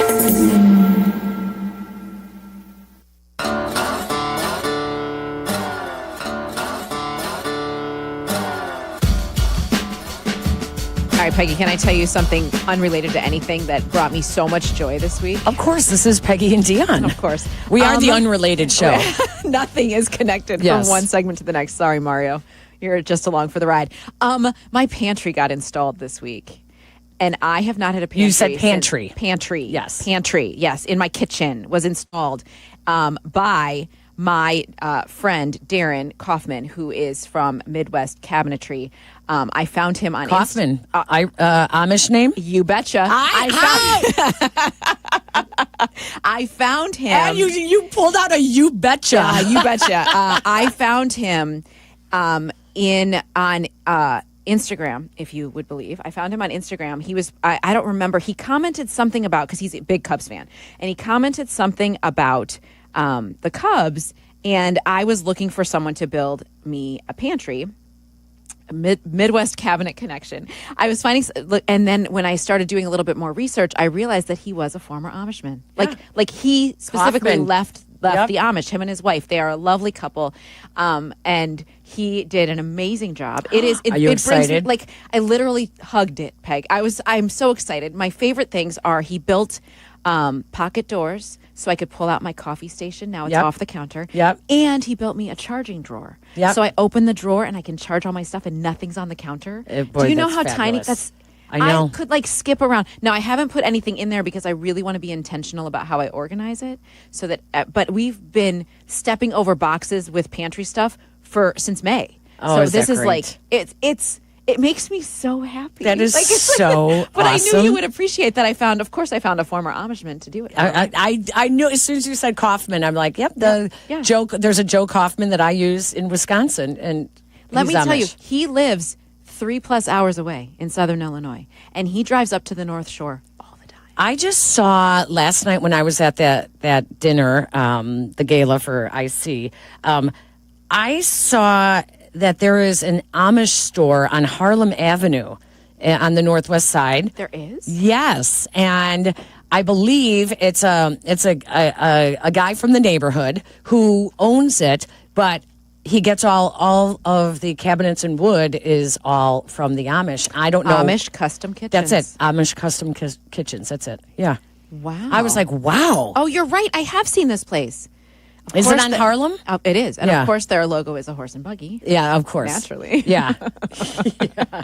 Kind of like when you're driving in Wisconsin or Indiana or Pennsylvania. Yes. Or Ohio. And you see the signs of the horse and buggy. Like, slow down. There might be a horse and buggy crossing. Last night at this event, I was sitting next to a guy who I had not met before. And someone who is Ohio State fan came over and we were chatting. And the guy was like, oh, I went to Michigan, but I'm from Ohio. And I was was like, oh, where are you from? And he said, Chardon, Ohio. That's where I was born, like in Amish country. That's where he was from. I was like, I almost fell off my chair. No one's ever heard of that. And then he talked about he grew up in Painesville and Mentor. Mentor is where Mitchell Trubisky came from. But wow. All in, isn't that wild? Like, what a small world. Wow. That is crazy. And I didn't even shame him for his college choice. We asked you the question, why is Ben so mad? Because Ben Johnson, do we have any of that of him being really a little short with the media? I mean, just play the first 30 seconds of his presser yesterday. Yeah, I should have grabbed that real quick. Anyways, but we all heard it. He was very short answers, and you could tell, whatever. And he's been late coming to his press availability recently. So whatever is on his schedule prior to meeting the media, if it's a film session, I don't know what it is, but it's putting him in a really bad mood. Mm-hmm. And you and I both have some ideas on why Ben is so mad. I'm going to go out to Dyer, Indiana. Angelo is joining us, and Angelo has an idea. Why is Ben so mad? Well, I think, can you hear me? Yeah. Yes. Okay, I think Ben is being a little bit impatient. I think he has to realize that he's not going to make the Bears in the Super Bowl contenders right away. And I know Bear fans don't want to hear this, but yeah, it's just going to take some time. And I think they have to understand that.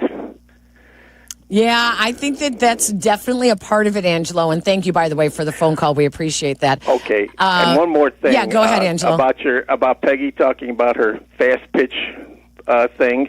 Well, we used to play the same thing when I was a kid, but we used to call it strikeout. And we used to we used to play it against the church wall. Yeah. And we would take a piece of chalk and draw a box. If the pitcher threw the ball, which was a rubber ball, and if he hit that box on the chalk line or on the box, it was a strike. So that's why we called it strikeout. And most of the time we didn't have a shagger. So if the batter hit the pitch, then the pitcher would have to go shag it. Right. It was basically always a home run. Yes, exactly so. A few rare occasions where you'd hit the guy in the stomach or something like that. But most of the times it was considered a home run, because with the one church we played, if you hit a home run, it went into the street. And if a car came passing along, boom, he'd hit that ball, and the poor pitcher had to run a block to go get it. Yeah, exactly. So, Angelo, thank you. That was a lot of fun. We appreciate you chiming in with us as well. Thank you. We appreciate that. But yeah, that is one reason though why Ben is so mad, because he's getting a little impatient. Mm-hmm. He's getting a little impatient. I know you have thoughts as well, but I do. Let's tease people give us a tease about what your thoughts have to do with. I think my thoughts have to do with the way that, well, I don't even know how to articulate it in a short amount of time, but he definitely explained it. Both he and Declan Doyle explained what they're not doing. And when I listened to it a third time, I was stunned that the effort isn't there. I think that Ben Johnson had an aha moment after watching the film, the tape of last week's game. He had an Oprah aha moment, and we'll tell you what that was when we come back. Peggy and Dionne on Chicago's Home for Sports, ESPN Chicago. Sox baseball on ESPN Chicago. Len Casper and Darren Jackson bring you the call of White Sox and Padres. Coverage begins with White Sox Weekly, hosted by Jeff Meller. Today at 3:30. This is the home of the White Sox, ESPN Chicago. Now backed by the power of the Pope. Hey friends, I'm Tom Waddle and I drive a Hawk. Find your next car at hawkauto.com. Choose from 12 Hawk Auto locations at Forest Park, St. Charles, Plainfield, Joliet, Carroll Stream, and now LaSalle, Peru. Shop thousands of vehicles from 13 big brands. Save with 0% financing or make no payments for 90 days. Plus save even more with our complimentary maintenance plan. Find your next car at hawkauto.com and drive what I drive. Drive a Hawk. hawkauto.com financing and plan on select models with approved credit. Dude, did you hear Fry the Coop has Vienna beef on their chicken sandwiches now? Wait, hot dogs on chicken? That's interesting. No, not their famous hot dogs. They're pickles. Vienna Beef has been making pickles for over 100 years. Now their zesty pickles are stacked on Fry the Coop's epic fried chicken sandwiches. Oh, sweet, spicy, crinkle cut? This is unreal. Fry the Coop and Vienna Beef pickles, the perfect combo, the perfect sandwich, the perfect bite every single time. Hey guys, it's Sylvie. You know those old drafty windows that let all the cold in and just don't look right? It's time to upgrade, and Window Nation can get it all replaced in a day or less. Right now, they've got an amazing deal. Buy 2 windows, get 2 free, 0 down, 0 payments, and 0 interest for 2 years on top of that. I trust Window Nation because I've got their windows throughout my own home. I've seen the quality and the difference they can make. Call 866-90Nation or visit windownation.com for your free estimate. Are you ready to get off the bench and into the game with a great new career? Then ETI School of Skilled Trades is just what you're looking for. As the Chicago area's premier welding and HVAC school, we've helped thousands of people just like you get started in great new careers. Step up to the plate and swing for the fences with a brighter future. Learn more at eticampus.edu or by calling 888-830-7678. ETI, it's your future. Own it.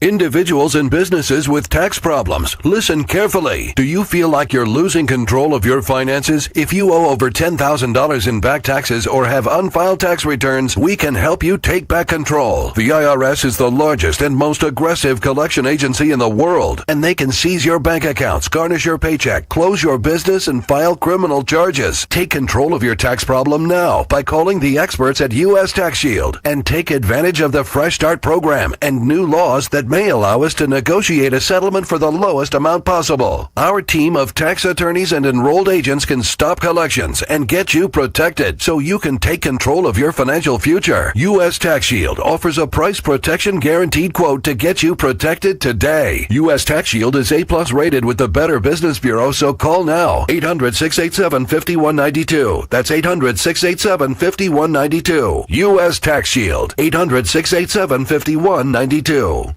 Are you ready to unleash the beast? Monster Energy is here to give you the edge this college tailgate season.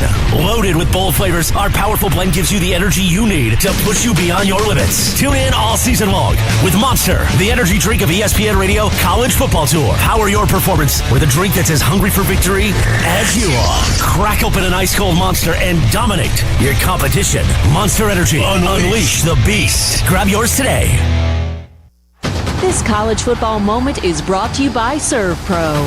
College football teams have moments they recovered from and made it like it never even happened. Like on October 2nd, 1993, when the University of California faced a 30-0 halftime deficit to Oregon. Cal went on a remarkable 42-11 run in the second half to capture a 42-41 victory, one of the largest comebacks in college football history. Serve Pro, like it never even happened. Welcome back to Peggy and Dionne on 100.3 HD2, the ESPN Chicago app, and ESPN 1000. Rolling along here on your Saturday with Peggy and Dionne. Thanks, as always, for hanging out with us as we get set for the Bears and the Cowboys. The return of Matt Eberflus, who said he hadn't given it a thought about Soldier Field. I did have to think he was booed there many times, so I don't know that anything would be different if that happens again tomorrow. Wait till you hear Matt Eberflus. We'll do it after the top of the hour. Yes, let's do that. His edited version of his availability with the media. I believe I counted 11 questions regarding Chicago, not playing against them, but on how he left Chicago. No less than 11. So, yeah, it's actually typical Flus. It is. A lot of word salad. A lot of word salad. Word Nothing salad. Has changed. Yummy. That was such a good intro. I know. We have to find that then. We'll find that and use it like when we come back with the Eberflus stuff. Yeah, that's a good idea. Yeah. That's a good idea. I know. So, let's go out to the phone lines. I know Chase has been holding on. Hi, Chase. Hey, Chase. Hey, ladies. Good afternoon. How you guys doing? Good. How are you? I'm all right. So before I get to the reason why I think Ben Johnson's angry, I actually got a wildlife story too.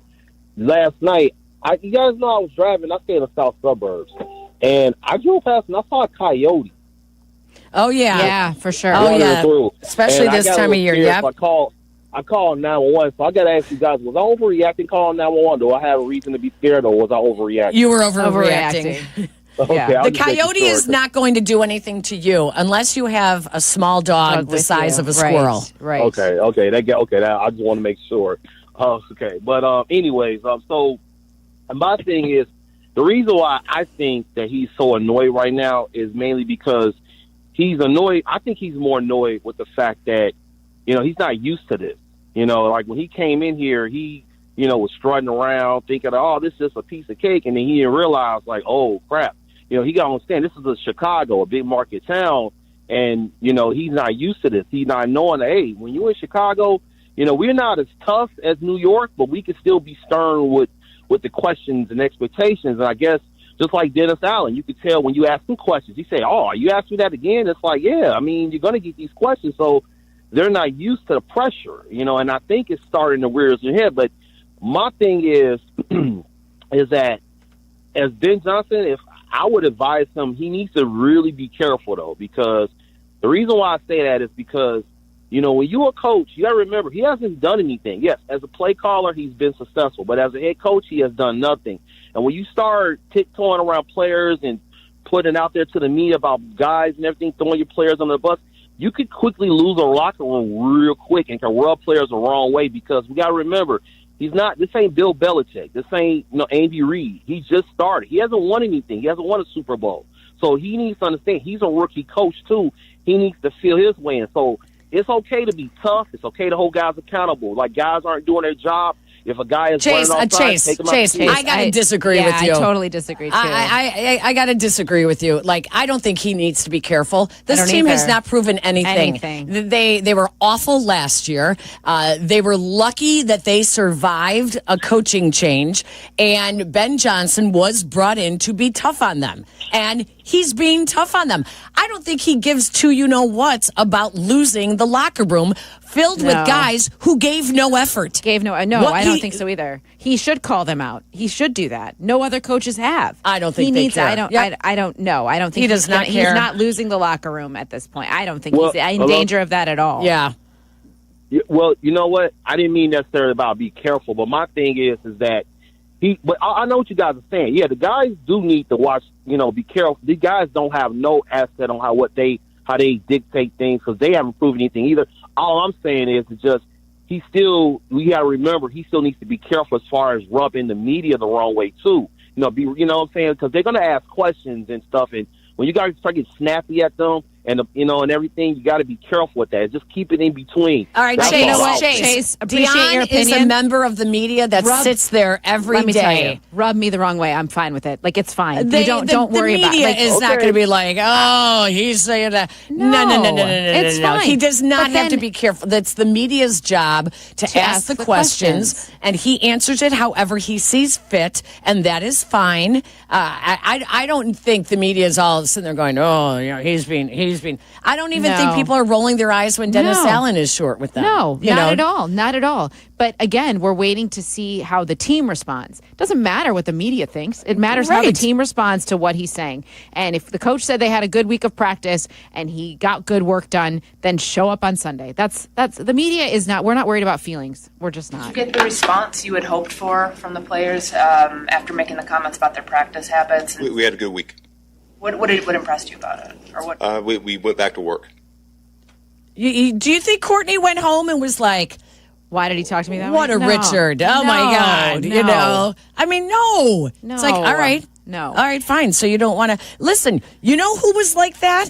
Mike Ditka was like that. Of course. When you work in the media room at Hallis Hall, and it was at actually the old Lake Forest College, you had to be prepared that Ditka was going to answer you exactly like this. Did you get the response you had hoped for from the players after making the comments about their practice habits? We had a good week. What impressed you about it? Or what? We went back to work. I mean, that's exactly what Ditka would do. Of course. And you knew that he was angry, that he was not happy with either their practice or how they'd been playing, and he would throw it right back at you. And sometimes you had to have three follow-ups to get something, just to try to get something out of it. Let me tell you this, too.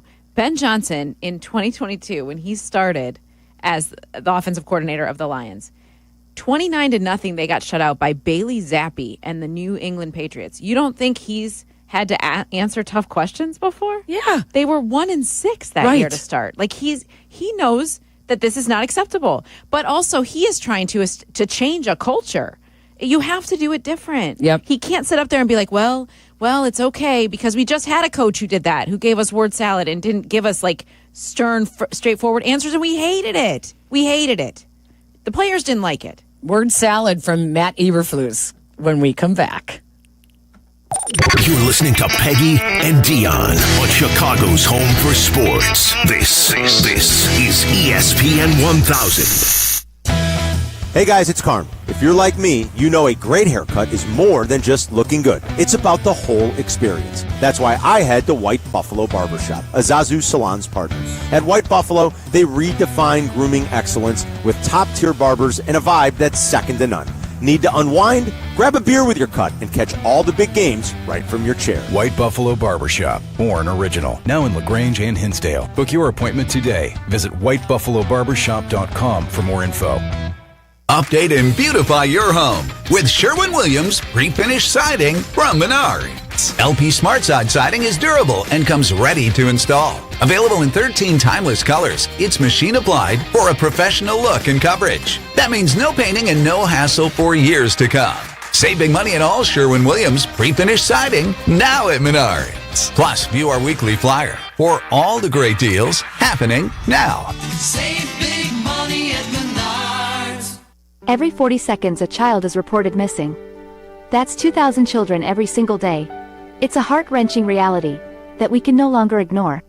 Find the Children is a non-profit organization dedicated to helping find missing kids. You can be a part of their mission by donating your unwanted vehicle, running or not. Call 1-800-294-0222. We guarantee that you will receive the maximum tax deduction. We provide fast, free pickup with 24-hour response. Call 1-800-294-0222. Find the Children provides crucial resources to help find missing children and educational materials to teach kids how to recognize and avoid predators. Our recovery programs have a proven track record of reuniting kids with their families. It's time to act. Donate your unwanted or unused car. Help us build a world where every child is safe. Pick up the phone and call 1-800-294-0222. Together, we can bring these kids home safely.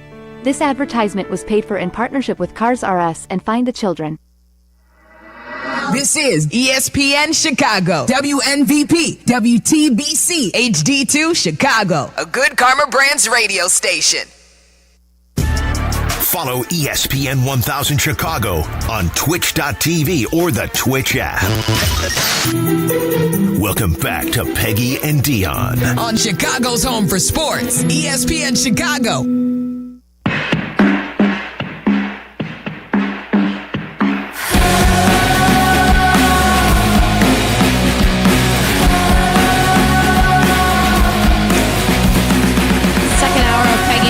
Getting underway here on ESPN Chicago. If you would like to get involved with our conversation, feel free to give us a call at 312-332-3776. We thank Advantage Acura of Naperville for sponsoring the fun as we continue through this Saturday, week 3 of the NFL, week 4 of college football. Oh, and by the way, Peggy, did you see that the Cubs clinched a playoff appearance this week? Yeah. What did you think of the celebration? Did you see it? I thought they won the World Series. It was a little excessive. Now, listen. It is a hard season. All of the above. Agreed. Celebrate that. That's just fine. I was actually quite shocked at how big the celebration was. Yes. Same. I would not have busted out cigars. That's just me. I really was shocked. I was like, whoa. Like, I don't hate that they celebrated it because they haven't been there in 5 years, and they had a rock and roll season. But it's 5 years, not 50. Not 50. Also, now is when you start celebrating. Like, when you win now in October, then you celebrate like that. It felt like a lot. They better get past They that better get first past that round. wild card series. That's they better all get I'm past it. saying. Otherwise, it Yep. looks pretty silly. Yep. All right, let's cue the open here. Word salad. Yummy, yummy. Word salad. Yummy, yummy. That Love me the is witness. one of our favorite opens. Favorite. That we missed since Matt Eberflus left last Thanksgiving. Darn it, an articulate coach. It was one of our best ideas. It was really good. And it came and then it went. and it went. But we bring it back to you because Matt Eberflus is the defensive coordinator for the Dallas Cowboys, and he met the media on Thursday. So, in terms of, going back to Chicago and playing with our fellas there and all the guys, we're keeping the process in our preparation the same as we always do. Process. And, I'm always grateful, and have much gratitude for my whole coaching career, so I always look back at everything, how you can learn, how you can grow, and get better and improve. And that's the biggest part of experience. And that's what we're doing there. And then in terms of last week, we got to play better team defense. We all got to be on the same page. We got to do a good job of alignment. Okay, we don't really care about that part. Yeah. Oh, yeah. Gratitude. I always reflect back after every coaching job I've had. Can I say what I appreciated about what he did there was he opened his press conference with that statement. I think in his brain he thought, okay, maybe that will relieve me of having to answer any more questions. Oh, no. No, that was not going to happen. Oh, no, because here was another one about questioning his decision-making as a head coach in Chicago. People questioning game management, assistant coaches leaving. There's always something going on. How did you kind of manage those things? Yeah, again, that's part of being a head coach. That's what it is. You're always going to get questioned on certain decisions, and you got to put your best foot forward there. Yeah.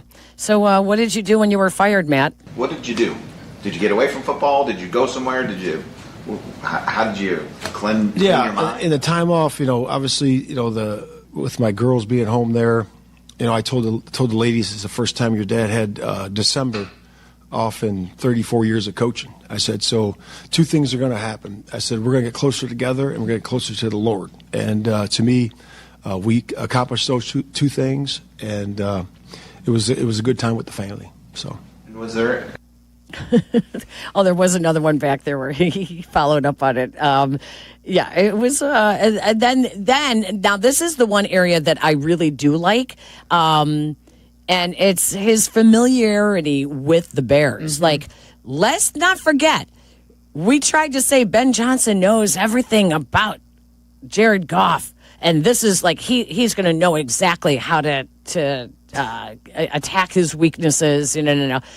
But Matt Eberflus is a better defensive coordinator than he was a head coach. Absolutely. And he really does know the Bears. I think that's important to do with every opponent, and because we have several coaches there that were there last year, and he's talking to everybody about it. Strengths, weaknesses. Where we can gain an advantage, and just gathering information, about different things. So that to me is always important. We do that every single week. If a guy was with a player, we ask strengths, weaknesses, and have him talk to the offense or defense. That's important. But let's get back to Matt. Like, what about Thanksgiving? Wasn't such a happy time for you, was it? Yeah, there's always been there's always hard moments. In coaching, you always are disappointed when you lose, and because you put so much into it. The players put so much into it, and you're most disappointed for the players. And and then once that settles in and you work to the next day, the sun comes up and you move forward. You learn, you grow, and you keep going. And that's what true grit is, right? And that's what we're all about. Yeah, most disappointed about losing my really big, beautiful mansion on the lake that was featured in Hard Knocks. When yesterday I listened to the press conference, and then I was like, you know what? Let's go back to that post game presser after that loss. And so I listened to it again, And it was like him trying to explain why he didn't call the timeout. He wanted Caleb to do it. Like, just, that was the play we were running. That was just the play we were running. And it was like, what are you saying? It wasn't as bad as what we heard from Mike McDaniel this week. Like, he felt like off. It wasn't like that. It just was kind of like, we don't understand. And the line of questioning was right. Like, everybody was asking the right questions. It just was, some things never change, I guess. Finally, someone did ask him, though, when he kept saying, you get reflective, and, I always try to take a look back and think about what I could have done better. Finally, someone came back and said, well, what is it that you could have done better? Yeah, a lot of things. I could list a lot of things that I learned. I'm sorry. Can we just... So, Matt, what exactly did you learn that you could do better after you got fired by the Bears? Yeah, a lot of things.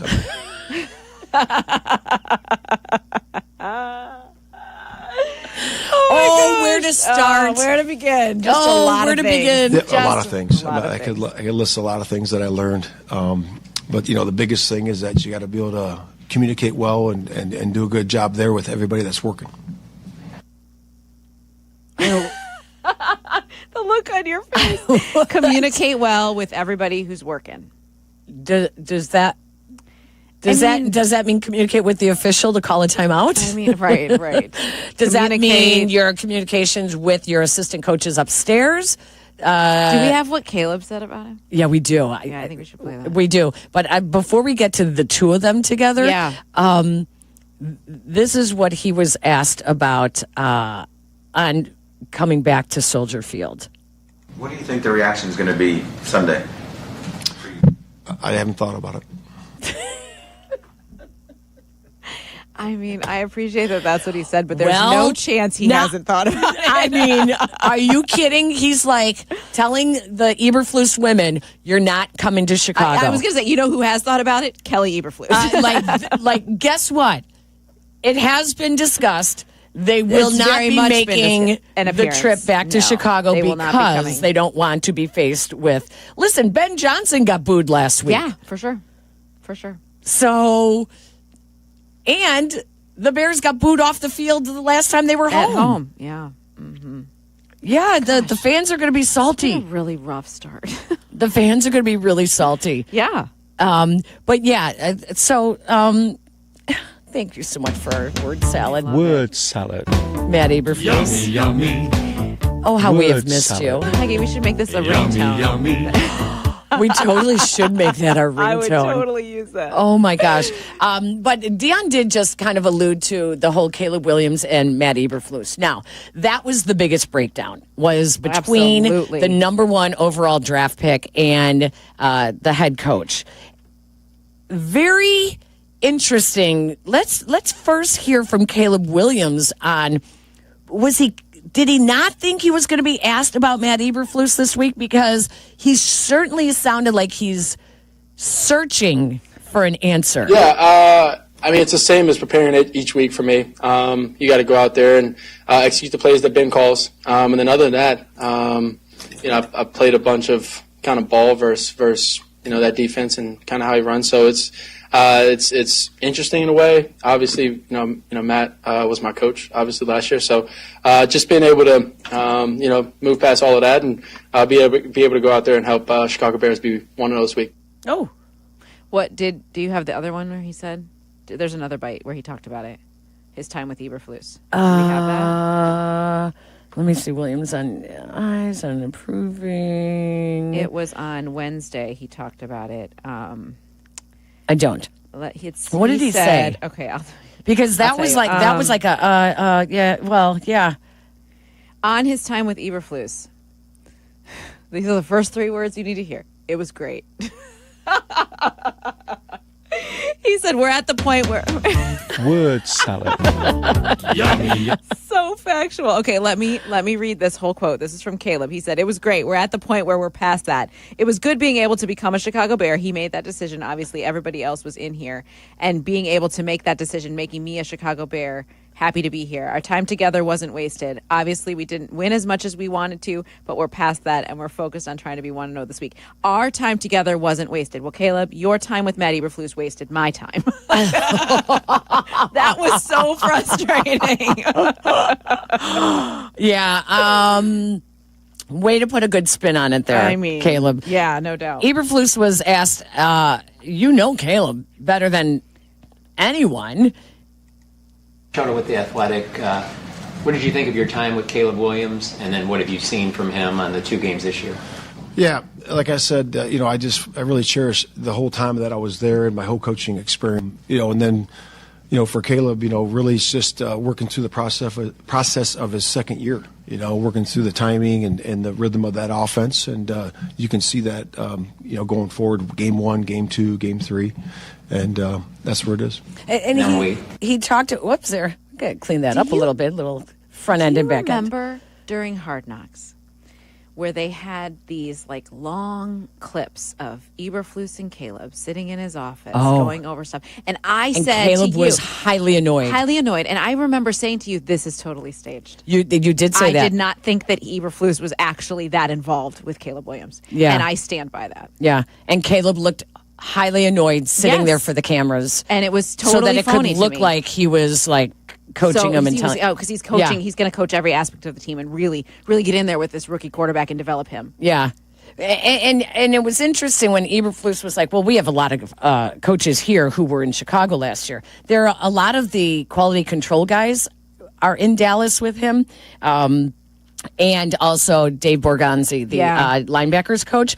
But then I found this interesting. Ben Johnson on facing a defensive coordinator, Matt Eberflus, who knows Caleb so well. Yeah, well, we've got guys in the building that know how his mind works, and so we had some information on just schematically how he liked to approach my offense in general and his feelings on Caleb. So I feel like we know what he knows, and we'll be just fine there. Oh, this is. I love this subplot. I do too. Oh, I love it too. Because Jerry Jones also wants to be able to rub Brian Schottenheimer as we took a guy that was not the highly touted number 1 coach on the market, and you guys got the guy that was supposed to be the highly touted, and you guys are 0-2. So, I mean, there's a whole subplot of... I spoke with Nick Harris, who writes for the Fort Worth Star-Telegram, and I asked him I said, was there a giant exhale? He said, it's interesting. After they lost to the Eagles,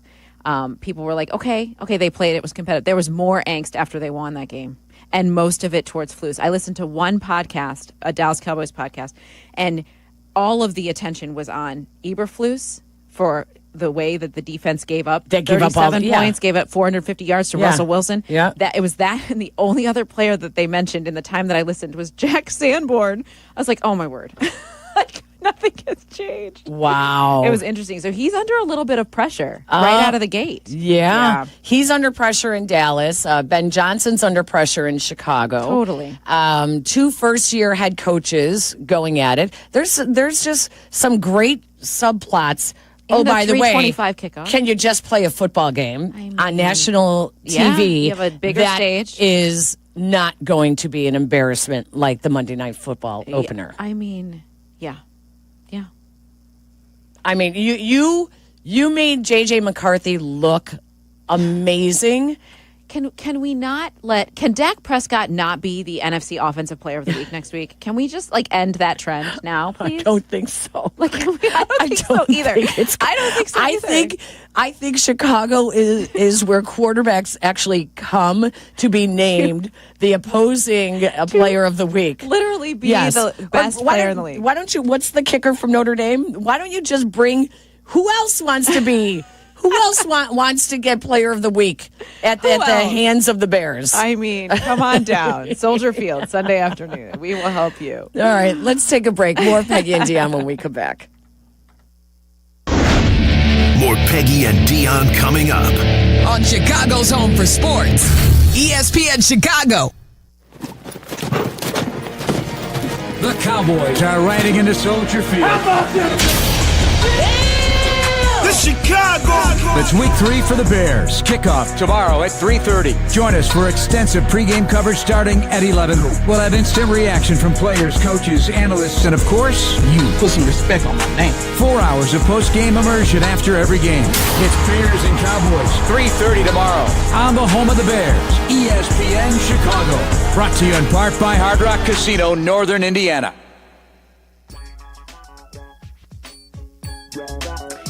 You guys know I was on the hunt for a new car. I wanted something special, luxurious, yet practical. I didn't know where to start, so I turned to my friends at Advantage Acura of Naperville, which I should have done from the beginning. They worked their magic, finding me my perfect ride from start to finish. Process was seamless, totally stress-free, and I drove away in my brand new Acura MDX that I cannot tell you how much I love. I mean, if you're going to be stuck in traffic, you might as well do it in luxurious style. The team at Advantage Acura went above and beyond to match me with my right vehicle. They will do the same for you. So if you're in the market for a new car, head over to Advantage Acura of Naperville. Tell them Peggy and Dionne sent you, and they'll help you find your perfect match.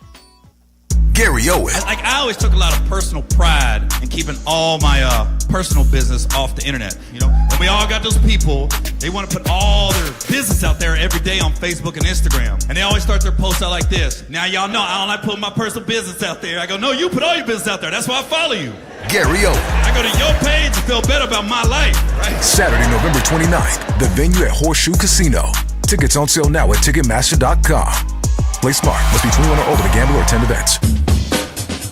It's fall again, and that means football, falling leaves, cozy fires, and of course, a fresh haircut at Great Clips. Whether you want a whole new look for the season or just a trim on a cut you already love, the skilled stylists at your local Great Clips salon are ready to bring it to life for less. With convenient online check-in, you can add your name to the list and stop in whenever it works for you.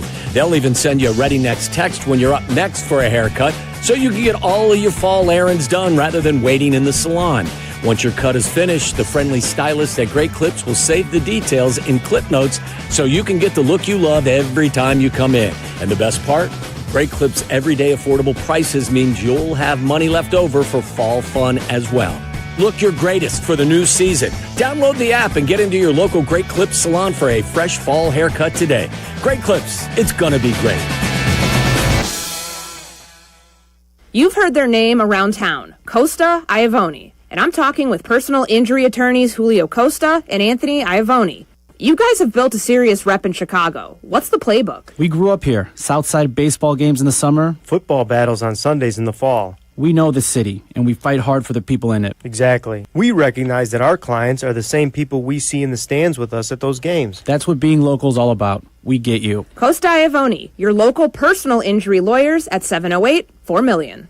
Four Seasons Heating, Air Conditioning, Plumbing, Electric wants you to avoid breakdowns this winter. Did you know your dirty furnace costs more to operate? It increases your utility bill and leads to more breakdowns? Now's the time. Schedule your Four Seasons tune-up today for only $89.95. The furnace tune-up includes a 30-point inspection, complete cleaning, and is backed by the industry-leading 1-year, no breakdown guarantee. Peace of mind, lower utility bills, just a Four Seasons tune-up away. For all the right reasons, call 866-4 Seasons. Hey, it's Desmond Howard. You want to win the weekend? It all starts with the tailgate. And for me, that means Kingsford Charcoal.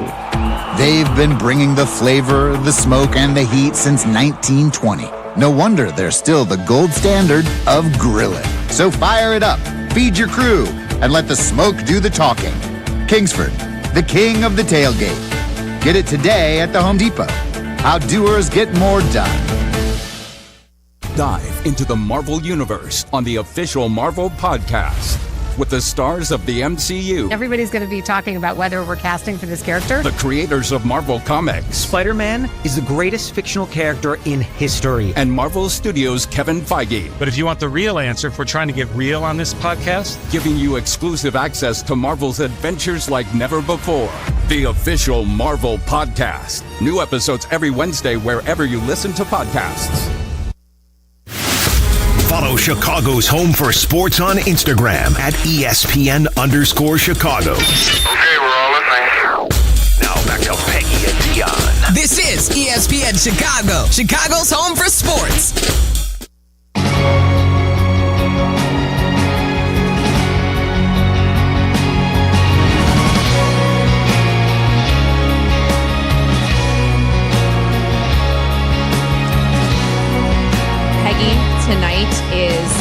child's very first homecoming. Oh, is he bringing a date? He is. He is. One of our dear friends. Oh. One of his dear friends. I mean, she's my friend too, but she's an awesome girl. Amazing family. We've known them. They play hockey together, so they've been friends for a while. And very thick as thieves. Him and Molly, and then her older brother Jack. They're like the three of them are awesome. And anyway, I like that he's taking someone he's comfortable with for his first one. I'm can't really quite believe surprised, he's though. old enough to go to homecoming. I'm really surprised because most freshmen they just do the whole friend thing. Well, like a big group of friends goes together, and no one brings a date. Yeah, well, Cash is.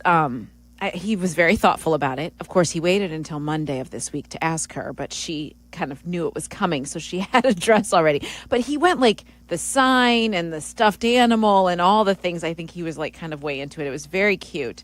But I'm a little kind of nostalgic about him being old enough to go to homecoming. Like with no parents? Oh no, there's parents that are. Oh, that's true, but not without me. Whenever my kids' friends' parents were volunteering at the dance, I would be like, hell no. No, I would not want to. And they're to. like, why not? And I'm like, not that I don't want to. My kids would hate it. Oh, kill me. Yeah, same. They'd be like, no. And I just got to give them the space to grow up. Yes, same. I agree. But it's hard when you realize, not only is he old enough to go to homecoming, there's a lot of stuff that happens in high school. I know. And it's a whole new... And we've only been in hard. high school for 5 weeks. Yeah. So it feels like it's coming really, really fast. My husband is very concerned about logistics, right? Because these kids don't all drive. I'm concerned about illegal activity. Well, that's my stressor. That's exactly what happens. Oh. Parents split the concerns. Yes. You got the driving. I got the worry Let me over. sit over here Let me and have pray. the conversations with him about certain things. And I have. I've had Which a is lot of good. those conversations. But then I also know you cannot control your children, which is very frustrating. But Yep. you can't. Yep. They're going to make decisions. And if he falls and makes a poor choice, then Exactly. there are consequences. Can I just say, I met one of your son's teachers last You night. did? Who did you meet? At the dinner. Oh, I can't remember his name. Oh, awesome. What does he teach? Literature, English literature, maybe?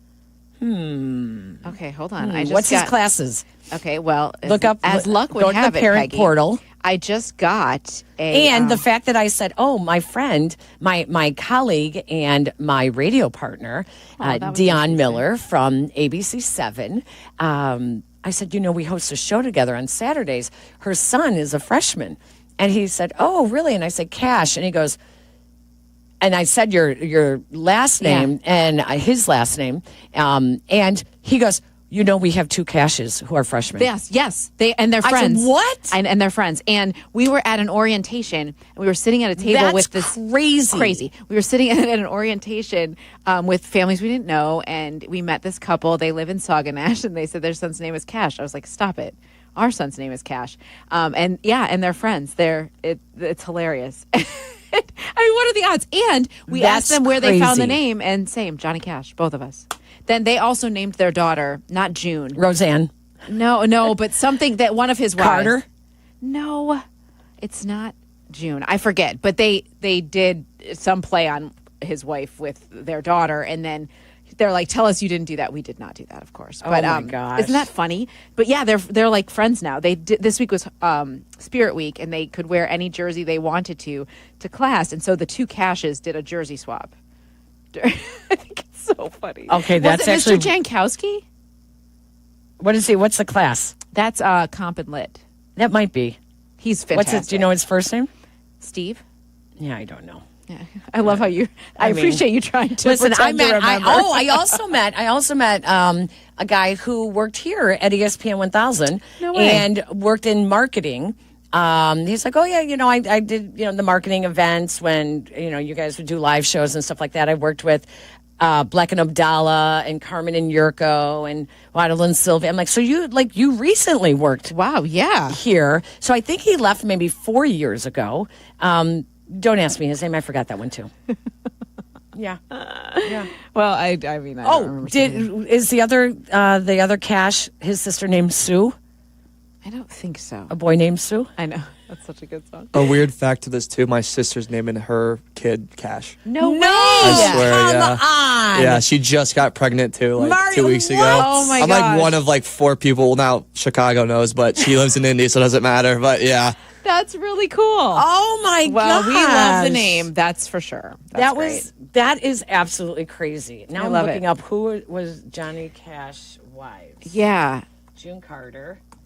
We know it's none June. of the Vivian Liberto. I think it's Vivian. I think Wow, that's what they named her. that's a beautiful name. I think they named her Vivian. Yes, that sounds right. Wow. Isn't that funny? Yeah. I know. And we were like, that. What are the odds of that? And now Cash talks about the other Cash all the time. Wow. Very interesting. Very.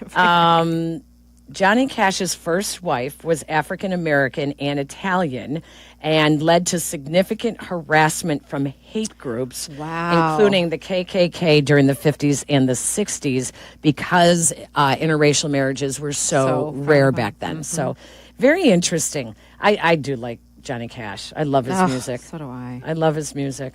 Anyways, yeah. So, well, enjoy the fact that he's going. You will not get any rest though. No. Tonight, I'm fully you will aware be of that. sitting on your hands, like waiting for him to get home. To say what he's doing, and this is something, Peggy. I said to Ray, I'm like, what should his curfew be? Oh, that's a great question because the Northwest side. I'm just going to say something. When my kids asked for extended curfew, I was always on the very conservative side of letting them stay out late. And then I found out some friends and family members who live on the Northwest side were like, well, yeah, their curfew started at midnight for freshman year, and then by sophomore year it was 1 a.m. And I was like, what? Wait, no, no, absolutely not. No, my kids did not get 1 a.m. until like senior year. You had to give me a good reason why you were going to be out that late, and because nothing good happens after midnight. So, yeah, you do. What is his curfew now? Well, here's the thing. It's around typically like weeknights. I say 10:30. Yeah. Sometimes it's closer to 11. He does not sometimes get home from hockey until that late. So Right, like that's his different. world Yeah. is like that. I want to say 11:30 tonight is kind of what I want to say. But Yeah, I being think a square. That's what? fair, No, what right? time does the dance end? starts at 7. It ends at 10. 9:30. 9:30. 10th, and he's going to an after party. Of course. Have you reached out to the family that is No, hosting the after party? no, like but I he did, said- and it totally embarrassed all my kids. He said that the kid who is hosting the after party is also a freshman. It's at his house. They're in the same advisory, I believe. So I don't know who it is. But I know people on the inside who could probably tell me about this family. If I You wanted to. you wouldn't call. I mean, I don't know how to. Well, I guess there is a directory. Yeah, there's a parent directory. You can. I always called the And I first want to time, know- and then I found out that someone did lie to me. One of the parents one year. Really? Yeah, I was like, all right, I'm done. All right. I did wonder. I didn't ask Cash if this freshman that is hosting this party also has an older brother. I have not asked that question. I'm wondering it. Like, we've been in school for 5 weeks. What does the older brother have to do? Well, then, like, there would. I just was curious. A freshman family hosting a party 5 weeks into school. So I'm wondering if that's why they're hosting is because they have familiarity with doing this sort of thing. That's just my question. Dionne Miller, you work at the Mighty Seven. You have a reporter's mentality. You need to dig, and find out more about this family that is hosting. I know. Well, I'll get to the bottom of it. I just got to get through our show first, and then I can focus on it. Oh my gosh! Hey, do you want to do Raise a Glass? Yeah, let's do it. Yeah, so let's we'll do it not in this next segment, but we'll close out with Raise a Glass. But let's open up the phone lines at 312-332-3776. More on the Bears and the Cowboys when we come back. This is Peggy and Dionne. ESPN Chicago on FM 100.3 HD2, the ESPN Chicago app, and ESPN 1000. The ESPN Chicago Fantasy Football Show, brought to you by Tullamore Dew. Welcome to Fantasy Football! Set your lineup with Jeff Meller's guidance, Sunday morning at 7, ESPN Chicago.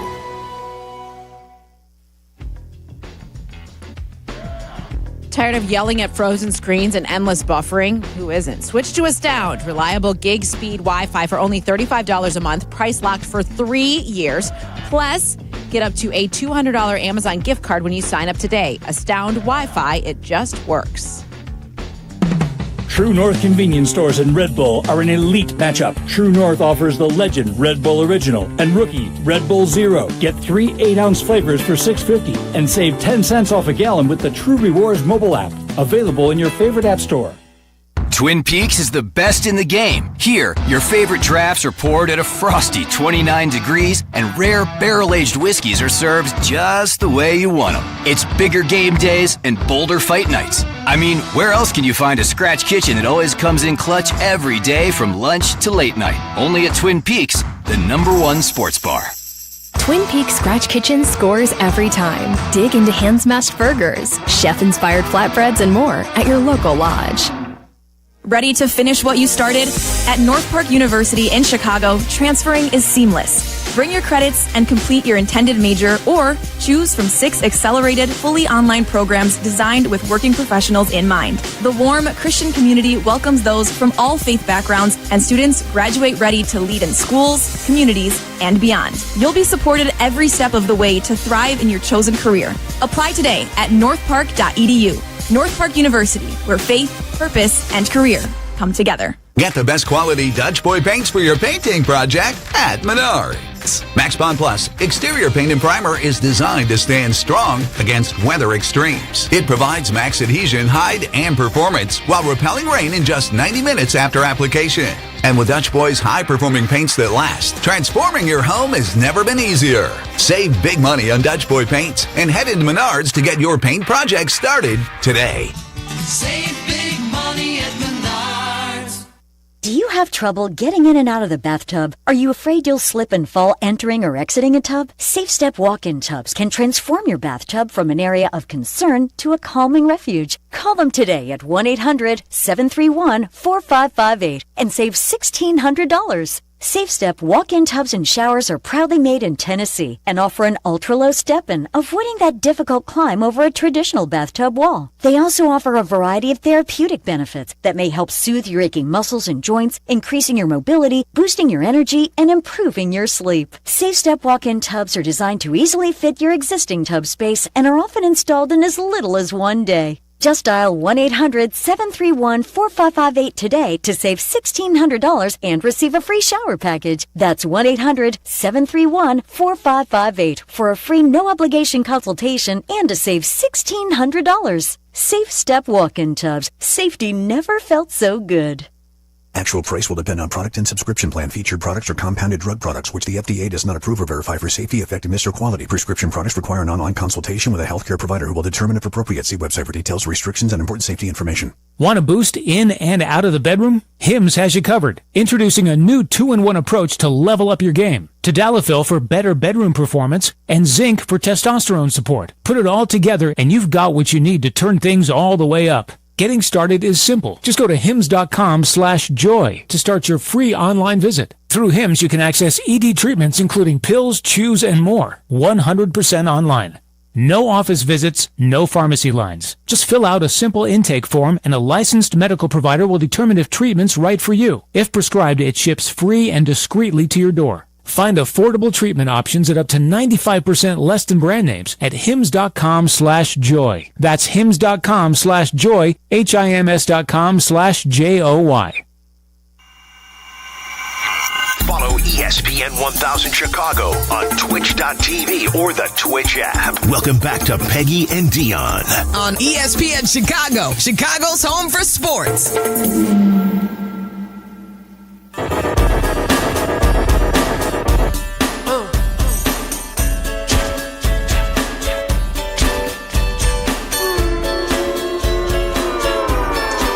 Final half hour of Peggy and Dionne is underway. Coming up after us, Odds Couple at 1 o'clock, and then at 3:30, White Sox Weekly with Jeff Miller, followed by the White Sox versus the Padres. White Sox beat Dylan Cease yesterday to snap that 6-game losing streak, so that is a bonus. Maybe they will avoid 100 losses.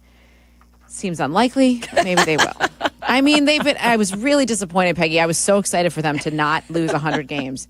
And yet here we are. There are, 9 left, 8 left? Oh, my gosh. And they have to win 5 more. That's pretty funny. Right? That's actually really funny. Yeah, well, tiny victories. Oh, and today they get to face Darvish. It's like old home week on the South Side. I'm wondering if that's who the Cubs will play in their first round of the wild card. Could be. Could be. I think it could be. I'm not optimistic about the postseason for that North Side team. I'm not either. So I want to be. Boy, and did you hear Billy Corgan yesterday with Waddle and Sylvie talking about the Cubs from the Smashing Pumpkins? Boy, he is such a well thought out person. That's awesome. And he was basically saying the same thing, that he just doesn't see it. And, you got to feel it from a team, and you got to feel that they have what it takes, and that they just have that it factor, and that they play great as a team. And he's like, you just haven't seen it since, early in the season. Yeah.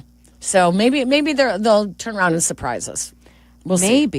Maybe. It's the pitching that they have is Cade Horton, Shota Imanaga, Matthew Boyd. Will he be okay? Yeah. I hope so.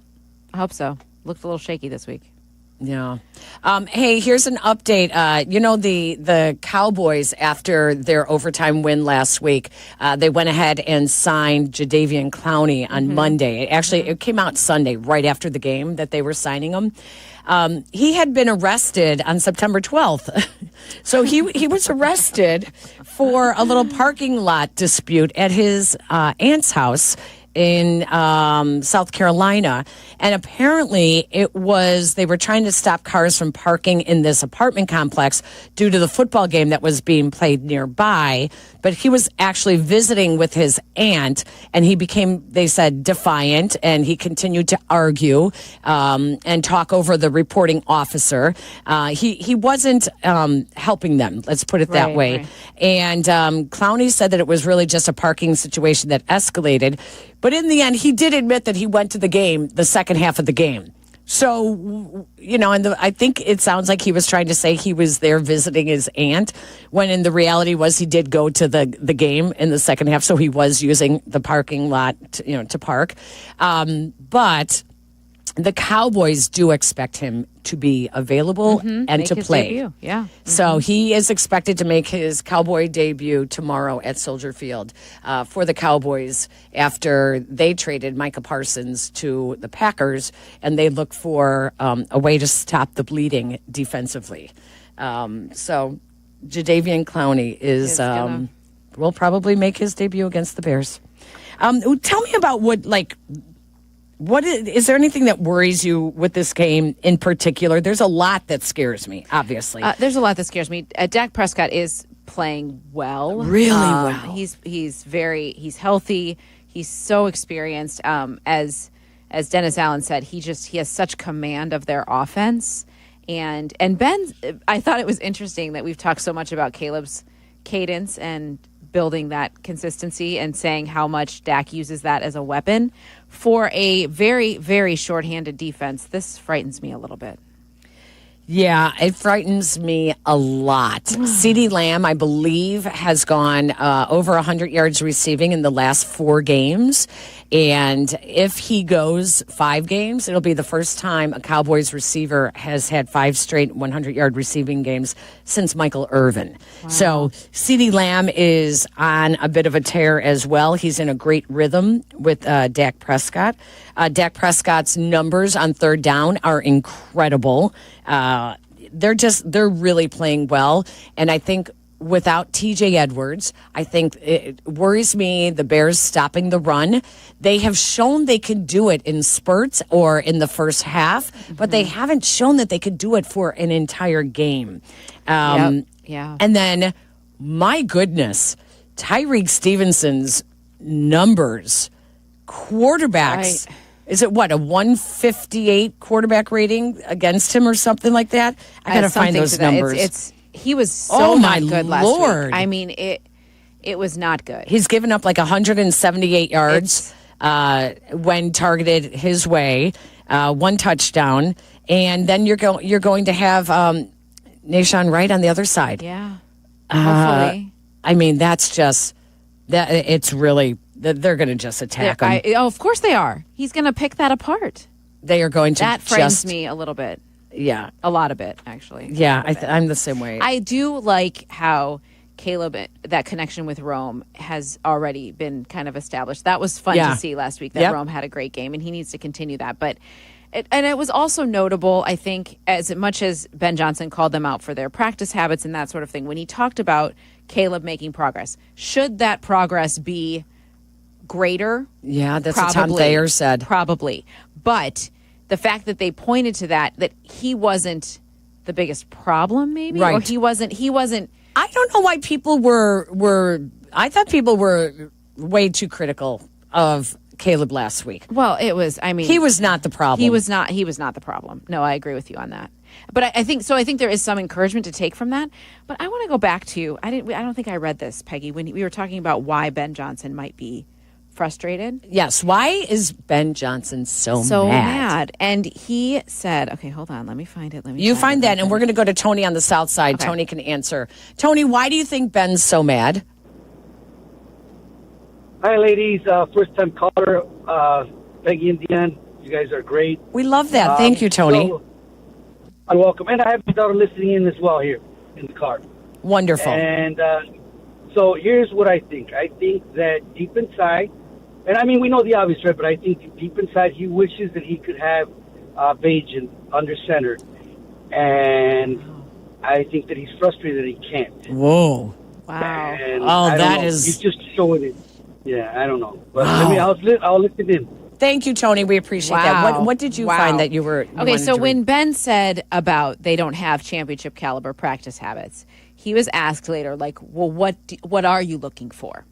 And this stuck out to me because Declan Doyle echoed it when he spoke on Thursday. Ben Johnson said, quote, we should be going to the football, finishing hard. We talk about it all the time with the offensive players, that our fundamentals, our finish, and our technique. They need to show up in walkthrough. They need to show up on the practice field. That's how it shows up on game day. Simple things of how do we properly block? How do we catch the ball? How do we block after the catch? Ball security and things like that. It's the little things that you learn in youth league football that even at this level, they make a huge difference. That is scathing. How do they not know that? How do they not do that? Like Declan Doyle talked about. That's lazy. When you start to lose technique, that's lazy. That's lazy. And that has to be frustrating. Yeah. Like, why am I teaching them things? Like Declan Doyle explained it kind of like if the running back runs through, or we have to follow and help finish the play. Right. Why are they teaching that? Why do they have to teach that? That would frustrate me. Well, there's one way to get the message across. Bench someone. Mm-hmm. Bench someone. There's one way to get that your job's at stake. Yeah, that's true. If you don't, and he talks about it all the time with receivers who are blocking when they're not involved in the play. Yeah. And he's like, and I think that's what he's talking about with Luther Burden, that listen, when he gains our trust, then he'll get some more reps. Mm-hmm. But right now, he's got to finish. He's got to do everything that is expected of him off the play. Yeah, so, absolutely. Do it to some of your stars. Do it to some of your starters. All of that. All right, let's do Raise a Glass when we come back. It's Peggy and Dionne, ESPN 1000. Peggy and Dionne on Chicago's Home for Sports, ESPN Chicago. Hey everyone, big news, exciting news. Carmen and Yurko now, 9 a.m. to noon. The new ESPN Chicago lineup. On the home of the Bears, ESPN Chicago. Hey, make lunch, dinner, or game day easy with Lou Malnati's, Chicago's legendary deep dish. Fresh salads, appetizers, pizza, pasta, and desserts. Lou's has something for everyone. And now, back for football season, it's the hottest collab. It's Lou Malnati's teaming up with Frank's Red Hot. And what do you get?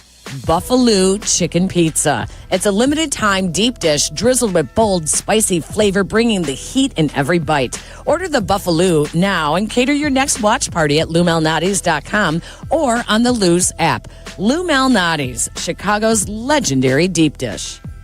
Gary Owen. I always took a lot of personal pride in keeping all my personal business off the internet. You know, and we all got those people, they want to put all their business out there every day on Facebook and Instagram. And they always start their posts out like this. Now y'all know I don't like putting my personal business out there. I go, no, you put all your business out there. That's why I follow you. Gary Owen. I go to your page and feel better about my life, right? Saturday, November 29th, the venue at Horseshoe Casino. Tickets on sale now at Ticketmaster.com. Play smart. Must be 21 or older to gamble or attend events. Hey, it's your friend Tom Water. In football, speed and quick decision-making change the game. The same's true for business. Cyber threats move fast, and you can't afford to play catch-up. That's why companies trust Trend Micro. With AI-powered proactive security, they detect and stop threats in real time before they ever slow your team down. Trusted by enterprises worldwide, backed by over 35 years of innovation, Trend Micro helps your business stay fast, agile, and secure. Cyber threats move fast. Trend Micro moves faster. Go to trendmicro.com to see for yourself. When it comes to looking sharp, I don't mess around. That's why I head to White Buffalo Barbershop. These guys aren't just barbers, they're artists. Whether it's a classic cut, a fresh fade, or a hot shave, they do it all with precision. And the vibe is top-notch, blending tradition with a modern twist. At White Buffalo, every cut is as unique as you are. Born original, just like you. White Buffalo Barbershop. Born original. Now in LaGrange and Hinsdale. Visit whitebuffalobarbershop.com to book your appointment today. Coach Saban here, and let me tell you, every second matters. Preparation is everything, and that's why I trust Kidde Smoke Alarms. And as North America's #1 home fire safety brand, they're built to respond over 25% faster to smoke detection. Kidde helps protect what matters the most. Find it at the Home Depot. How doers get more done. #1 claim based on total household installations as of December 2023. 29% faster average smoke detection based on internal testing of smoldering wood fires for Kidde 9th edition versus leading competitor 8th edition product. Talk about stepping up. It's time to level up your game. Introducing the all-new ESPN app. All of ESPN, all in one place. Your home for the most live sports and the best championship moments. The electricity is palpable. Step up your game with no annual contract required. It's the ultimate fan experience. Level up for more on the ESPN app or at stream.espn.com. Sign up now. That's the ease at which you get information. You want it, you get it. Like that. Ask your phone. Group chat. Smartphone. You're always connected and informed in real time. No waiting. So if you're diabetic and still using finger sticks to read your blood sugar, what are you waiting for? Knowing your blood sugar levels instantly is important for managing diabetes. Call US Med at 888-665-0696. To learn more about continuous glucose monitors, a real-time instant method to track your blood glucose, US Med is an approved provider for Medicare and over 1,000 private insurers. And the best part? Call 888-665-0696 and we'll give you a free insurance benefits check today. So call 888-665-0696 today. That's 888-665-0696 and manage your diabetes as easy as... It is time to raise a glass. Cheers. Love you guys. Cheers.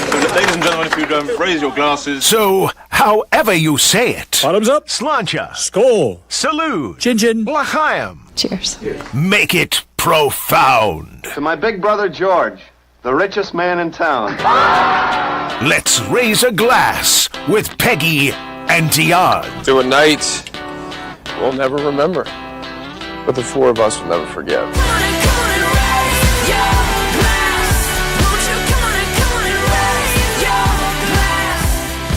It's been too long. I love it so much. Are you ready to go first? Yeah, do you want me to? I want you to Because go I have first. two of them. Okay, you All right. go first. So my first one that I would like to raise a glass to is to Lamar Wilkerson of IU basketball. Okay. Lamar Wilkerson transferred from Sam Houston State.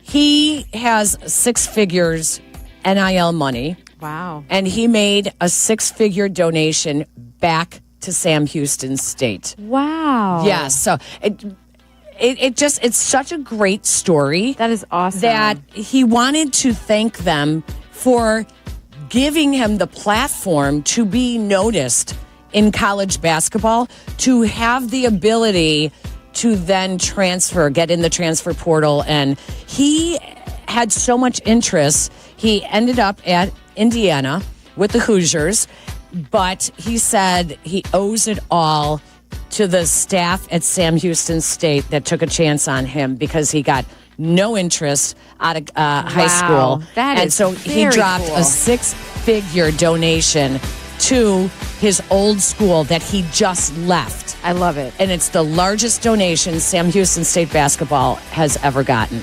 That is awesome. I raise my glass to Sam Wilkerson. That is awesome. I am raising my glass to Clayton Kershaw. 18 seasons with the Dodgers, headed towards retirement. Last night, winning his final regular season home appearance. So much emotion, sharing it with his family, seeing his wife and kids in tears. It was, I mean, talk about consistency. Talk about someone who just put in the work day in and day out. I'm raising my glass to him. 11-time All-Star, World Series champ, NL MVP, Cy Young Award winner 3 times over. I mean, just...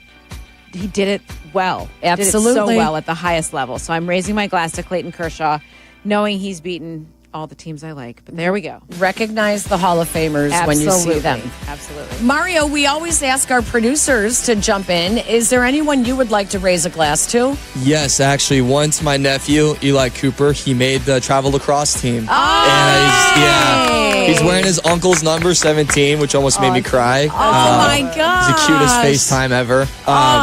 So raise a glass to him and Diego Lopez, who got a knockout last weekend and owing me some money. So shout out to him. There we go. Oh, my gosh. That's a good one. My second raise a glass is, this is going to make me a little emotional, is to my nephew, Captain Ben Kaczynski in the U.S. Army. At 3 o'clock in the morning, he arrived home to Fort Bragg from Kuwait, where he has been in the Middle East since January 1st. Wow. Now, to anyone who knows and pays attention to our current events, what happened back in June and this entire last 9 months in the Middle East has had not only my brother and my sister-in-law on pins and needles, but we went for periods of time where we didn't hear from Ben. Right. And Ben is always really good about getting on social media. But and there were obviously top secret reasons why he could not be on a cell phone and he could not have any communication. But at 3 o'clock in the morning, they landed. His infantry troop landed in Savannah, Georgia, and my brother and my brother Dan and his wife Janet were there to welcome him home. That's awesome. That is awesome. That is awesome. Thank him so much for his service. That is great. Having him home safely is great. Did you say how old he is? Ben is, how old is he? Yeah. Gosh, maybe 27. Wow. 28. That is awesome. That is. Is he awesome. 30? He might be 30. I don't know. So I don't know, but yeah. And also, can we let's bookend the show and raise our glass to you, a cowboy for life. Good for you. Yeah, that's right. Let me tell you something. I was working on my my outfits for Vegas. Oh yeah, because next time you and I are together, we will be in Don't Vegas. Stress me out about my wardrobe for Vegas. I had my whole Western wear. Don't laugh at me. I love, I'm ready. But then I saw it's like 90 degrees. Yeah, I'm not ready. I was like all ready for jeans and boots and, a blazer and, pull out my cute Western wear. I'm going to be packing on Friday morning before my flight. 1,000% that's going to happen. I don't know what to wear. I don't know. I don't know what to wear anymore now that it's all right. Here's the big question. Trendy. Are you bringing a bathing suit? No, absolutely. Okay, good. In what world did you think? Well, it's going to be 90 degrees and we actually have time to relax. I but know. is it because too many people might see us? Too many people. I feel like half the city half is going. Of Chicago is going to be in Vegas. I'm not doing that. Are we getting tattoos, though? You're getting a tattoo. I think I might. Are you going to get a tattoo? Hell no. Peggy, make it fun. I did actually think about it. Glass. I did think about that. Why not? Because I don't have a single tattoo. Why start now? Have you seen my wrinkly neck? Have you seen my arms? Putting it on your neck. My arms. Look at placement. I know. On I a do like the wrist. I or do an like ankle. that. Like none of that is going to be. I can barely bend down to tie my shoes. Like I'm not going to see my ankles. Not at my age. Well, that's for you young people. You young people. I'm not that young. I do like the fact though that it was our idea to do the tattoos, and then the station ran it. Of course, grabbed it and ran with it. Typical. Hey Mario, great job. Thanks, Mario. Really good to have you here Good again. to have you. Yes. We have what is coming up next? Odds couple, and then it's White Sox Weekly before the Sox take on the Padres again. And don't forget tomorrow with the pregame show. Well, of course, fantasy football first, and then the pregame show, and Is then the 11. pregame show At 1. at 1 o'clock with Dionne, Sylvie, Waddle, and the whole broadcast crew, and then Yurko and I take over after the game, and then the post-game show after that. So a full day. Let's hope we're talking a win. Let's hope, right? It's got to be better. Please. If they win, tattoo. Yeah, I'd love this idea. All right, make it a great one, everyone. So long. You're listening to Peggy and Dionne on Chicago's home for sports. This is ESPN 1000. Save big on everything for your next project when you shop at Menards. Dutch Boys Durafighter is an interior paint and primer in one with a tough-lasting formula. It provides great scrub resistance and durability with remarkable hide and a smooth finish. Save big on Dutch Boys Durafighter paint at Menards and start your next project today. Plus, check out our weekly flyer on menards.com for more great deals happening this week. Save big money at Menards. Good Karma Brands is proud to be an equal opportunity employer. Our policy is to provide equal opportunity employment, development, and advancement to all current and potential teammates. If you are an organization that maintains a job bank, provides employment information, or gives job referrals, you may request to be placed on the station's mailing list for future career opportunities. To learn more about careers at Good Karma Brands, please email careers@goodkarmabrands.com. Are you ready to unleash the beast? Monster Energy is here to give you the edge this college tailgate season. Loaded with bold flavors, our powerful blend gives you the energy you need to push you beyond your limits. Tune in all season long with Monster, the energy drink of ESPN Radio College Football Tour. Power your performance with a drink that's as hungry for victory as you are. Crack open an ice-cold Monster and dominate your competition. Monster Energy. Unleash the beast. Grab yours today. This college football moment is brought to you by Serve Pro. College football teams have moments they recovered from and made it like it never even happened. Like on September 24, 2016, when Tulsa found themselves down 31-0 to Fresno State with 10 minutes left in the second quarter. Tulsa fought back to tie the game at 41. And then won 48-41 in double overtime. Serve Pro. Like it never even happened. This is ESPN Chicago, WNVP, WTBC, HD2 Chicago, a Good Karma Brands radio station. This is The Odds Couple with Chicago radio legend Mike North and midday host Carmen DeFalco. The Odds Couple. On Chicago's home for sports, ESPN Chicago.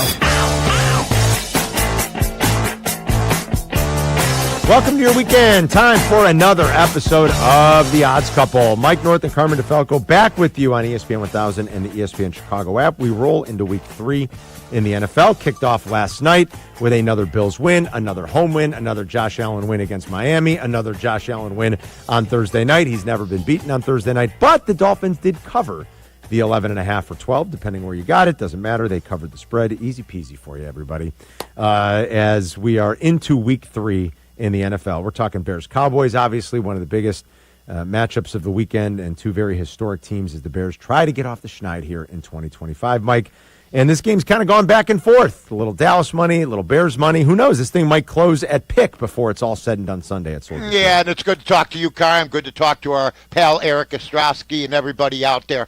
You know what? I got to just be honest with you. I've been a fan for 61 years. I was 9 when they won the championship in '63. So, you know, the whole brain is grainy from that experience. I experienced the '85 Bears, but I had to come to the realization this past week that no matter what happens, I'm never going to see another Super Bowl in Chicago, no matter if I live to be 100, because we've seen ineptness. I just looked at the 2020 roster. Forget about the certain individual players they got rid of that were going to get big paydays anyway. If you look at the 2020 roster, the last roster that basically made the playoffs, you'll get sick to your stomach with some of the players that were let go and what they haven't replaced with. And that's the problem we have with this team right now. I'm mystified by the point spread, to be honest with you. I think it should have been Dallas by a field goal. The Bears, people don't know all the problems that they have. You know, 0-2, and you already got 9 guys, 10 guys that are listed on the injured list. Some of these guys that they kept over the last year were quitters on the team last year, yet the poison is still there. Ben Johnson looks more like Fred Hoiberg than Mike Ditka. There's no doubt about it. They paid $13 million for this guy. I don't care about the money. I knew you hit the payday, but you're not experienced enough when I have to hear from you. When I have to hear from you, after game 2 and you being in that Hallis Hall for 9 months and knowing all the players, that we have to practice better to be a championship team. I mean, you made an example of Cole Kmet. That was the guy that you had to make an example of. I mean, it's falling on deaf ears, and I'm telling you right now, folks, I've heard it all before.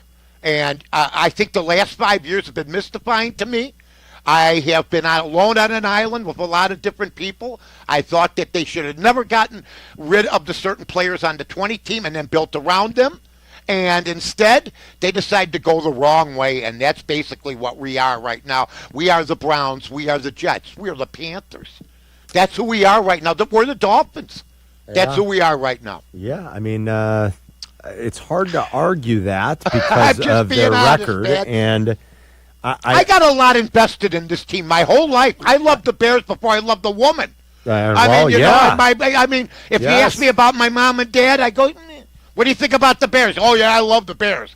61 years I got invested, and I'm watching that. I know. I was also 9 when I saw them win their championship, their Super Bowl in '85. You at least got to see a couple of championships. But the last real dynasty for this franchise goes back to the 1940s, and that's just a fact. You can't call what happened with as good as they were for that stretch. That's not a dynasty. Well, because they went to one Super Bowl, right?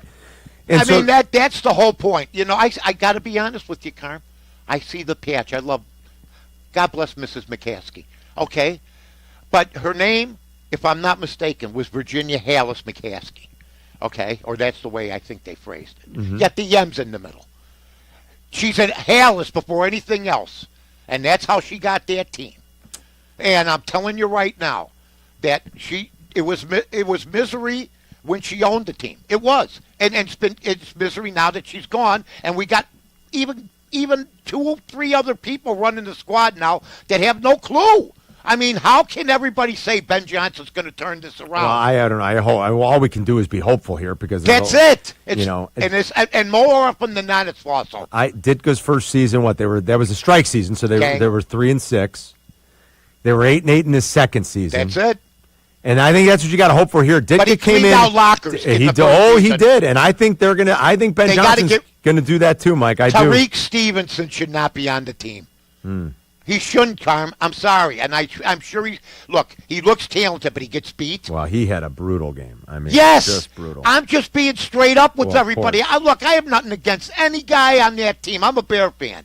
But I'm not going to tell people that they're seeing something that they're not. Just like, look, hey, have you talked to Cap? Does he want the Super Bowl bet? Or did you talk to him? I don't even know. Remember, you said you were going to relay the bet to him. He'd be crazy to be taking these Super No Bowl. doubt. He said they were going to the Super Bowl. Please. We got to stop hyping this Yes, team to come a on. point they're not there. And I love Camp. But they're come on, a long way from that. You can see it. You're right. You They're hear 10 years at least. Well, I hope it's not that long. My Well, God. what do you think? Where's everybody else going? You got 3 better organizations in the They same do. division. Yes, they do. You got to There's try not to a keep. weakness on those organizations because Spielman and those guys took over Detroit, Green Bay. I mean, Ben Johnson was selling whoop tickets to the Green Bay head coach during the offseason. I mean, how juvenile. You got to do something to keep up with the Joneses in your division. You're right. You Well, let me got ask to do you something. this. Let me ask you this. Would you know, had you come back in time, let's say me and you went on a trip to Europe for a year. I don't know why we would do that, but what the hell? I love Europe. It's pretty nice. You come back, they named the head coach. Mm-hmm. Now they span the sideline. I don't know who the head coach is because he has more of an offensive coordinator's attitude right now. Because somebody said to me this week, I couldn't believe it. He said he's a big fan of the Odds Cup. I go, thank you. He said, let me ask you a question. He goes, you think Ben Johnson could turn it around? I go, I didn't want this. I wanted 2020 and I wanted to build. He goes, but what would you do? I go, well, you got to hope he's the coach. I mean, look at how bad the defense is. You know what he says? It's not his defense. Yes, it is. He's the head coach. He's not the offensive coordinator. You paid $13 million for him to be a head coach, and I don't think he's there, Carm. They still have a lot to fix. I can't argue with that. I You hope. ever do a rehab job at a mansion in Humboldt Park? No. Okay. That's all. Being honest. I don't know. For this weekend, I mean, I expect them to bounce back after that miserable effort. Do We'll you? see. I oh, do. yeah, you and Yurko did pick them. I did, yeah. I think they're going to win this weekend. If Dallas I hope I'm loses right. this game, they should probably burn that stadium down in Texas because the Bears do look. They have injuries. Jalen Johnson. That's a killer. What are you doing? Did they push him out early? Did he say he was okay? Don't know. He was hurt already. Did anybody say anything? Did anybody ask? Well, I'm sure. I mean, yeah, I think they I'm not understand sure the value. anymore, And, Carm. I mean, yeah, it's not good, though. I mean, it's not. It's Come not on. good. And nobody talks over there. Nobody gets any good information. Did they push him out there? Did anybody ask him? Nobody did. Nobody did. I mean, they've been given a free ride in this town forever, and that's over with, man. Enough. Yeah, this is a tough one against that Cowboy defense to be that Cowboy offense to be as beat up as you are in your own defense. Now, I think maybe a shootout's coming. The total's all the way up to 50.5. Do you know how many people have taken the under? Oh, I don't know. None. None? Yeah. I mean, well, with these two defenses, after what we saw last week, how could you?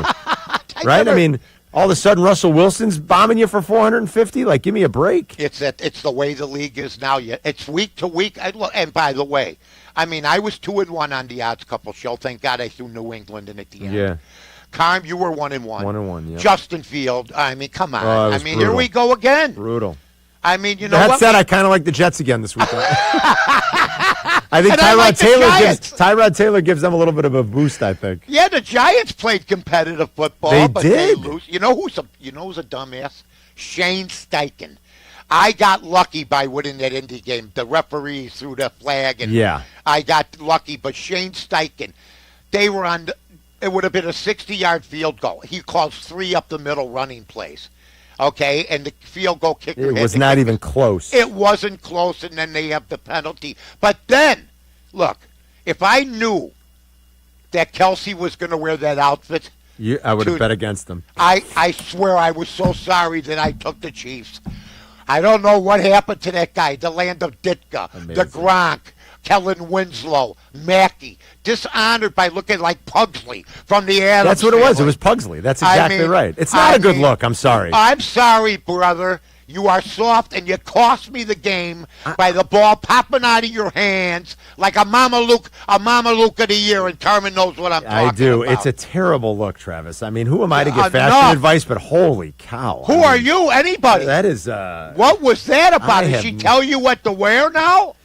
I don't Come know. on. I don't know what that was, but that I Can't don't be know how one any. of the guys. I mean, and then he lets the ball pop into. Next time, catch the damn ball. That's all you got to do. Please, You can just dress catch the any way ball. you want. I didn't even know. Even if you catch the ball, I think everybody would have made fun of that look. You can't wear shorts. Then I got to listen to I guys mean, like. that's. I got to listen to guys like Damian Woody telling me, Caleb Williams isn't playing against Oregon State. We already know that. Thank you. Thank Yes. you. Thank you, Damian Woody. I don't know if he's ever going to get – but if it's ever going to happen, it's this week. Because you know what I'm looking forward to? Johnson's got to get him to find the tight ends. Please. They haven't been involved. Yeah. Look for the tight ends as much as you look for Rome, and I like Rome. In fact, if I became GM of the Bears tomorrow, I'd trade him for a high draft pick. Wow. Because we need to build the lines. Yes, they do. We're never winning anything with – we can have the Matt Millen Lions. That's what we got right now, That's what you folks. got, yeah. And I would trade Rome Odunze because you can get a wide receiver. But you could get a high draft pick for him almost immediately, wouldn't you say, Carm? You could get a first rounder for Oh, him, my I think, God, for sure. absolutely. Of course, yeah. That's how you build a team, folks. You're not going to build it without lines. No, you are not. And Ryan Poles, look, just read about the interview process. Every team that was in the quarterback market interviewed every quarterback candidate. You know the only guy who didn't? Ryan Poles. He was so sure. Yeah, half-assed ones. That's Well, what no, you I mean, you say hi to him at the combine. Right. That's not an interview, yeah. My God. All right, coming up, we got Luke Pergandi. We'll talk about some hot tickets over at Prop Swap, and we'll give you some more breakdown of the big week 3 matchups here.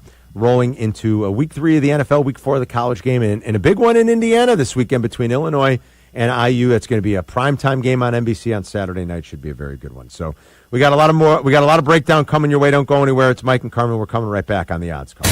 This is the Odds Couple on ESPN 1000.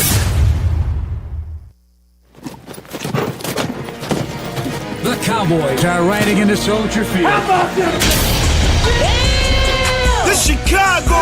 It's week 3 for the Bears. Kickoff tomorrow at 3:30. Join us for extensive pregame coverage starting at 11. We'll have instant reaction from players, coaches, analysts, and of course, you. Put some respect on my name. 4 hours of postgame immersion after every game. It's Bears and Cowboys, 3:30 tomorrow on the home of the Bears, ESPN Chicago. Brought to you in part by Hard Rock Casino, Northern Indiana. Do you ever scream at your screen when your 5G internet freezes? It's the worst. So why not switch to Astound? Wi-Fi that just works. With Astound Wi-Fi, you'll rage less, buffer less, and live more. Lock in gig speed Wi-Fi for just $35 a month, guaranteed for 3 years. Plus, get up to a $200 Amazon gift card. Astound Wi-Fi, it just works. Visit astound.com today. Hey friends, I'm Tom Waddle and I drive a Hawk. Find your next car at hawkauto.com. Choose from 12 Hawk Auto locations at Forest Park, St. Charles, Plainfield, Joliet, Carroll Stream, and now LaSalle, Peru. Shop thousands of vehicles from 13 big brands. Save with 0% financing or make no payments for 90 days. Plus save even more with our complimentary maintenance plan. Find your next car at hawkauto.com and drive what I drive. Drive a Hawk. HawkAuto.com. Financing and plan on select models with approved credit. Hi, this is Dave Musial, owner of Four Seasons Heating, Air Conditioning, Plumbing, and Electric. With our biggest sale ever. Furnaces from $39 a month. Furnace and air conditioning combos from $59 a month. Plus 72 months interest-free financing and up to a $4,000 system rebate. Four Seasons guaranteed to beat any competitor's price by up to $1,000 guaranteed. So call today for your free in-home estimate and same-day installation. For all the right reasons, call 866-4 Seasons. Football season is back, and Surfside is bringing you your tailgate must-have. There's nothing more refreshing than an ice-cold Surfside to enjoy while you cheer on your home team. Made with real vodka and real brewed tea, Surfside is only 100 calories, 2 grams of sugar, and 0 bubbles. That's right, no carbonation, so it's easy to sip and enjoy. It's not a seltzer, it's Surfside. Ask for it at bars, restaurants, and stores near you. Must be 21. Please drink responsibly. That's the ease at which you get information. You want it, you get it. Like that. Ask your phone. Group chat. Smartphone. You're always connected and informed in real time. No waiting. So if you're diabetic and still using finger sticks to read your blood sugar, what are you waiting for? Knowing your blood sugar levels instantly is important for managing diabetes. Call US Med at 888-665-0696. To learn more about continuous glucose monitors, a real-time instant method to track your blood glucose, US Med is an approved provider for Medicare and over 1,000 private insurers. And the best part? Call 888-665-0696 and we'll give you a free insurance benefits check today. So call 888-665-0696 today. That's 888-665-0696 and manage your diabetes as easy as... Coach Saban here. On the field or on your walls, coverage matters. That's why I go with Behr Marquee Interior Paint and Primer from the Home Depot. Exceptional hide, advanced stain blocking, and over 1,000 colors to choose from. Behr Marquee delivers one-coat coverage that stands up to real life. One-coat coverage, no overtime. Behr Marquee, only at the Home Depot. How doers get more done. Valid only when tinted to colors from the Behr Marquee Interior One-Coat Hide Collection. Welcome to Only Murders in the Building, the official podcast. Join me, Michael Cyril Creighton, as we go behind the scenes with some of the amazing actors, writers, and crew from Season 5. The audience should never stop suspecting anything. How can you not be funny crawling around on a coffin? No, that's true.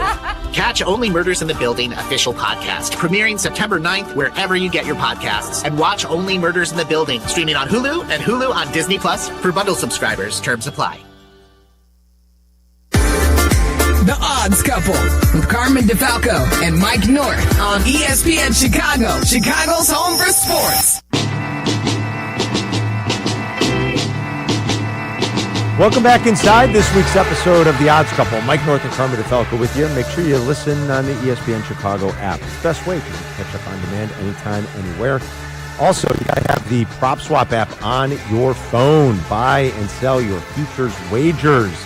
That's how you do it. And every week we talk to one of the founding members. You can also go to PropSwap.com, of course, if you want. Joining us on the Yingling guest hotline, it's Luke Pergandy. Founding member. Hi, Carm. Hi, Mike. Hey, What's bud. going on, bud? Buy those Josh Allen tickets. You're not going to get much value, but buy those tickets. Oh, my God, this guy's playing at a high level, Luke. It is ridiculous. Obviously, he and Lamar are neck and neck for favorite in the early going to be MVP. If you want some longer shot odds, maybe look at a guy like Justin Herbert. But the level of quarterback play that we're seeing out of Josh Allen week in and week out now, going back to last year, is really pretty remarkable, isn't it? Yeah. And I would say the most impressive thing is he doesn't even have a good receiver. Right? Like all of his receivers and tight ends, in my opinion, are B grade, C grade guys. And that's, we'd always say, well, like the quarterback needs help. Like he doesn't have a good enough supporting cast, and that'd be the excuse for why quarterbacks in the past haven't succeeded. What does Josh Allen have? I mean, these guys like, Shakir and Keon Coleman. I mean, they're good. Those guys would be, they're right. fine. I mean, they'd be receiver threes. They'd be receiver fours on a lot of teams. Bengals, Bears, they would be wide receiver 3 or 4. So it makes what he's doing even more impressive. This might be a weekly thing. Offensive Rookie of the Year right now, one of the early favorites would be a tight end named Tyler Warren, who on draft night I was just so mortified and pissed that we didn't take him. Nothing against the other young man, because I know what Carm's saying. Give the guy a chance. They're not even giving him a chance. Yeah. Well, here's the whole point. The whole point is Warren wouldn't have 11 catches with the Bears. I'm confident of that. You're probably right. So he landed in a great spot. Yeah. What's he looking like right now? This should be another nail in Pole's coffin, no doubt, no matter what the projection is for Loveland. How's that looking? And then give us a couple other favorites. Yeah, I completely agree. Was if we were going to go the tight end route, I don't even love going the tight end route. Not even a thought. Noticeable enough. Mm-hmm. I 10 times out of 10, absolutely, that's why I would go with Tyler Warren. So completely agree with you. Super frustrating. We'll see what the Bears do. That spread's been going back and forth. That Bears Cowboys spread. It's even money right now. Everybody's betting. They're going both ways. Yeah, it's moving. I think the Cowboys max bet of the weekend. Of course, I'm sure that's one of those spreads where it's so fishy. Yep. You're like, what am I missing here? Like the Cowboys, in my opinion, should be -5. I agree. Yeah, so that's a goofy spread. But to answer your question about Rookie of the Year, I mean, I like Cam Ward a lot. What a guy showing up at the crack of dawn every day at the facility. Dad was a part-time worker. I think it was a security worker. I mean, just seems like pretty opposite approach to the Bears quarterback so far. So big Cam Ward supporter. I think he looks great. Ibuka on the Bucs looks really sharp so far. Genti, I don't think we should write off Genti yet. I wouldn't. Think, yep, I would. Yeah, they right. need to use him more. So I like the Raiders this year. I'm by no means am I saying they're going to the Super Bowl, but like I think the Raiders can be sneaky this year. Love Pete Carroll. Oh yeah. Of course, they have Chip Kelly, the offensive coordinator. I think Gino's good. I'm not saying he's elite, but he's a good quarterback. I think they can make some noise. Of course, Brock Bowers, all-world tight end already in just his second season. So the Raiders could be sneaky. So I think Genti could be interesting. McMillan, I love, University of Arizona guy. He's looked really good. He's been good. Yeah, he's good. He had some really good reps if you looked at his tape over the first two games in the early season. So honestly, all five of those guys, but I would probably put McMillan. I don't know that he'll put up enough numbers in that offense just with the way the Carolinas offense hasn't been elite just yet. So that'd probably be my dark horse. But all four of those top guys. But I've gun to my head, I'll go Cam Ward. I think wins Rookie of the Year. I have an Emeka Egbuka ticket at 16-1. So yeah, I don't know. At what point does that start to become, maybe there's be some takers? And what happens if Warren turns into like a Bowers type? Then he might. I mean, like if he catches 90 balls. Well, here's the thing. I think like Luke kind of hit it. These awards for the offense have mostly become quarterback awards. Let's face it. Yeah, I get that. And like as good as Bowers was last year, I don't think it was even particularly close. Right? It was all Jaden Daniels. So like if Cam Ward, now I don't think Cam Ward's going to have a Jaden Daniels season. I don't think the team's good enough. But like if Cam Ward is, dare I say, just moderately good or slightly above. But you could buy a ticket on Prop Swap for Warren, and then sure, the odds will fluctuate, right, Luke? Yeah, like, and I'm wondering on my Ibuka ticket at from 4-1 where it is now at 16-1. Like, when does that maybe attract some takers? Totally. No, we'd find you a buyer for it. It again, to Carm's point, like this is a quarterback league, and you really have to outperform those quarterbacks by a solid margin to beat those guys out at offensive rookie of the year, of course, MVP. But yeah, I would say, to Mike's point, like, how do you play this Indianapolis early success? It's like Daniel Jones not going to win MVP. I think they could make some noise in the AFC, but they're probably not going to win the Super Bowl. So it's like maybe that's the way to play the Colts' successes here. Just grab a Tyler Warren to win Rookie of the Year. Yeah. All right. What are we looking for here with baseball and like any potential? Guys that need to complete one of these big parlays. You will see the go tickets Cubs go all the time, right? Yeah, right. Like any interesting tickets that you've seen floated here as we get towards October, where maybe a guy has got the last leg of a big parlay that's going to hit wrapped into the World Series, Luke.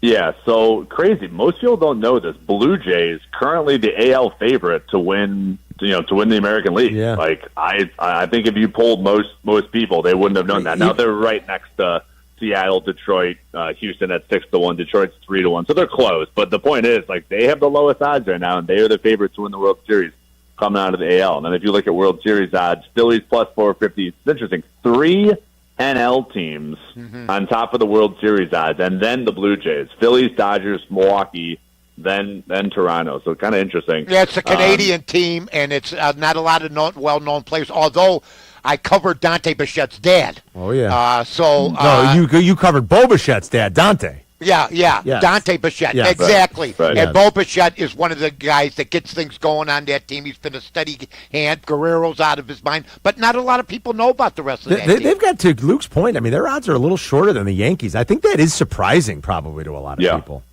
To win the AL.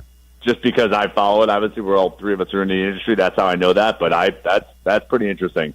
We sold a ticket. This guy has a Milwaukee to play Toronto in the World Series. Nobody has to win. Just those are the two NL. Milwaukee wins NL, Toronto wins AL. That's a nice one. $100 ticket at 50-1. He sold it about on Tuesday. Sold that ticket for about $1,500. Nice. So really good price for him. Market is about $900. So buyer kind of didn't really do his homework, but seller locked in a really good profit. All right, excellent. Luke, enjoy the weekend, buddy, and we'll catch up again next Friday, okay? Thanks, guys. Looking forward to it. We'll see you, bud. Enjoy the It's our guy, Luke Pergandy, over at Prop Swap. Yeah, Toronto's an unknown for a lot of people, and they're a Canadian team. Right. You don't see it a lot. You don't see them a lot. Yeah. They don't even, in fact, on DirecTV, they usually have the road coverage and the home coverage for both teams. They only got one type of coverage. So, I mean, they're not a well-known team. They're not a glamorous team like the Yankees are, and yet they're favored. So that's another one you take a shot at. Yeah. I mean, but we got bigger problems, We always do. Right.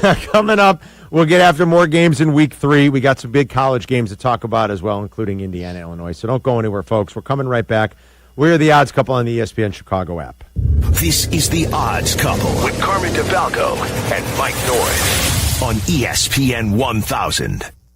The ESPN Chicago Fantasy Football Show, brought to you by Tullamore Dew. Welcome to Fantasy Football! Set your lineup with Jeff Meller's guidance. Sunday morning at 7, ESPN Chicago. Gary Owen. I always took a lot of personal pride in keeping all my personal business off the internet. And we all got those people, they want to put all their business out there every day on Facebook and Instagram. And they always start their posts out like this. Now y'all know I don't like putting my personal business out there. I go, no, you put all your business out there. That's why I follow you. Gary Owen. I go to your page and feel better about my life, right? Saturday, November 29th, the venue at Horseshoe Casino. Tickets on sale now at Ticketmaster.com. Play smart. Must be 21 or older to gamble or attend events. Save big money on your roofing project at Menards with Owens Corning Shingles. Your roof is the first line of defense against the elements and enhances the appearance of your home's exterior. Owens Corning Duration Shingles offer ultimate protection and impressive curb appeal. Choose from 24 colors of Owens Corning Duration Shingles and transform your home today. Plus, check out our weekly flyer on Menards.com for all the great deals happening now. Save big money at Menards.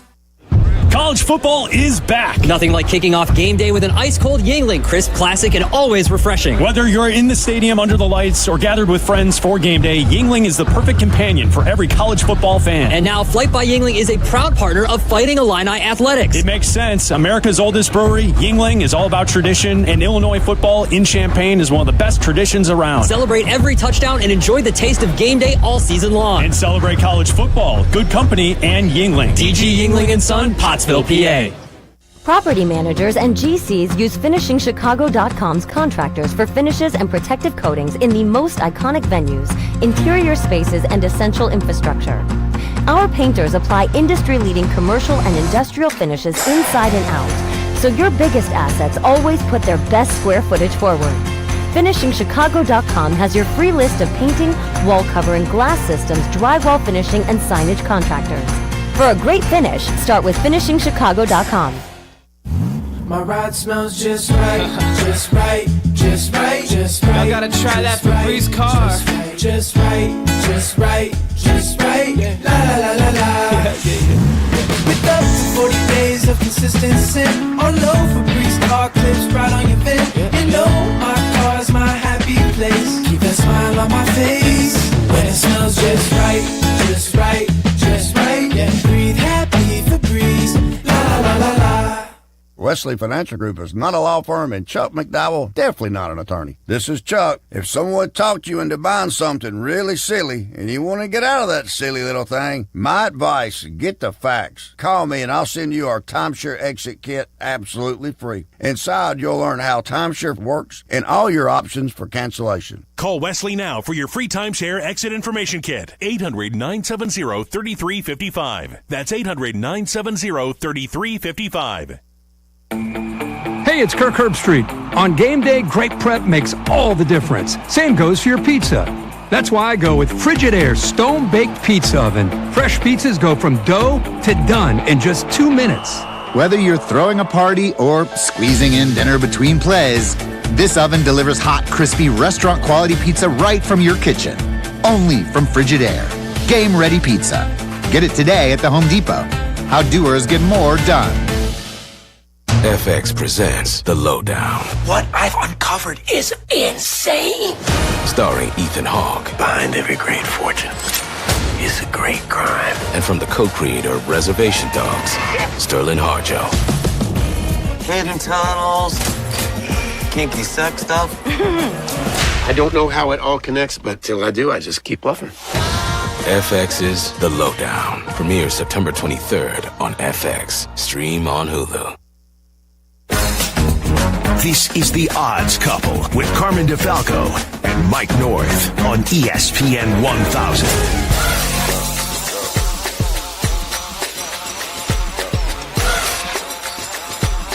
Welcome back inside this week's episode of The Odds Couple. Follow us on X. Mike is at North to North. I'm at Carmen DeFalco. Simple as that. Every Friday, podcast goes up. You'll get the encore replay on Saturday. What time? What time is the replay this week? 1 o'clock. I love it. I got to call them on. For the replay this weekend. Absolutely. All right, let's take a look at some other Week 3 action here. As I love this. Roll into the weekend. Yeah, absolutely. In the division, Packers on the road against an AFC opponent at the Browns. Laying a big number. 8.5 is what we're looking at right now. Are the Browns gearing up to give Dillon Gabriel a little playing time? We'll see. He did get thrown in late in the Week 2 loss at Baltimore, sort of sticking with Joe Flacco for now, but you wonder how close Dillon Gabriel is to breaking in to get some more playing time. Matt LaFleur has been money in September. We've told you that. A 700 winning percentage in September games. Now you're saying, yeah, Carmen, that's fine, but they're laying a big number here. Well, how about this? In September games and where the Packers are laying more than a touchdown, he's 4-0 against the spread. Yeah. So it's been impressive. Myles Garrett sounded off on that Browns team and on that loss in Baltimore. I think he's still playing hard. That defense is playing hard. The problem is they just get run out of the building late because the offense is pretty inept right now, Mike. Absolutely, Carmen. All I'll say about this game is I would lean Cleveland because Cleveland, if you look at all the defensive categories right now, as good as it gets, okay? Very good right now. Yeah, they're very good. So they've just run out of gas late, but they've been very good. They've been competitive, total yards allowed and stuff like that. So it's up to the offense to pick it up. I happen to think that it started at 7. It's up to, 8.5 now? Yeah. I would lean the Cleveland Browns. Wouldn't be one of my main getting picks, but it'd be some couch change, which we used to bring up all the time. Yeah, I hear you. Like getting that many points at home when you've got a pass rusher Put like a unit Myles Garrett. on it. You know, I mean, when you got a guy like Myles Garrett on the, you're right. You know, I mean, he's been awesome. He's holding up his end of the bargain. Well, every bit as good as the kid Parsons. So I mean, that's just what we're talking about. He has led a pass rush unit that has a top 6 NFL win rate right now. And Jordan Love is prone to mistakes like every other quarterback. The one thing he doesn't do that I totally respect is he doesn't take sacks. He knows the value of not taking sacks, but that doesn't mean he's not prone to some mistakes over the middle of the field. Mike's right. We've seen him do that. You talked about this game when you gave us the bonus play earlier. I think maybe the game of the weekend is Rams-Eagles. This was a fascinating playoff matchup back in January. This was probably the best playoff game in the NFC playoffs last year. It was great. The Rams closed as about a 6.5 underdog. They lost, but they did cover that spread. They've played the Eagles twice here. They did last year anyway, and the problem for the Rams was their complete and total inability to stop Saquon Barkley. He rushed for, if you can believe it, 460 yards in the 2 meetings against the Rams last year, and he destroyed them outside the tackles. I mean, with some of their wide zone stuff, the Eagles just pulverized the Rams. If they can fix that, I think this will be a close game. I know you were pretty locked in on the Eagles in this one at home on Sunday. Yeah, I mean, it could go either way like any football game, any given Sunday, as we always talk about, Carmen. But I look at Philadelphia, and this is one of my you got to be kidding me games. They're not going to come into and they did lose to both those games. I mean, Matthew Stafford is 4-3 in the regular season against the team, but then he lost in the playoffs against them. So he's 4-4. But I just think that the Eagles will overcome whatever. They're both 2-0, but look at the opponents, folks. The Philadelphia Eagles played tougher opponents, including the Chiefs last week, and beat them. While the Rams are feasting on the Titans. Yeah. So they did beat Houston in Week 1, but yeah, you're right. Well, now we're seeing the real Houston now, maybe? Or if that one loss threw them off, then shame on them. I think the Rams have... they got Matthew Stafford. They do. I fear him. Like I used to fear Marino. Whenever I'm not kidding you. I put him up there. When he goes back to pass, I'm terrified if you bet against him. And he's killing teams down the field right now. He's already got 24 attempts, awesome. 10 or more yards down the field. And he's got good receivers, too. Oh, and they've got an upgraded Devontae. Yeah. And Puka's awesome. Puka. Yeah, I mean, he is destroying secondaries right now, and one weakness on the Eagles would be that secondary. So this should be a fascinating one. We'll see. Let's keep an eye on how they call the tush-push situations, too. It was a joke in KC last week. B-men. Well, it was a joke with all, but the offside stuff can't allow it to happen. I'm sorry. I agree. That I agree and with. So I think they're going to adjudicate that a little bit more closely. Whatever that means. We'll see. Adjudicate. Whatever this adjudicate means. We'll see this weekend. Broncos Chargers, another good one. Oh, the sucker bet of the day. Oh, there we go. That Charger. I'm going to have a pick for this one. All right, good. I like it. I look forward to that. Woo!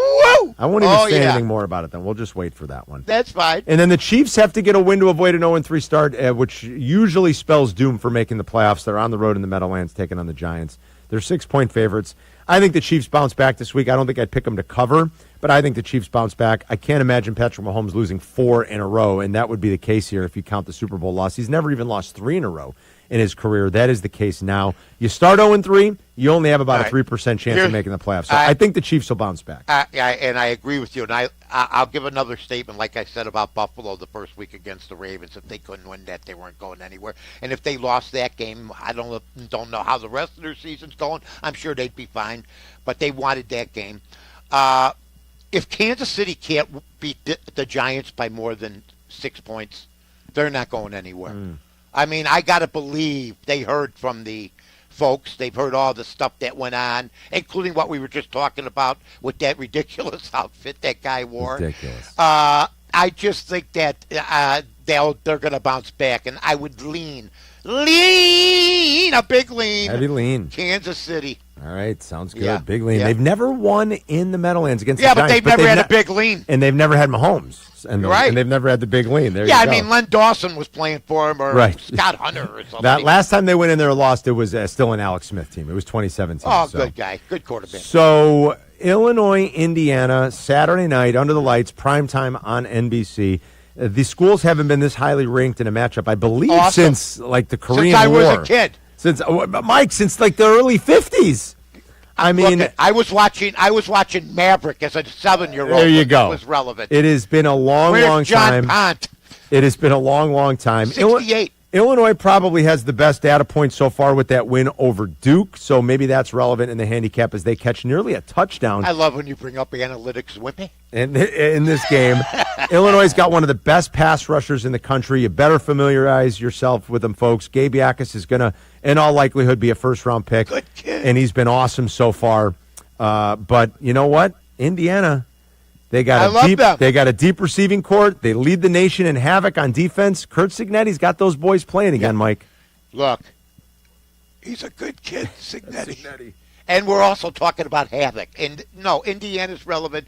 Illinois, great to be back in the picture. For years, they were flailing away. So I'm just going to enjoy this game. I don't have a pick on it. I don't either. I'm just going to enjoy it. But that Indiana coach really, from the transfers he got, to change that team the first year, I believe he was at James Madison. He was. If I'm not mistaken. That's correct. Unusually sharp. I'm like a 65-year-old today. I'm just telling you, baby, I'm back. But no, I mean, I'm just going to enjoy this game. Me too. And like you said, it's nice to see these programs be relevant, and it's nice to have Illinois talked about like this. Something happy for football for a change around our area. Yeah, absolutely. Come on. They've each team, while they haven't played a totally imposing schedule, that Duke win I think was good for Illinois, and they used some turnovers to fuel them in that second half. Duke's not what Duke was a few years back. And I agree. I agree. But it's nice to see these teams so far taking on all comers, getting to this point at 3-0. I agree. Yep, totally I agree. So. All right, when we come back, we'll have our guy Jim Miller give us some handicapping for the weekend, and then we'll give you our best plays rolling into Saturday and Sunday football. Don't go anywhere, folks. We're coming right back. We are the Odds Couple on the ESPN Chicago app. This is the Odds Couple on ESPN Chicago, Chicago's home for sports. White Sox baseball on ESPN Chicago. Len Casper and Darren Jackson bring you the call of White Sox and Padres. Coverage begins with White Sox Weekly, hosted by Jeff Meller. Today at 3:30. This is the home of the White Sox, ESPN Chicago. Now backed by the power of the Pope. Twin Peaks is the best in the game. Here, your favorite drafts are poured at a frosty 29 degrees, and rare barrel-aged whiskeys are served just the way you want them. It's bigger game days and bolder fight nights. I mean, where else can you find a scratch kitchen that always comes in clutch every day from lunch to late night? Only at Twin Peaks. the #1 sports bar. Stick around after the sun sets. Twin Peaks is open really late. Wind down with bourbon and late-night bites. Hi, this is Dave Musial, owner of Four Seasons Heating, Air Conditioning, Plumbing, and Electric. Do you have a plumbing emergency? Call Four Seasons. An electrical emergency? Call Four Seasons. A heating or cooling emergency? Call Four Seasons. Same-day hot water tank installation needed? Call Four Seasons. Need a whole home generator? Call Four Seasons. We guarantee same-day installation on all heating, cooling, plumbing, and electrical needs. And no extra charge for nights, weekends, or holidays. For all the right reasons, call 866-4 Seasons. Are you ready to get off the bench and into the game with a great new career? Then ETI School of Skilled Trades is just what you're looking for. As the Chicago area's premier welding and HVAC school, we've helped thousands of people just like you get started in great new careers. Step up to the plate and swing for the fences with a brighter future. Learn more at eticampus.edu or by calling 888-830-7678. ETI, it's your future. Own it. New friends and old favorite. It's time for this month's Whiskey University. The lesson? Brother Justice, an American single malt whiskey with a story inspired by a real-life bootlegging monk. The classroom? An old favorite, Sovereign in Plainfield, a true Whiskey U Hall of Famer. Join us Tuesday, September 23rd at 6:30. Don't settle for a backup bottle. Graduate to greatness with Brother Justice. See you at Sovereign, and as always, please drink responsibly. Whiskey me? No! Whiskey you! Actual price will depend on product and subscription plan. Featured products are compounded drug products, which the FDA does not approve or verify for safety, effectiveness, or quality. Prescription products require an online consultation with a healthcare provider who will determine if appropriate. See website for details, restrictions, and important safety information. Want a boost in and out of the bedroom? Hims has you covered. Introducing a new 2-in-1 approach to level up your game. Tadalafil for better bedroom performance and zinc for testosterone support. Put it all together and you've got what you need to turn things all the way up. Getting started is simple. Just go to hims.com/joy to start your free online visit. Through Hims, you can access ED treatments including pills, chews, and more. 100% online. No office visits, no pharmacy lines. Just fill out a simple intake form and a licensed medical provider will determine if treatment's right for you. If prescribed, it ships free and discreetly to your door. Find affordable treatment options at up to 95% less than brand names at hims.com/joy. That's hims.com/joy, HIMS.com/JOY. Do you have trouble getting in and out of the bathtub? Are you afraid you'll slip and fall entering or exiting a tub? Safe Step walk-in tubs can transform your bathtub from an area of concern to a calming refuge. Call them today at 1-800-731-4558 and save $1,600. Safe Step walk-in tubs and showers are proudly made in Tennessee and offer an ultra-low step-in, avoiding that difficult climb over a traditional bathtub wall. They also offer a variety of therapeutic benefits that may help soothe your aching muscles and joints, increasing your mobility, boosting your energy, and improving your sleep. Safe Step walk-in tubs are designed to easily fit your existing tub space and are often installed in as little as one day. Just dial 1-800-731-4558 today to save $1,600 and receive a free shower package. That's 1-800-731-4558 for a free no-obligation consultation and to save $1,600. Safe Step walk-in tubs. Safety never felt so good. This is The Odds Couple with Carmen DeFalco and Mike North on ESPN 1000.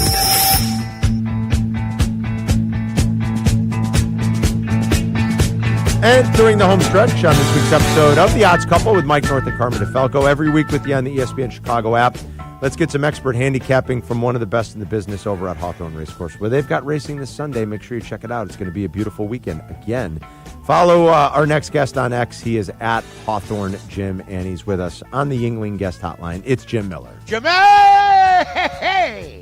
All right, boys, before we get into horse racing, we got a little bit off topic last week, and did we become the mush for the White Sox? We talked about how well they were playing, and then all of a sudden it just went downhill. And you know what? Our expectations... Haven't won since. Yeah, and I was thinking, our expectations, please win 60 games. Exactly. I mean, who cares? Yeah.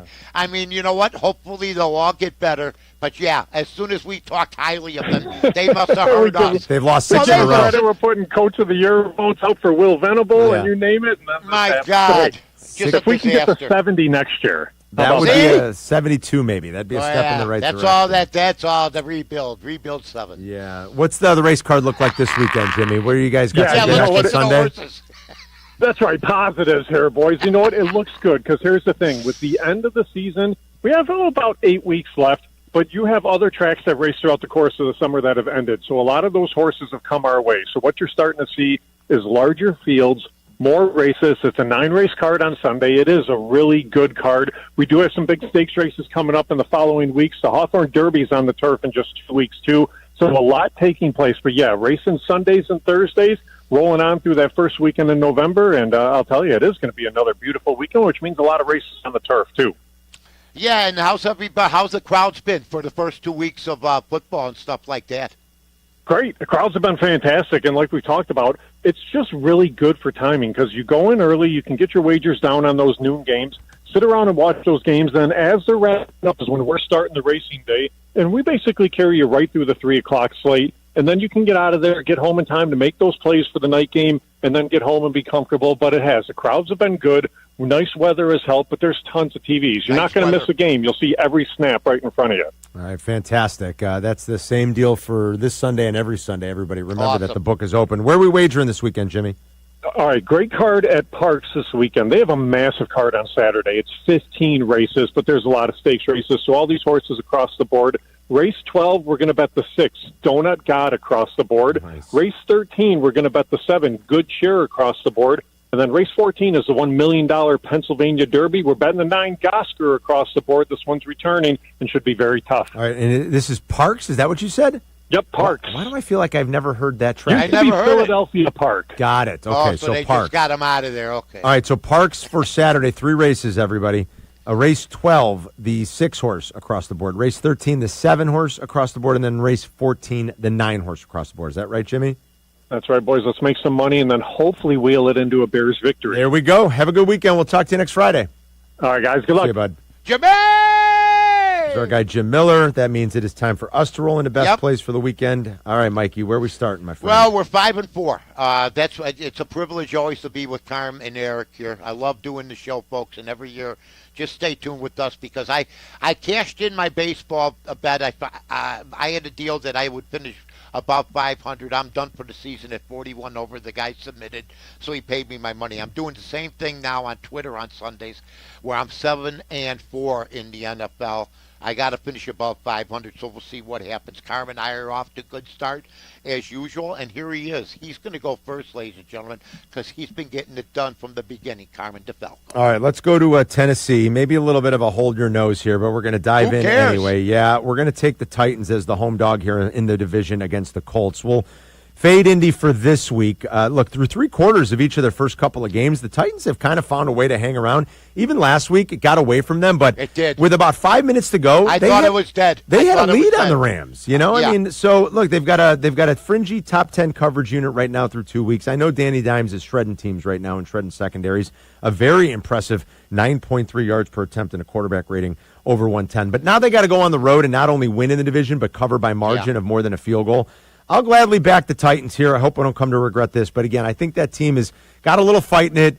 Cam Ward, I thought, took a step from week 1 to week 2. Maybe we see another step into week 3. I'll take the Titans plus the 4.5 at home against the Colts I think that's a great one. In Indianapolis, I had last week, folks, and I was just like Kelsey screwed me. Indianapolis saved me with that game, but they were lucky to win. I'm not a big fan of the coach. He's a poor man's Harbaugh, if you want to know the truth, John Harbaugh. So Shane Steichen. So we'll see what happens. But, yeah, I like your Tennessee. I mean, Cam Ward is supposed to be, and he's looked good in flashes. He's going to make his mistakes, right, Carm? Yeah, I mean, he will. But you just live with them because I think they're building something over there. Yeah, agreed. Yeah, here's my deal. Look, everybody's in love with Jimmy. I love Jim Harbaugh. And I want to give a salute to my fellow man who just turned 74, a boomer, fellow boomer, Pete Carroll, who I was laughed at in the lunchroom at ESPN 1000 when I brought up his name for head coach of the Bears. And I remember going, come on, Mike. And that's what I heard. I don't know if it was Eric or whoever. No. But then I think it was a week later, wasn't it? Or 2 weeks later, that he was named head coach of the Raiders. And you know what? good for them. That was a good game, the two of them pairing up. But everybody's in love with the Chargers right now except me. Okay, I think Sean Payton's got a game plan. Bo Nix, even though he did not have a good game, he didn't have an awful game. I think he's going to bounce back. I think that the Chargers reading a little bit of their own press clippings, and I just looked at the odds, +3. I had the Chargers basically leading by 5 points. If you want to know the truth here, Carm. So.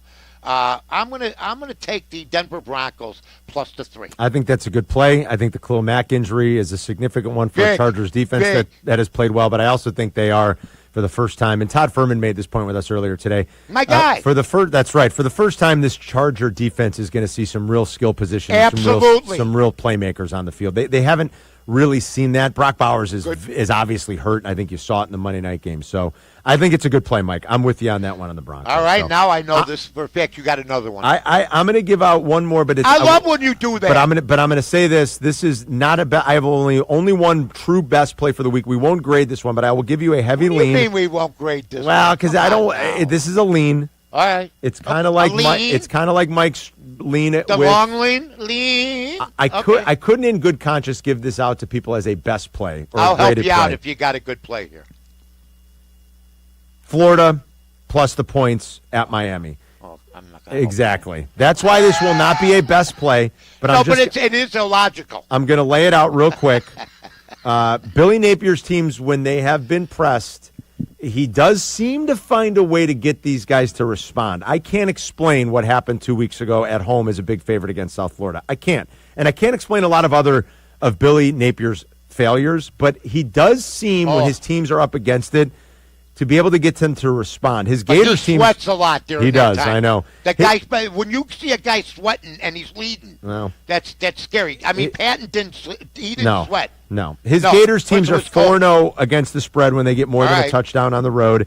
There's no way DJ Lagway's throwing 5 interceptions again. At least I wouldn't think so. Are you sure? And they still were within 10 in Death Valley. So over the touchdown, I will just say this is a lean for everybody. And if you say, Carmen, you're crazy, there's no way I want to back Florida, I get it, but I will give you a lean on the Gators. We won't grade it as a best play, but I'll give you a lean on the Gators over the touchdown at +7. All right, there you go. I'm going to give you the win no matter what. I mean, I think that you might be right. That guy don't sweats too much. Yeah, he for might. Me, especially when he's leading. You know what I'm saying? He switzes. Here. All I know is Joe Montana walking through that door? No. Is John Brody walking through that door? You're going way back. No. Exactly. I mean, who's walking through that? Steve Young's not either. Yeah, Brock Purdy. I mean, he's hurt, right? Listen, they're saying he's a chance he might play. All right. So that's sort of scary. It reminds me of the NBA. Tell me if he's playing or not. Right now, the spread is like what? San Francisco -2? -2. -2, 2.5, yeah. Still below a key. All right. Look, I'll go the other way now. Has Kurt Warner walked through the Arizona door? No. Emmett Smith even at his aging time. Smith. Oh, my God. Who was J.J. Watt. Who else was there? Who the quarterback? Larry Fitzgerald. But if you want Jim Hart. Hart. But they were in St. Louis. Really, I mean, Arizona, they really excite you for a couple of years and then they go hide. But who do they have? They got the kid from Ohio State, the wide receiver. They're getting 2 against the San Francisco 49ers. I'm taking them. That's it. You're Arizona. Take Neil Lomax ain't walking through that door, Mike. That a boy. Dan Dierdorf is not walking through that door. Anytime soon. That's all I'm going to tell you. Mikey's taking him Arizona. I love it. All right. Yeah. Well, here he is, Carmen. You know how we feel about this guy, this gentleman. He's one of our favorites. It's Erico's betting show. Eric Ostrowski. Eric? Mike, I was with you on the Broncos. I really liked that +2.5. I made that earlier in the week, but since I don't want to piggyback off you, don't worry. I'm with Carm earlier. He was talking about the Packers versus the Browns and LaFleur earlier. Him.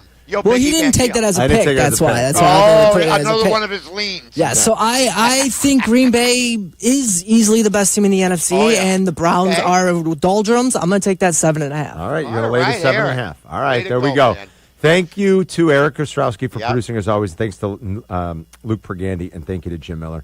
Everybody have a great weekend. Thanks for listening. Enjoy the beautiful weather. Enjoy all the football. Mikey, you enjoy your weekend as well, my friend, and we'll talk to everybody next Friday on The Odds Couple. So long, everybody. This is The Odds Couple on ESPN 1000, Chicago's home for sports. People don't realize that glaucoma is one of the leading causes of blindness. Because there are often no early symptoms, nearly half of those with glaucoma may not even know they have it until vision loss has occurred. I was diagnosed with normal tension glaucoma in July of 2020. And what we found out at that point was I had already lost 40% of my sight. And you think it only affects people that are, 75 or older, retired, grandparents, and that's not the reality of it. I didn't think at all glaucoma was going to affect me because I didn't know of anyone that had glaucoma, no one in my family. When you have glaucoma, you can't get back that sight that you lost. And so early detection and treatment is vitally, vitally important. Don't miss life's most beautiful moments. Schedule an eye exam today. National Glaucoma Research, a bright, focused foundation program, offers free resources and tips for healthy vision. Learn how to protect your sight at stopglaucoma.org. 1 in 10 people age 50 and older in the U.S. have early age-related macular degeneration.